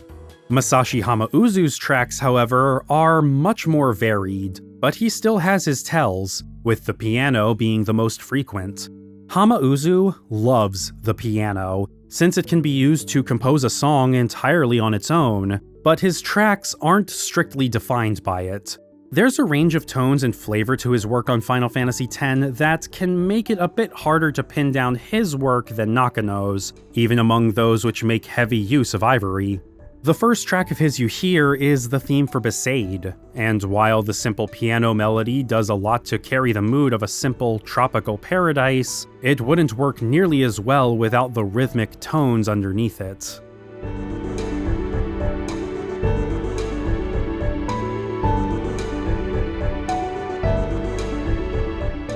Contrasting this is his track for the Thunder Plains, which he put together without consideration for where it would be used, and he added the sound of a ticking clock to give it the mood of eternity.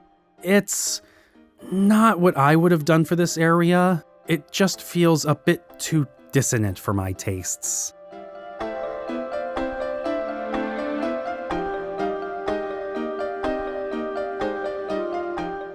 The piano is also prominently featured in his airship theme, but in a way that's more grating than interesting or pleasant. It's aggressive, which I think is fair considering that you don't get permanent access to it until toward the end of the game, and the urgency is cranked up to 11. But it's also extremely repetitive, and I can't listen to it without subconsciously hearing Sid getting excited for me to pick a destination.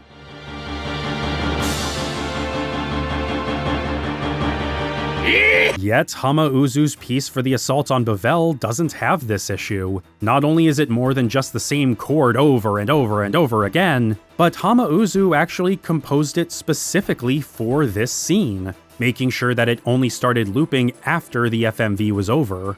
It is so wonderfully put together for the moment.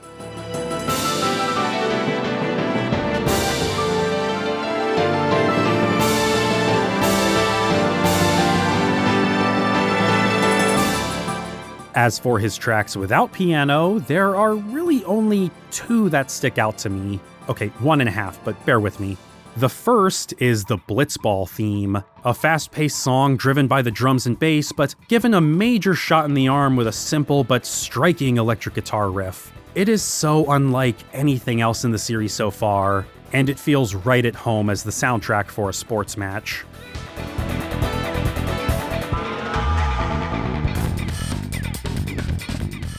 The other is the theme for Mount Gagazet, which imparts this sense of having traveled a great distance while still having so much of the road left ahead of you.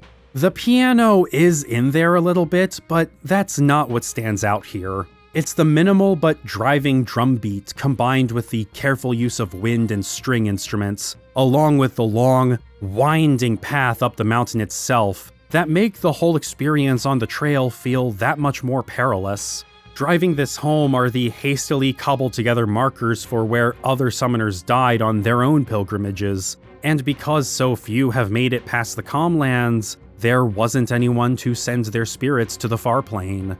The mountain is crawling with fiends born from the unsent spirits of dead summoners, and this track does an excellent job at joining that sad reality with the hope that salvation lies just a little further ahead.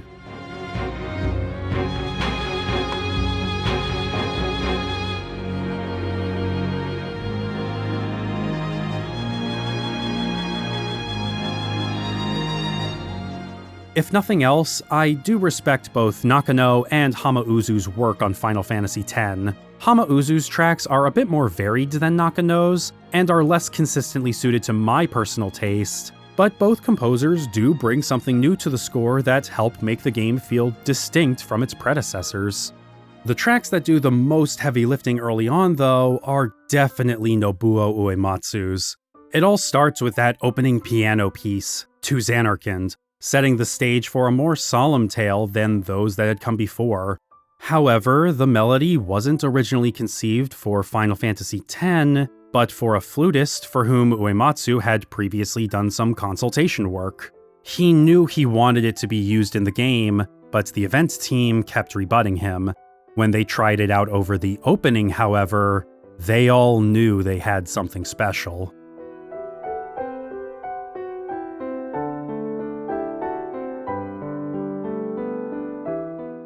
This opening is nothing without this track. It's beautiful, haunting, sobering, and somehow whimsical. It doesn't encapsulate the totality of Final Fantasy X, but it strikes the core emotions of the story just right. Though a couple of the tracks you hear shortly afterward can lead to a bit of whiplash. The series prelude returns once again, now back at the beginning of the game rather than being shunted away to the end credits, but this arrangement is a far cry from any previous version, featuring synthetic beats to give it more of a casual dance vibe.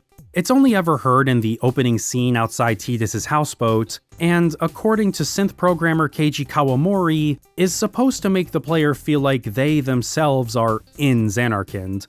There's even some very light diegesis to this version of the track, as in the scene afterward you hear a radio DJ reminisce about Jecht on the 10-year anniversary of his disappearance. It's a bit strange the first time you hear it, but it grew on me pretty quickly.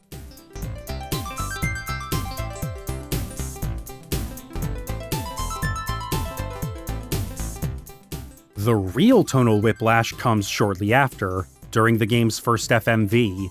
You made it to the stadium. It's dark, quiet. Tidus relaxes, alone, before his match. And then... Yeah, this is definitely different. Otherworld is a total 180 from the somber opening we had just a few minutes ago, and a major departure from the kind of music one would expect to hear in Final Fantasy. But for Uematsu, it didn't feel like a major swerve. He felt more relaxed working with rock bands than with orchestras, and had a lot of fun with this track. With lyrics written by Alexander O. Smith and performed by Till I Die vocalist Bill Muir, whom Smith just so happened to meet by chance at a bar, Otherworld is an aggressive track that invites Tidus, and by extension the player, into a world beyond what they know. But even if you can't make out the lyrics through Muir's harsh vocals, the song still leaves its mark with an unspoken statement. This is the new Final Fantasy.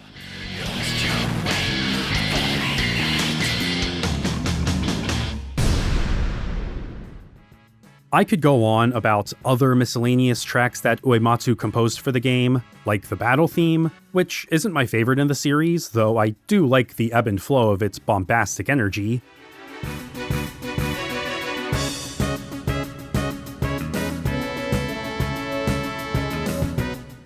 But I want to focus on two specific compositions that ripple out through the rest of the soundtrack, similar to Final Fantasy IX.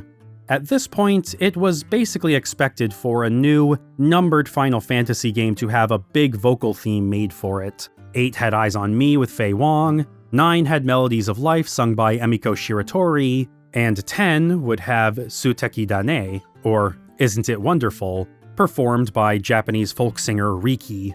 While Final Fantasy X's aesthetics were initially inspired by Okinawa, Uematsu's decision to seek out an artist from that region was actually born from his own personal interest in Okinawan music. Though Rikku wasn't from Okinawa, she was close enough, being only one island over on Amami Oshima, where Uematsu would meet with her several times before getting to work on the song. He wouldn't finish it until he was close to his deadline, bringing his synthesizer down from his office to the reception area after everyone else had gone home one night in order to shake up his work environment, finishing almost 10 tracks in just an hour, with one of them being Suteki Da Ne, the lyrics for which would be written by Kazushige Nojima. Like its predecessors, you don't hear the actual vocal track until much later on in the story, but its melody can be heard in tracks throughout the game. The most prevalent arrangements are Spira Unplugged, an acoustic guitar piece that scores the villages of Besaid and Kilika, and Yuna's theme, a wistful rendition that reflects her patience and grace, while retaining the underlying sorrow that she does her best to keep buried under fake smiles and an unshakable resolve. But after she learns the truth about Yevon, how deeply rotten the institution she dedicated her life to really is, and finds something to actually live for, that resolve starts to waver. This is Yuna at her most vulnerable, her lowest point. She feels utterly betrayed by Yevon, and isn't sure whether finishing her pilgrimage is even worth it anymore. She doesn't want to let the people of Spira down, but as an enemy of the church, it wouldn't be easy to see it through to the end even if she wanted. And if she succeeds, it wouldn't matter anyway. Sin will still come back. For a brief moment, she entertains the idea of leaving it all behind, running away with Tidus to a place where she can forget her worries and just live life. And she feels guilty for even thinking about it. Seeing her break down like this is heartbreaking, but her being so vulnerable with Tidus shows just how much she trusts him, just as he trusts her. And it's here where that mutual trust and the romantic tension that's been simmering throughout their whole journey come to a head. Yuna.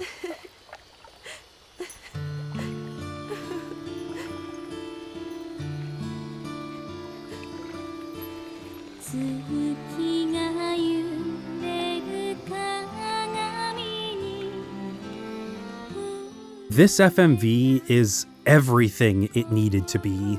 It's visually stunning, gorgeously staged, and it masterfully relieves the anxiety of everything leading up to it. The pain, betrayal, and indecision that consumed Yuna are quickly washed away by the warmth, comfort, and assurance she feels when she's with Tidus. No matter what she chooses to do, she knows he'll support her, and he'll do whatever it takes to make sure she lives to see a world free of despair. I got pretty choked up watching it, and while Suteki Da Ne isn't really my cup of tea musically, this sequence would be nothing without it. But it's not my favorite use of it in the game. Not even close. My personal favorite arrangement is Masashi Hamauzu's A Fleeting Dream, which crops up a couple times before the lake scene in Macalania, but its most prominent appearance is after Tidus and Yuna's lovely night together.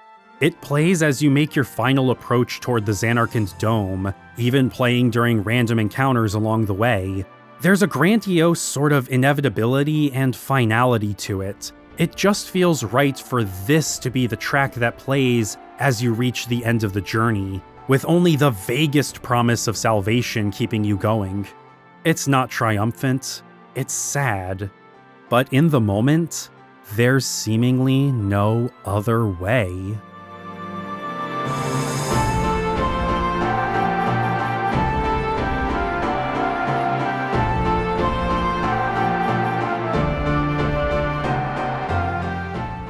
Except, as the party pieces together after defeating Yunalesca, there may still be a small glimmer of hope, and it lies with the other melody which pervades Final Fantasy X's score, the Hymn of the Faith.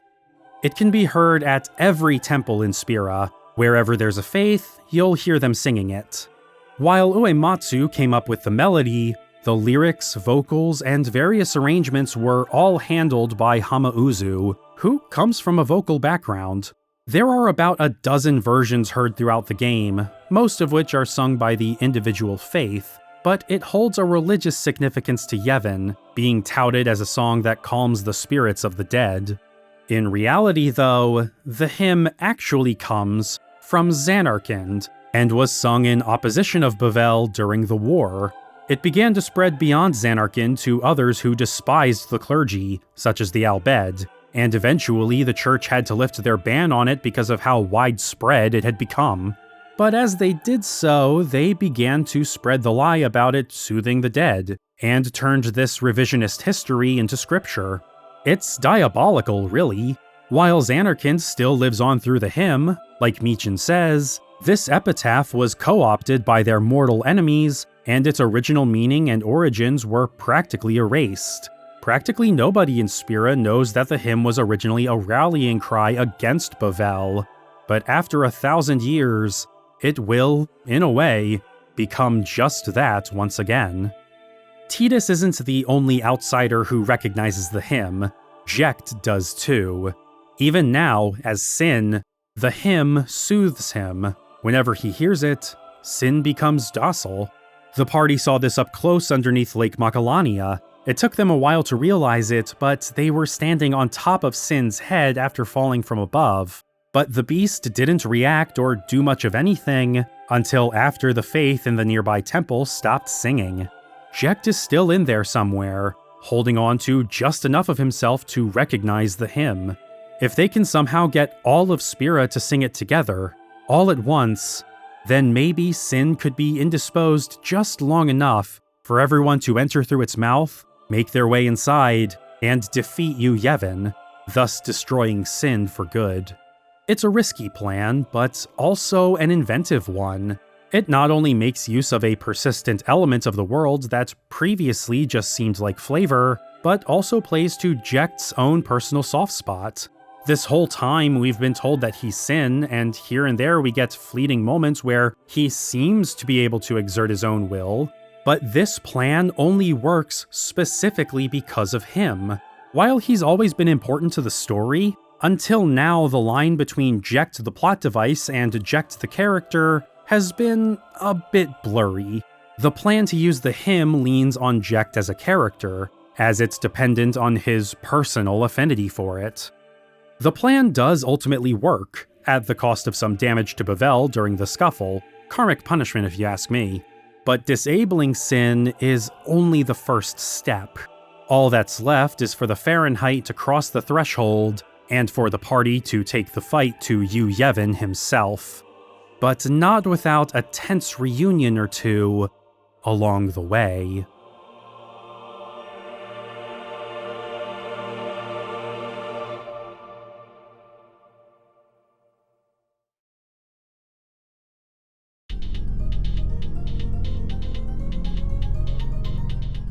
Conceptually, the inside of Sin is an inventive setting for the game's final dungeon. You aren't navigating an organic space with muscle tissue, antibodies, or internal organs. It's more of an alternate dimension, clouded by fog that gives way to ruins as you get closer to the beast's core.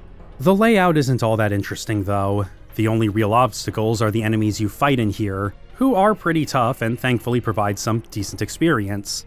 Before the showdown with Braska's final Aeon, though, you have to contend with Seymour one last time. Don't you ever give up? Sin has chosen me. I am part of Sin. I am one with Sin forever. Sin just absorbed you. I will learn to control it from within. I have all the time in the world. Since you were gracious enough to dispose of Yuna, the only means of destroying Sin is forever gone.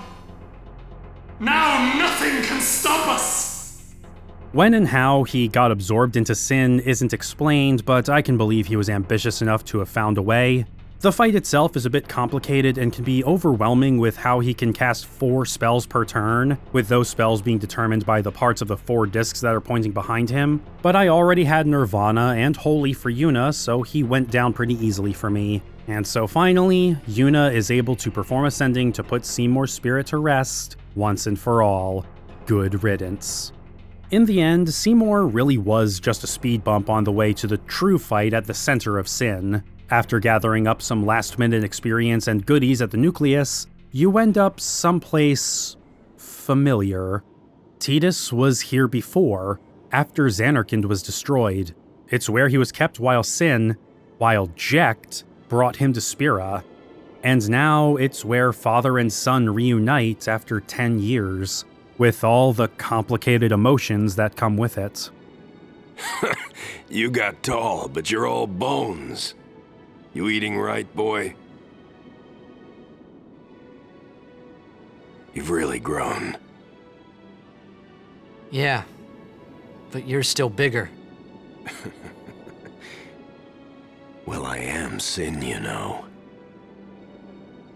That's not funny. Both Tidus and Jecht have come a long way from how they were presented at the beginning, as has the former's understanding of the latter. Tidus has seen the spheres. He knows that Jecht isn't the same man who rested on his laurels and berated him as a child. But that's still the only version of his father he ever really knew. And seeing him in the flesh brings all those memories back, even as the man standing before him acts like the one he saw in those recordings. Dad? Yeah? I hate you. I know. You know what you have to do. Jecht is a complicated character. He was never a good father, but you learn through the flashbacks and recordings you find that his poor parenting skills weren't born of malice or indifference, but from arrogance. The machismo and belittling were to try and toughen Tidus up and make him want to do better than his old man. Jecht always cared, but he just wasn't able to express that in a way that was healthy for either of them. And he understands that now, which is why he doesn't lash out when Tidus tells him he hates him.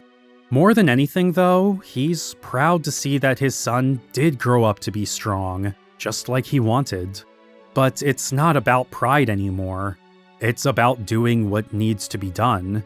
Just as Tidus has accepted that he'll disappear when Sin and Yevon are destroyed, Jecht has long made peace with his own demise, whether it was to become a Faith 10 years ago, or to destroy Sin and Yevon now. He's been prepared to lay his life on the line for the greater good for some time, even as his grip on his own sense of self continues to slip away. He's glad to see that his son has gotten strong, because he needs Tidus to kill him.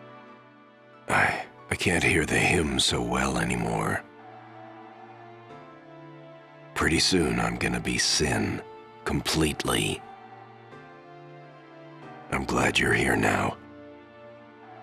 Way back at the beginning of the story, Tidus would have relished the opportunity to beat the crap out of his father. Now, though, there's no catharsis for him or for the player. Just a sense of lamentation that it had to end up this way. And while I was able to steamroll the fight using the same strategy that I did for Seymour, if you aren't kitted out, then it can be pretty brutal trying to balance when to destroy the pagodas healing him and filling his overdrive gauge, and when to have Tidus call out to his father to reset the ladder, which you can only do twice across both phases of the fight. It's touching and shows that Jecht doesn't totally lose himself in his Aeon form. The musical bookend, having Otherworld be used for his battle theme, is also a nice touch. In the end, there is a moment of reconciliation. Jecht is finally able to die, while being on good terms with the son he never got to see grow up. You know, for the first time I'm glad to have you as my father. But a moment is sadly all they really get before Yevon reveals himself in an effort to claim a new host. The family drama being nestled so deeply at the heart of the wider plot may seem like it's being undersold for the latter's sake, but I find that it amplifies the tragic quality of Tidus and Jecht's thorny relationship just enough to make these scenes work without lingering too long. It's not just about what they say, but how they say it. It's all in the performances. James Arnold Taylor and Greg Berger absolutely sell it. Jecht never says he's proud of Tidus, but you feel that pride bristling at the end of every tired syllable. You implicitly understand Tidus's conflicting emotions, that they each understand where the other is coming from, and what they sadly have to do. I briefly described Jecht as a noble hero earlier, and to a degree I still stand by that, but he wasn't a good person.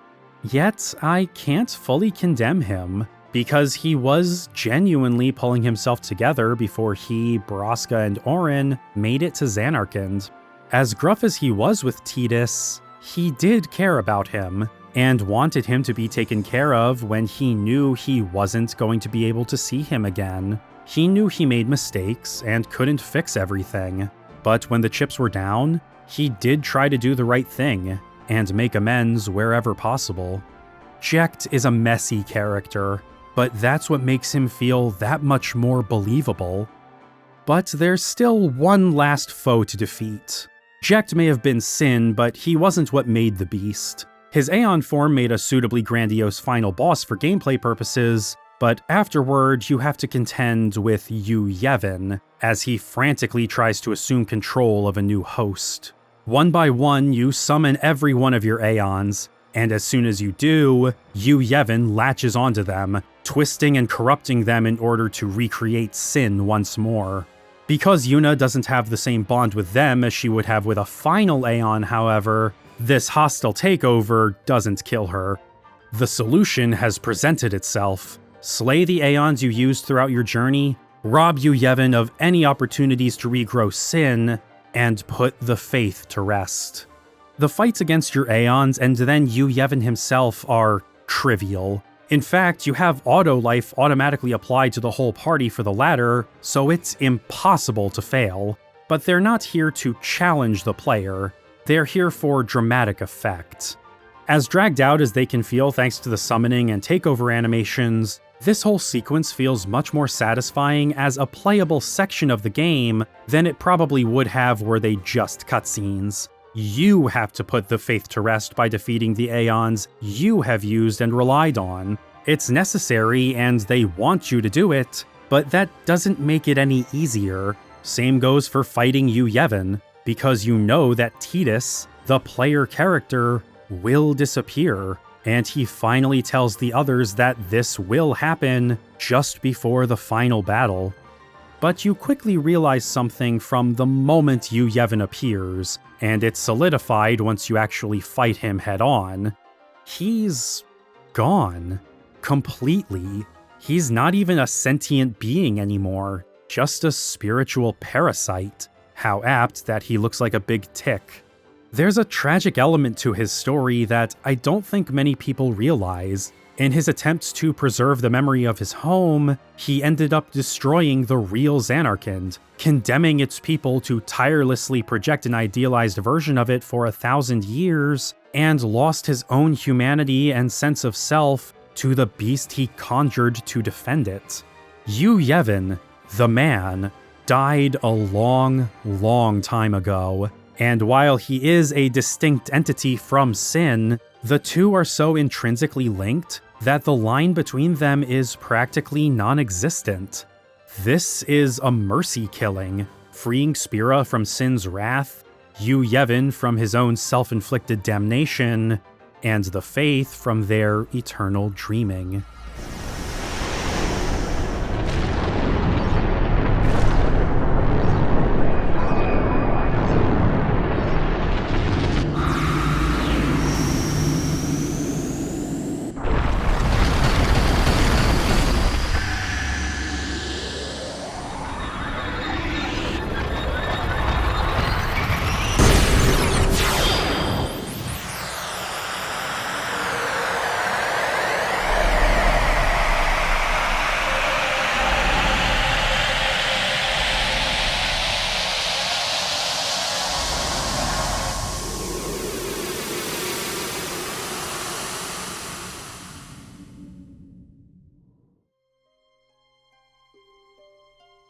Sin is successfully defeated, and Yuna didn't have to sacrifice herself to do it.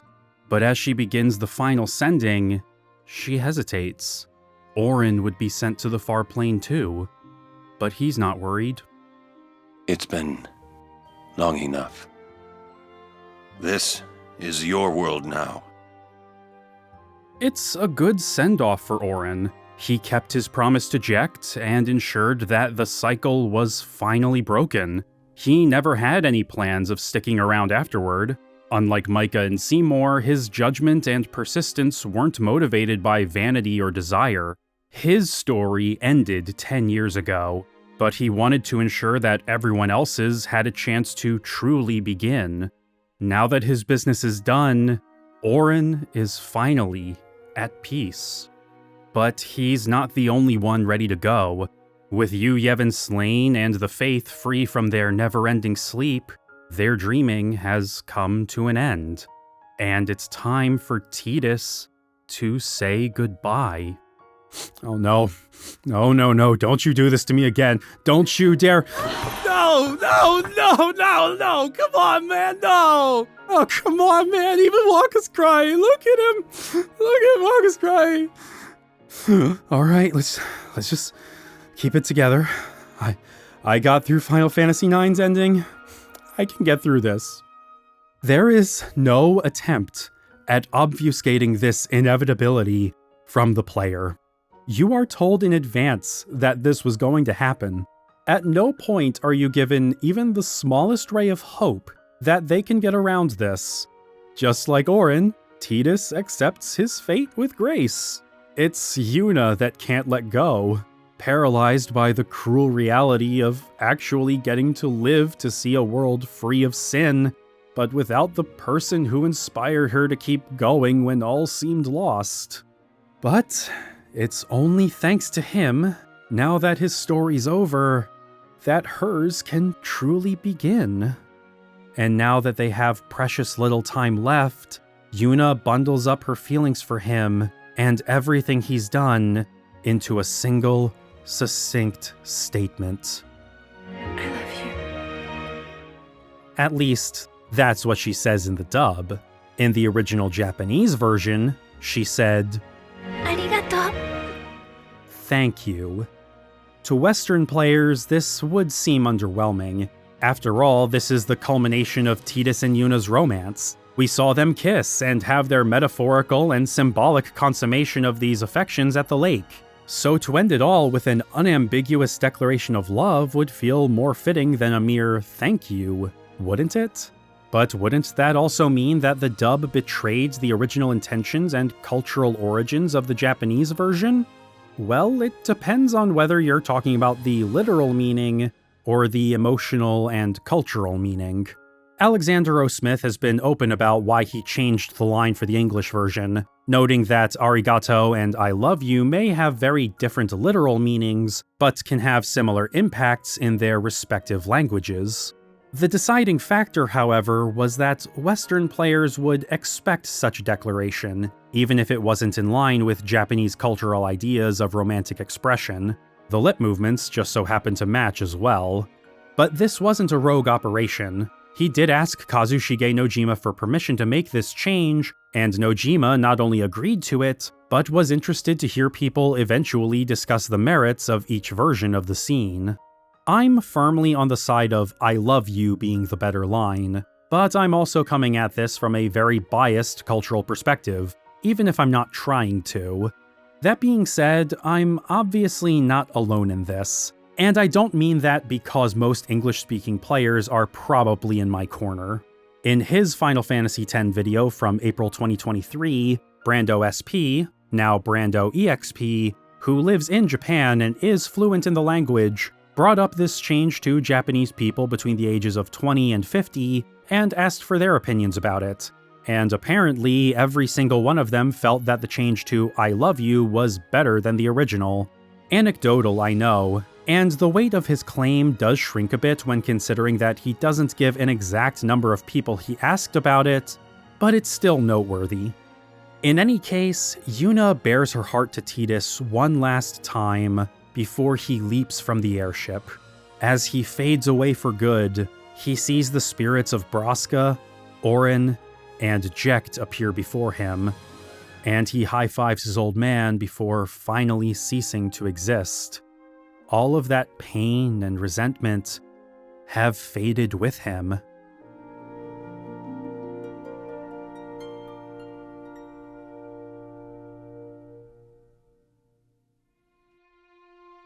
Sometime later, Yuna gives a speech in Lucca about how a new day has dawned for all of them, that they can rebuild and live their lives without fear now, but that none of them should forget the pain, the suffering, and all those who were lost along the way. She certainly won't, as before addressing the world, she was whistling out to sea, just like Tidus had taught her early in their journey. If they ever get separated, he said, just whistle, and he'll come running. It's a triumphant, yet bittersweet ending, but there's still one last scene after the credits. Somewhere out there, Tidus is alive. This stinger wasn't always guaranteed to be included. Kitase and Nojima went back and forth on it right up until the latter had to leave for LA. It ultimately made its way in, both to provide a spot of hope after the downbeat ending, but also to give the player something to mull over. We don't see where Tidus is, just that he continues to exist. The fireflies around him as he awakens could be a hint toward the nature of his supposed return, or they could be nothing at all. Nojima wanted all of it to be left to the player's interpretation. Thus concludes Final Fantasy X, the first game in the series on the PlayStation 2, and the first to feature full voice acting. The team absolutely used the power of the new console to their advantage. It's a gorgeous game, and I'm still astounded that it all fit on a single-layer DVD. The voice acting, at least the English dub, has its quirks and shortcomings here and there, but is generally pretty good. Jack Fletcher doesn't get enough credit for it. And the story had its hooks in me practically from the beginning. It helps that the PlayStation 2 is my all-time favorite console, I'm fully in my 2000s nostalgia phase, and Final Fantasy X fits perfectly into that. The art direction, the tropical and aquatic motifs, the soundtrack, and the overall aesthetic of the game just scream 2001, and I am here for it. When I was invited onto the Brain Lords podcast earlier this year, Kyle broke it down like this. Final Fantasy VI is like playing an opera, 7 is an anime, and 9 is a storybook. But 10 is a 2000s music video, and he was bang on with that. Not because it's kitschy or dated, but because it is firmly entrenched in the technology and optimism of the time in all the best ways.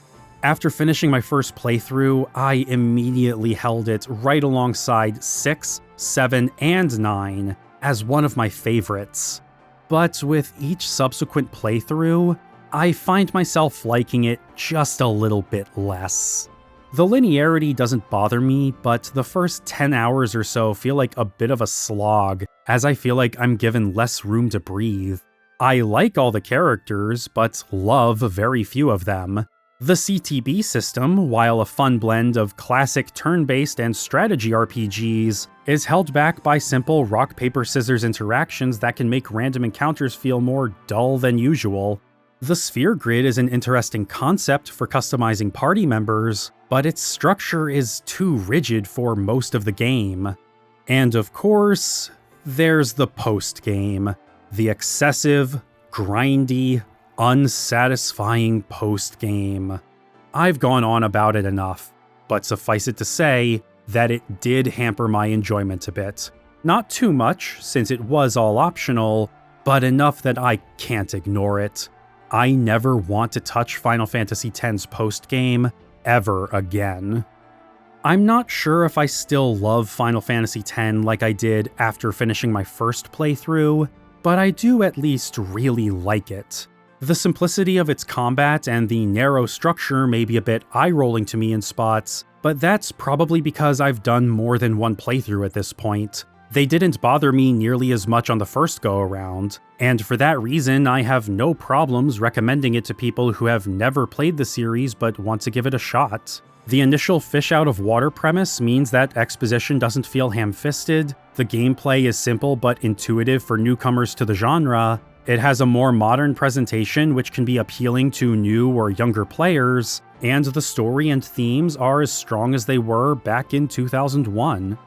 That's what endears me to Final Fantasy X the most. I do love this story. It's easy to follow, rooted in its lead character's respective drives and traumas, and, aside from maybe the stinger depending on how you look at it, doesn't hold back or talk down to the player. I may be so-so on the gameplay, but the story is definitely up there with the greats in my opinion. But if you were to pick up Final Fantasy X today, you wouldn't be getting the same experience, because not long after the game came to North America, the version we got would be forever supplanted.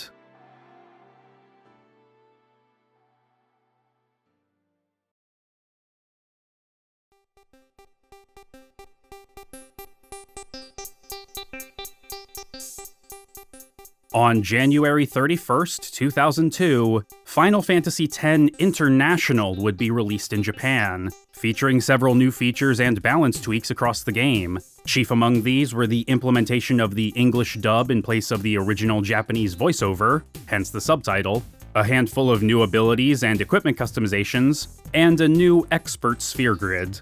This version wouldn't be released in North America, but despite the PlayStation 2 being a region-locked console, FF10 International did feature the option of playing the game with English text, so English speakers who had the capability to play imports wouldn't have had to overcome the language barrier. On the flip side, Kazushige Nojima would rewrite the Japanese subtitles to accommodate the changes made to the English script. While International didn't come to North America, however, it would be the version of the game released in Europe and Australia in May, though obviously without the international subtitle.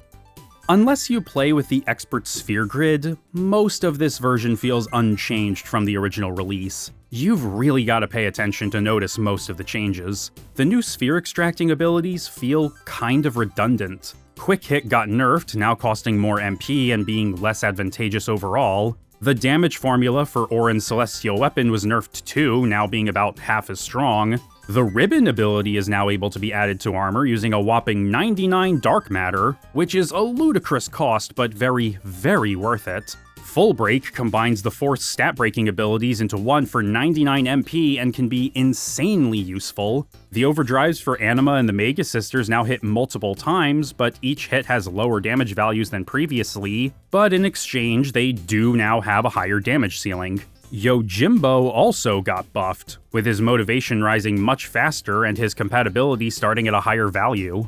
Like I said though, most of these changes are pretty esoteric and easy to overlook during a casual playthrough with the normal sphere grid.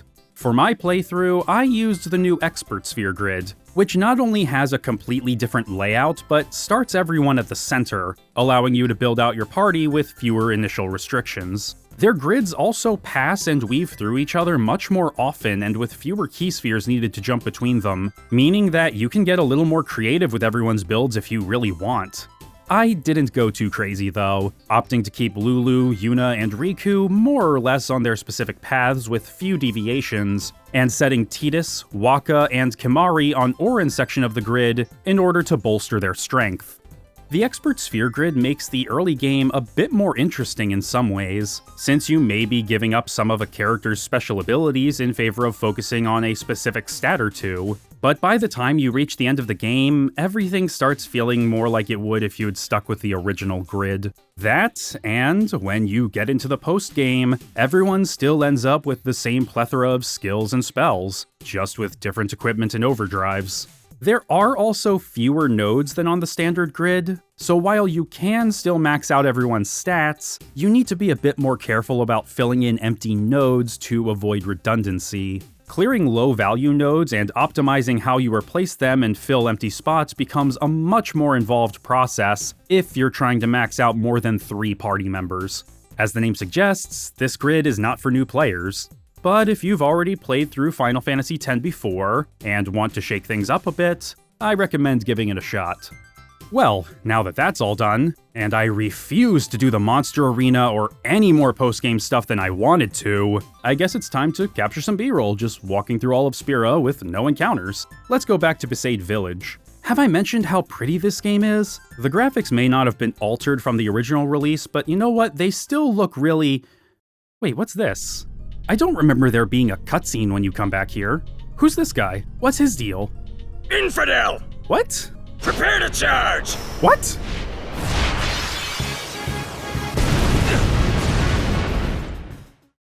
Oh. Oh no. Oh no!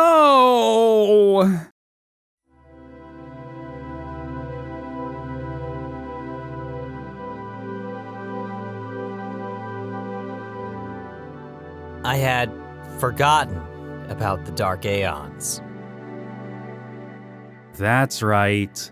The Dark Aeons. A group of super bosses that were sprinkled throughout Final Fantasy X International that appear after the escape from Bevelle.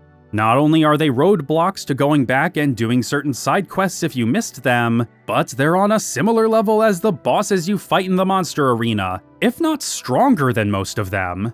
So they're not just extra things to do, but they're here to punish you for not playing through the game optimally, thus forcing you to struggle through the already mind-numbing and unsatisfying post-game with additional barriers to completing certain tasks? I have to sink dozens of hours into Blitzball, catching fiends, and grinding sphere levels, gills, celestial weapons, and items all over again just for the Dark Aeons? No. No. No. No. No. No. No. No. No. There we go. Okay, cards on the table. Yes, I did use a save editor at this point, but I did not touch my stats or give myself anything I didn't already have in my original save file for the North American version of the game. I just marked the monster arena as being complete, gave myself the sigils and crests I actually earned in that save, all of Wakka's overdrives, and 99 sphere levels for every character, so I didn't have to do quite as much grinding this time. I did my time with FF10's post-game, let me have this! Not that it really helped much. I still had to grind for a while to even have a chance against the weaker Dark Aeons, and I struggled enough against Dark Shiva that I decided to max out every stat I could before fighting the rest of them. And I won't mince words. I hated just about every second of it. The Dark Aeons and their gimmicks don't add anything fun or interesting to the experience. They're mostly either boring or maddening. Having the option to outrun the Dark Magus Sisters so you can pick them off one by one is a fun gimmick, I guess, especially since they're all really easy individually, and they start with full overdrive gauges if you fight them all together, and they ignore auto life if they use it, which, ugh.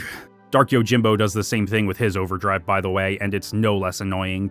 But otherwise, most of these new bosses just feel like endurance tests. Like, why do I have to fight Dark Yojimbo 5 times? And why is one of those fights missable? Unfortunately, International has one last card to play after you beat all the Dark Aeons.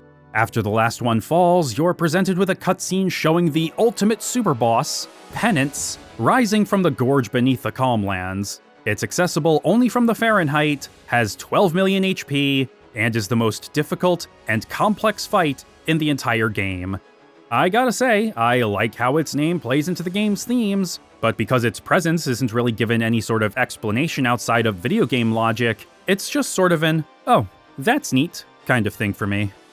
That being said, I couldn't get far in this fight. I only managed to destroy either of its arms once, and it obliterated the crap out of me with ease only a few minutes into any attempt I made.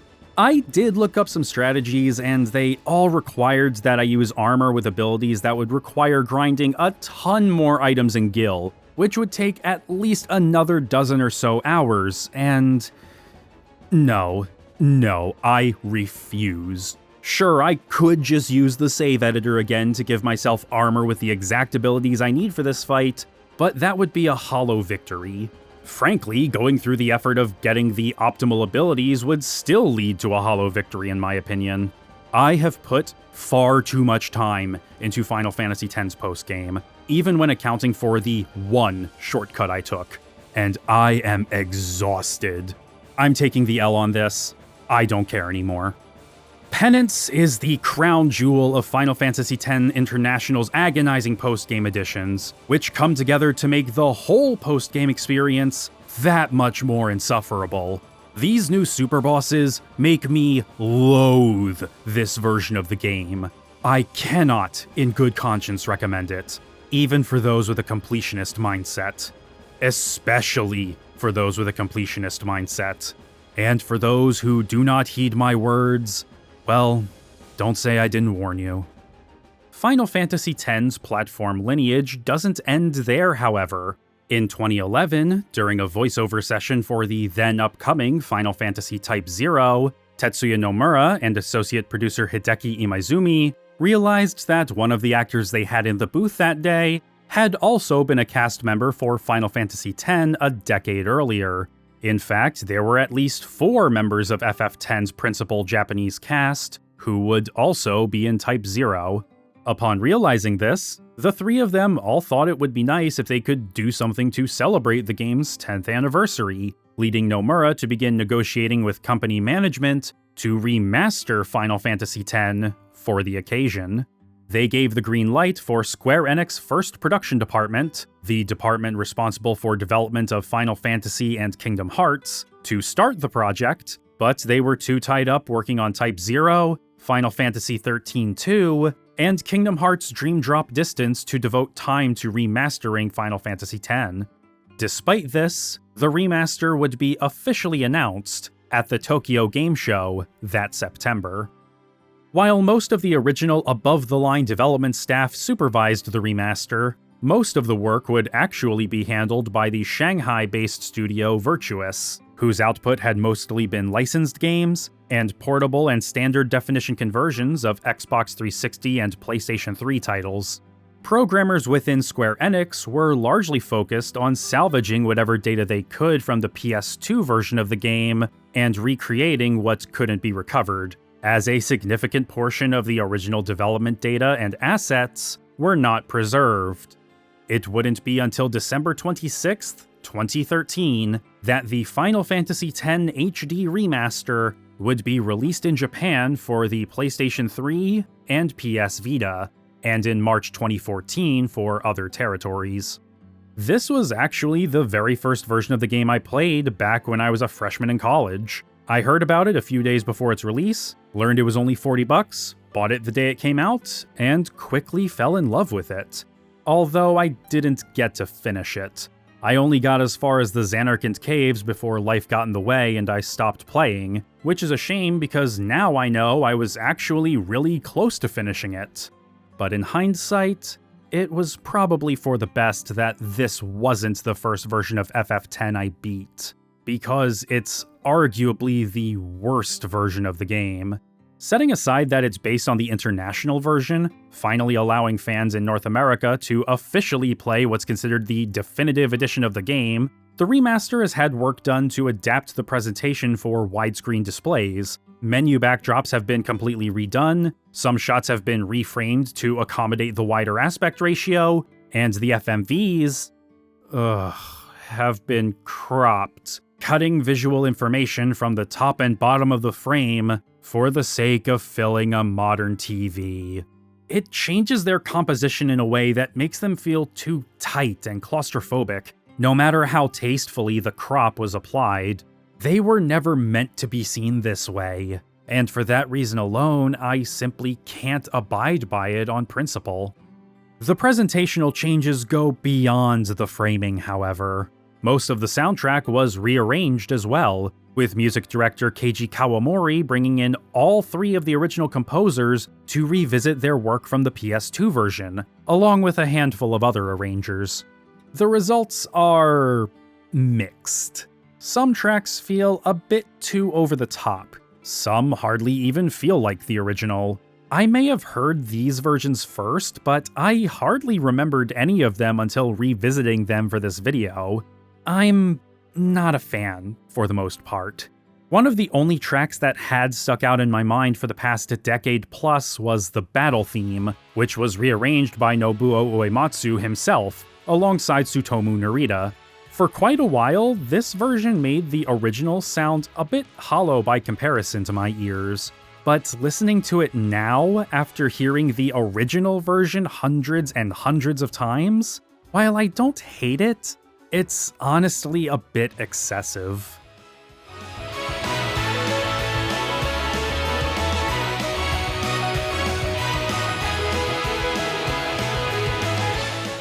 Although, in fairness to Uematsu, that was exactly the point. The way he saw it, if they were going to redo the soundtrack, why not change it in big ways?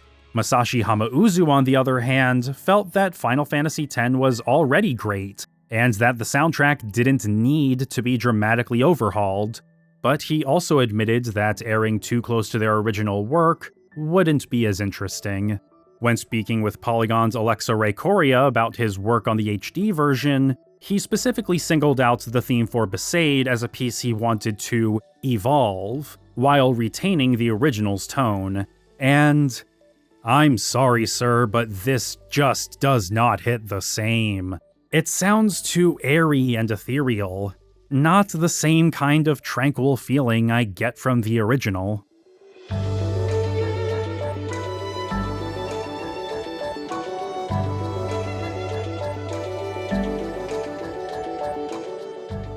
Most of the rest of his tracks don't fare much better, sadly.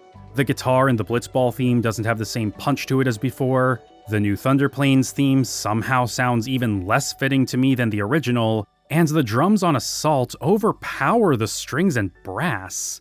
But Servants of the Mountain still feels faithful to the original, and his new version of A Fleeting Dream is nothing short of wonderful. I was waiting for the moment where the arrangement crumbles under the weight of just one or two extra unnecessary additions, but it never came. Instead, it gave me goosebumps. It's an excellent arrangement.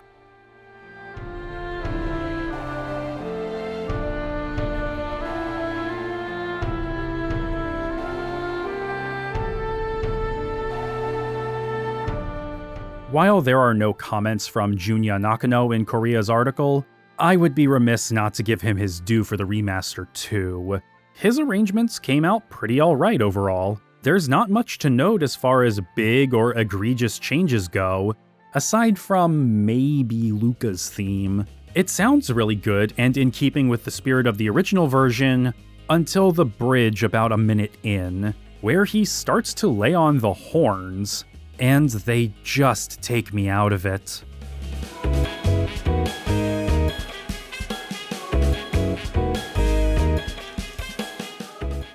I may not be a fan of the new soundtrack overall, but as someone who did play this version of the game first, I can at least say that it wouldn't be an issue for someone playing the game for the first time. It would be a complete non-issue if this release gave you the option to choose which version of the soundtrack you wanted to hear, which was initially planned for it, but sadly, technical issues kept that from happening. As minor as it seems, that's the nail in the coffin for this specific version of the game, but it's not the one people associate most with the remaster. Let's address the elephant in the room. The characters' models were rebuilt for this version of the game, and while they're mostly great, their faces are all horrendously stiff and doll-like. This is supposedly because, rather than using two different models with different levels of detail, the remaster uses a single model for both low and high detail scenarios, and these new models are apparently based on the low detail model used throughout most of the original game. Mind you, I've never seen a detailed technical breakdown for this, so I'm just taking my best guess based on conjecture from others. But regardless of why they're like this, they are like this, and they're unnerving and lifeless. All the emotion and expressiveness from the original is absent in the remaster, and some of the changes made to their designs are questionable. Yuna's hair is a lot darker than before for some reason. Facial proportions have been changed in subtle but noticeable ways, and Tidus' skin tone has been significantly lightened, leading some to accuse Square Enix of whitewashing. I agree that his tan should have been kept, but comparing his new model to Tetsuya Nomura's original concept art of him shows that the new skin tone is a bit more accurate to how he was drawn there. You can argue that it's being more faithful to the concept art, but that would ignore just how unnaturally bright his face is, or how inconsistent it is with how he looks in the FMVs. And this brightness isn't restricted to just Tidus or his face. The game's lighting is pretty screwed up all over the place, leading to numerous areas and scenes where the mood is changed and everyone feels less like they're in a real place and more like they're on a soundstage. All of these presentational issues coalesce into, at best, a subpar rendition of Final Fantasy X. At least the Vita version was novel for being able to play the game on the go at the time, but it still suffered from the same issues as the PS3 version. And just speaking for myself, I really do not like the new menu backdrops. The original's gradients admittedly do feel a bit like placeholders, but they were also bright and colorful to contrast against the interactable elements. Now the backdrops are darker, and the interface doesn't pop as much. Again, just my own personal nitpick, but it does hold back the HD version for me that much more.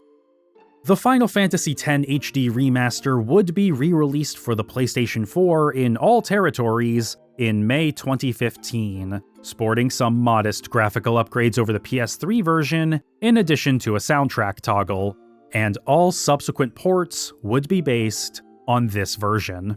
It would come to PC on May 12, 2016, and then finally to Xbox One and Nintendo Switch in April 2019.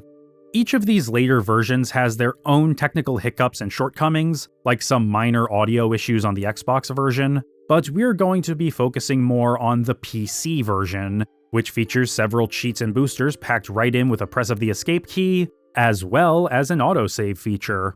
It's suspected that autosave was only included in this version as a safeguard against random crashes, which it's more prone to than any other version. There's also a bug where FMVs sometimes won't play back properly, instead just showing a green screen, which is odd.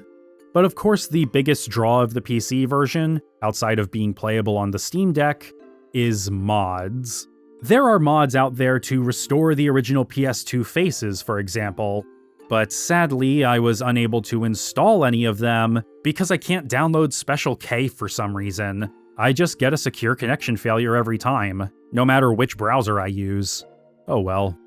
Even with the mods and boosters, I would still probably advise against the PC version of the remaster, or any version of the remaster if you can help it, because of its other presentational shortcomings like the botched lighting and cropped FMVs, as well as how it's based on FF10 International, which, again, can punish you for not having the clairvoyance to start working on post-game stuff as you go through the story.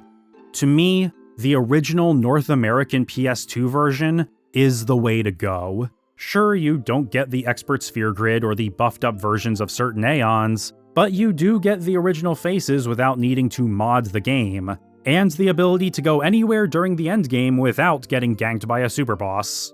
If you're just here for the story, the new content added in the international and PAL releases will not be of interest to you. They are solely for the sickest of sickos. But Final Fantasy X's appeal extends so far beyond hardcore players. If it didn't, it wouldn't have been as successful as it was all the way back in 2001.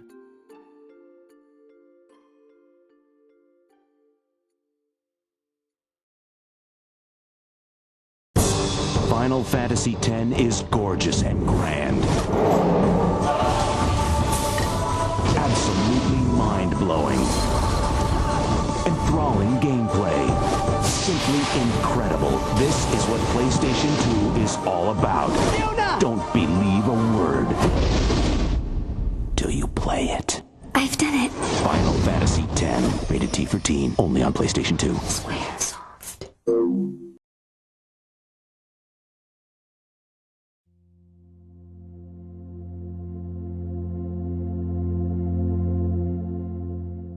As anticipated as Final Fantasy X was in Japan, it may be surprising to learn that its Week 1 sales had fallen just short of Final Fantasy IX's the previous year, which were already 20% lower than 8's launch sales in 1999. In those initial few days, 10 had sold roughly 205,000 fewer copies than its predecessor, and just under 300 units shy of 1.75 million sales. But these numbers alone tell only half the story. When Final Fantasy IX had launched in Japan, the country's combined sales for both generations of PlayStation nearly reached 20 million. The 1.95 million copies FF9 had sold in its first few days meant that the game had an initial adoption rate of roughly 10%. By June 30th, 2001, less than 3 weeks before Final Fantasy X's release, Sony had sold 5.94 million PlayStation 2s in Japan. While FF10 sold fewer copies in its first few days than 9, it was bought by a significantly larger proportion of platform owners, about 29%. Sales may have dropped a bit, but the fervor had hardly disappeared. This was reflected in its critical reception. Dengeki PlayStation's review panel were over the moon, and the magazine's editorial staff were taking sides between Yuna and Rikku as their favorite of the female party members. They gave the game an overall score of about 94%, praising the story, voice acting, and new gameplay systems as being welcome additions to the series. Famitsu, however, would do more than just give the game its flowers. Their cross-review panel would not only echo the sentiments held by Dengeki staff, but they would award Final Fantasy X with the highest score the publication had given any entry in the series so far, 39 out of 40. Despite such praise and excitement surrounding it, however, Final Fantasy X did not meet the initial sales expectation of 3 to 3.5 million units that had been set by outgoing president Hisashi Suzuki. In fact, while it was the best-selling game of 2001 in Japan, with over 2.26 million copies sold, it had sold nearly 400,000 fewer copies than FF9 had by the end of 2000. Even still, Final Fantasy X sales had mostly kept apace with those of the PS2 itself, which reached 8.3 million units in Japan by the end of the year. Over 27% of all PS2 owners in the country had bought Final Fantasy X. The anticipation wasn't contained to Japan either. Despite the short notice, Final Fantasy X would be the best-selling game in North America the week of its release, and the second bestseller of December 2001, only being one-upped by the juggernaut that was Grand Theft Auto 3. By early February, it would cross 1 million sales in the region, a feat which took 7 and 8 about 3 months to achieve. And the reviews were as strong as the sales. With each passing Final Fantasy release, Squaresoft continues to improve upon perfection, not only setting a new standard for role-playing games, but for video games as a whole. Even if you don't approve of all the changes that Squaresoft has installed, I'm sure you'll agree Final Fantasy X is a breakthrough release, a visionary tale, and a masterpiece for the ages. Andrew Reiner, Game Informer. I could go on and on about Final Fantasy X's stunning graphics or gorgeous music, but we almost take that for granted in a Final Fantasy game at this point. What I will talk about is what a smart move it was to totally overhaul the battle system. The series was in real jeopardy of becoming stale. Some would say it already had, but this revamped fighting style makes Final Fantasy X feel like a completely new beast. I personally hope they never go back to the old active time battle formula. Greg Seward, Electronic Gaming Monthly. The best Final Fantasy yet? Undoubtedly. I might have liked the cast of Final Fantasy IX better. Other, more hardcore types might still prefer Final Fantasy V's battle system or 6's story, but as a whole, this one can't be beat. From the plot to the graphics to the unparalleled gameplay, Final Fantasy X is light years beyond anything else. Whether you see it as a role-playing game or a role-playing experience, Final Fantasy X is one of the best overall experiences out there. Gary Steinman, official US PlayStation Magazine. Final Fantasy X was lavished with praise when it hit North America, garnering perfect or near-perfect scores from every major outlet. This streak would continue when it finally came to Europe in May 2002, with Tom Bramwell of Eurogamer upholding it as the strongest entry since Final Fantasy VI, despite the slapdash nature of its PAL conversion. Within 2 weeks of its European release, Final Fantasy X had already sold about 840,000 copies, bringing the worldwide total above 5 million. That number would continue to creep upward. By spring 2003, it had outsold its predecessor by over 800,000 units, totaling 5.89 million copies, most of which were sold outside Japan. Less than a year later, it would hit 6.6 million copies. By spring 2013, 9 months before the release of the HD remaster, Square Enix had shipped over 8.5 million copies worldwide for the PlayStation 2, marking it as the 7th highest-selling game in the console's library. And as of July 2022, it seems that the remaster has sold upwards of 6.8 million units, bringing total sales to about 15 million around the world, putting it in competition with Final Fantasy VII as the best-selling single-player entry in the whole series. I can't say I'm all that surprised. I know I said that I personally recommend this game as a good starting point for new players, but I am far from the only person to share that sentiment. Members of the Final Fantasy subreddit voted it as such in a landslide, over 7, 9, 15, and 6 in 2019. But 10's legacy extends far beyond being considered a good entry point into the series. It was the first RPG to feature voice acting throughout the entirety of its story, laying the foundation for others to pursue a similar exemplary level of presentation. And its gameplay was so well regarded that it would be emulated by EA Redwood Shores for 2004's The Lord of the Rings: The Third Age. More pertinently to the Final Fantasy series, however, for those who were just a bit too young to have played the PS1 games when they were new, and whose first console was the PlayStation 2, this was their Final Fantasy. It was their entry point, and their adoration for it has not gone unnoticed. Less than a year later, Tidus and Wakka would be aged down for their appearance in Kingdom Hearts, and Auron would become a guest party member in Kingdom Hearts 2 a few years after that. Yuna's outfit would become one of several garbs in Lightning Returns based on past entries in the series. Both Yuna and Tidus' outfits eventually became cosmetic items in Final Fantasy XIV.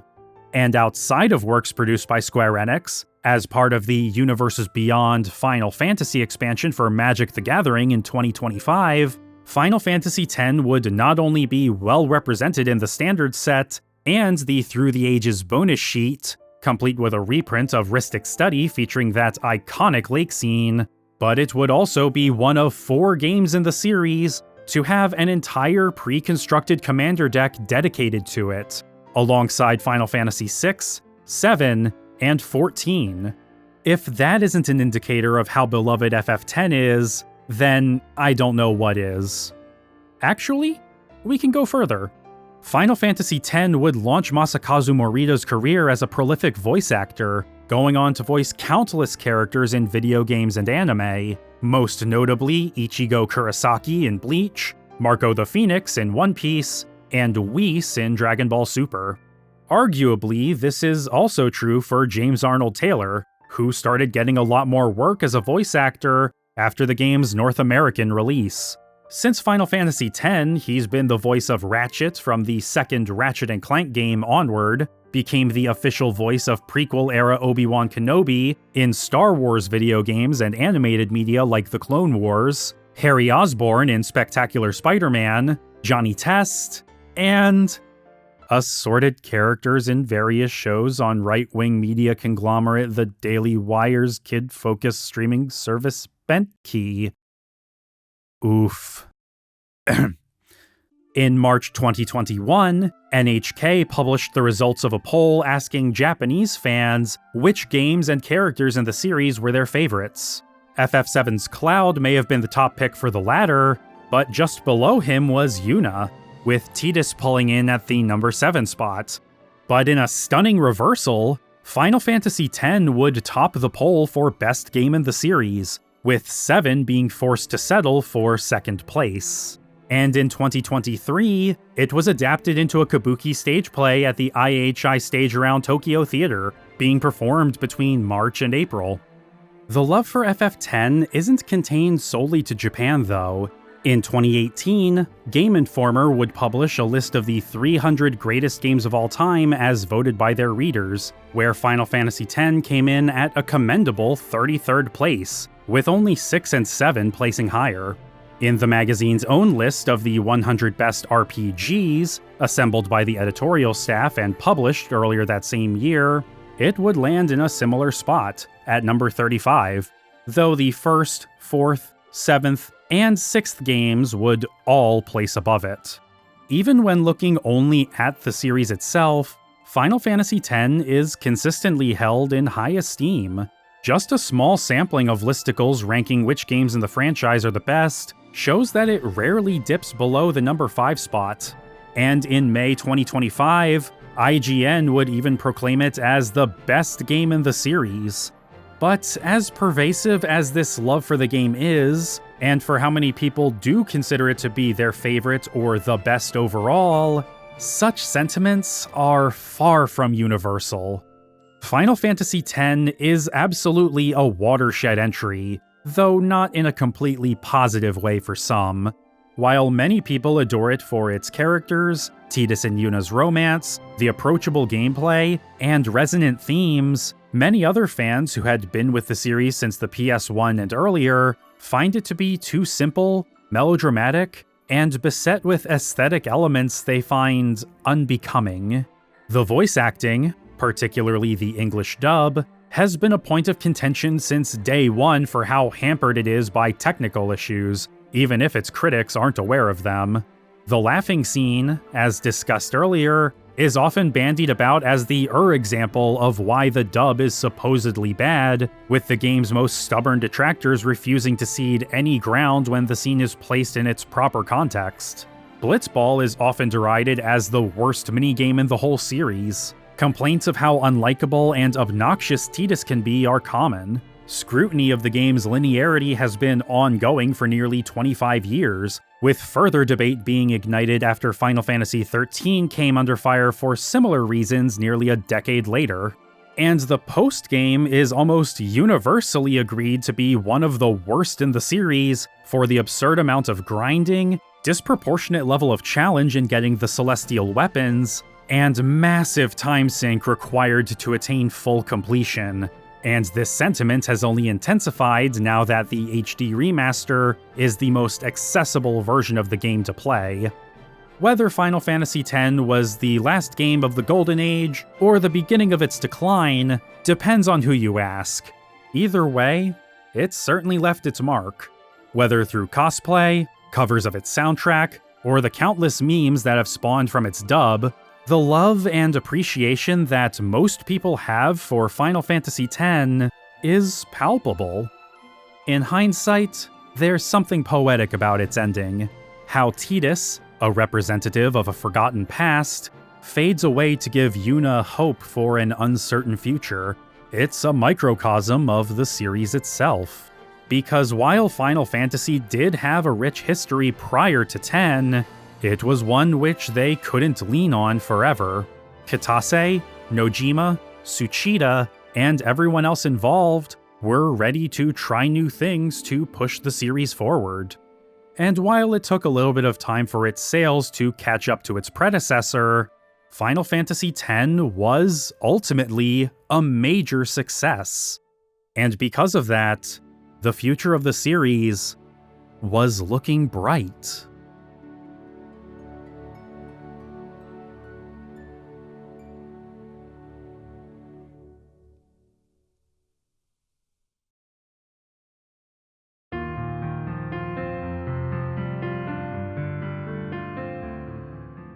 While Final Fantasy X opened to strong sales, its success was in close proximity to Square's greatest failure.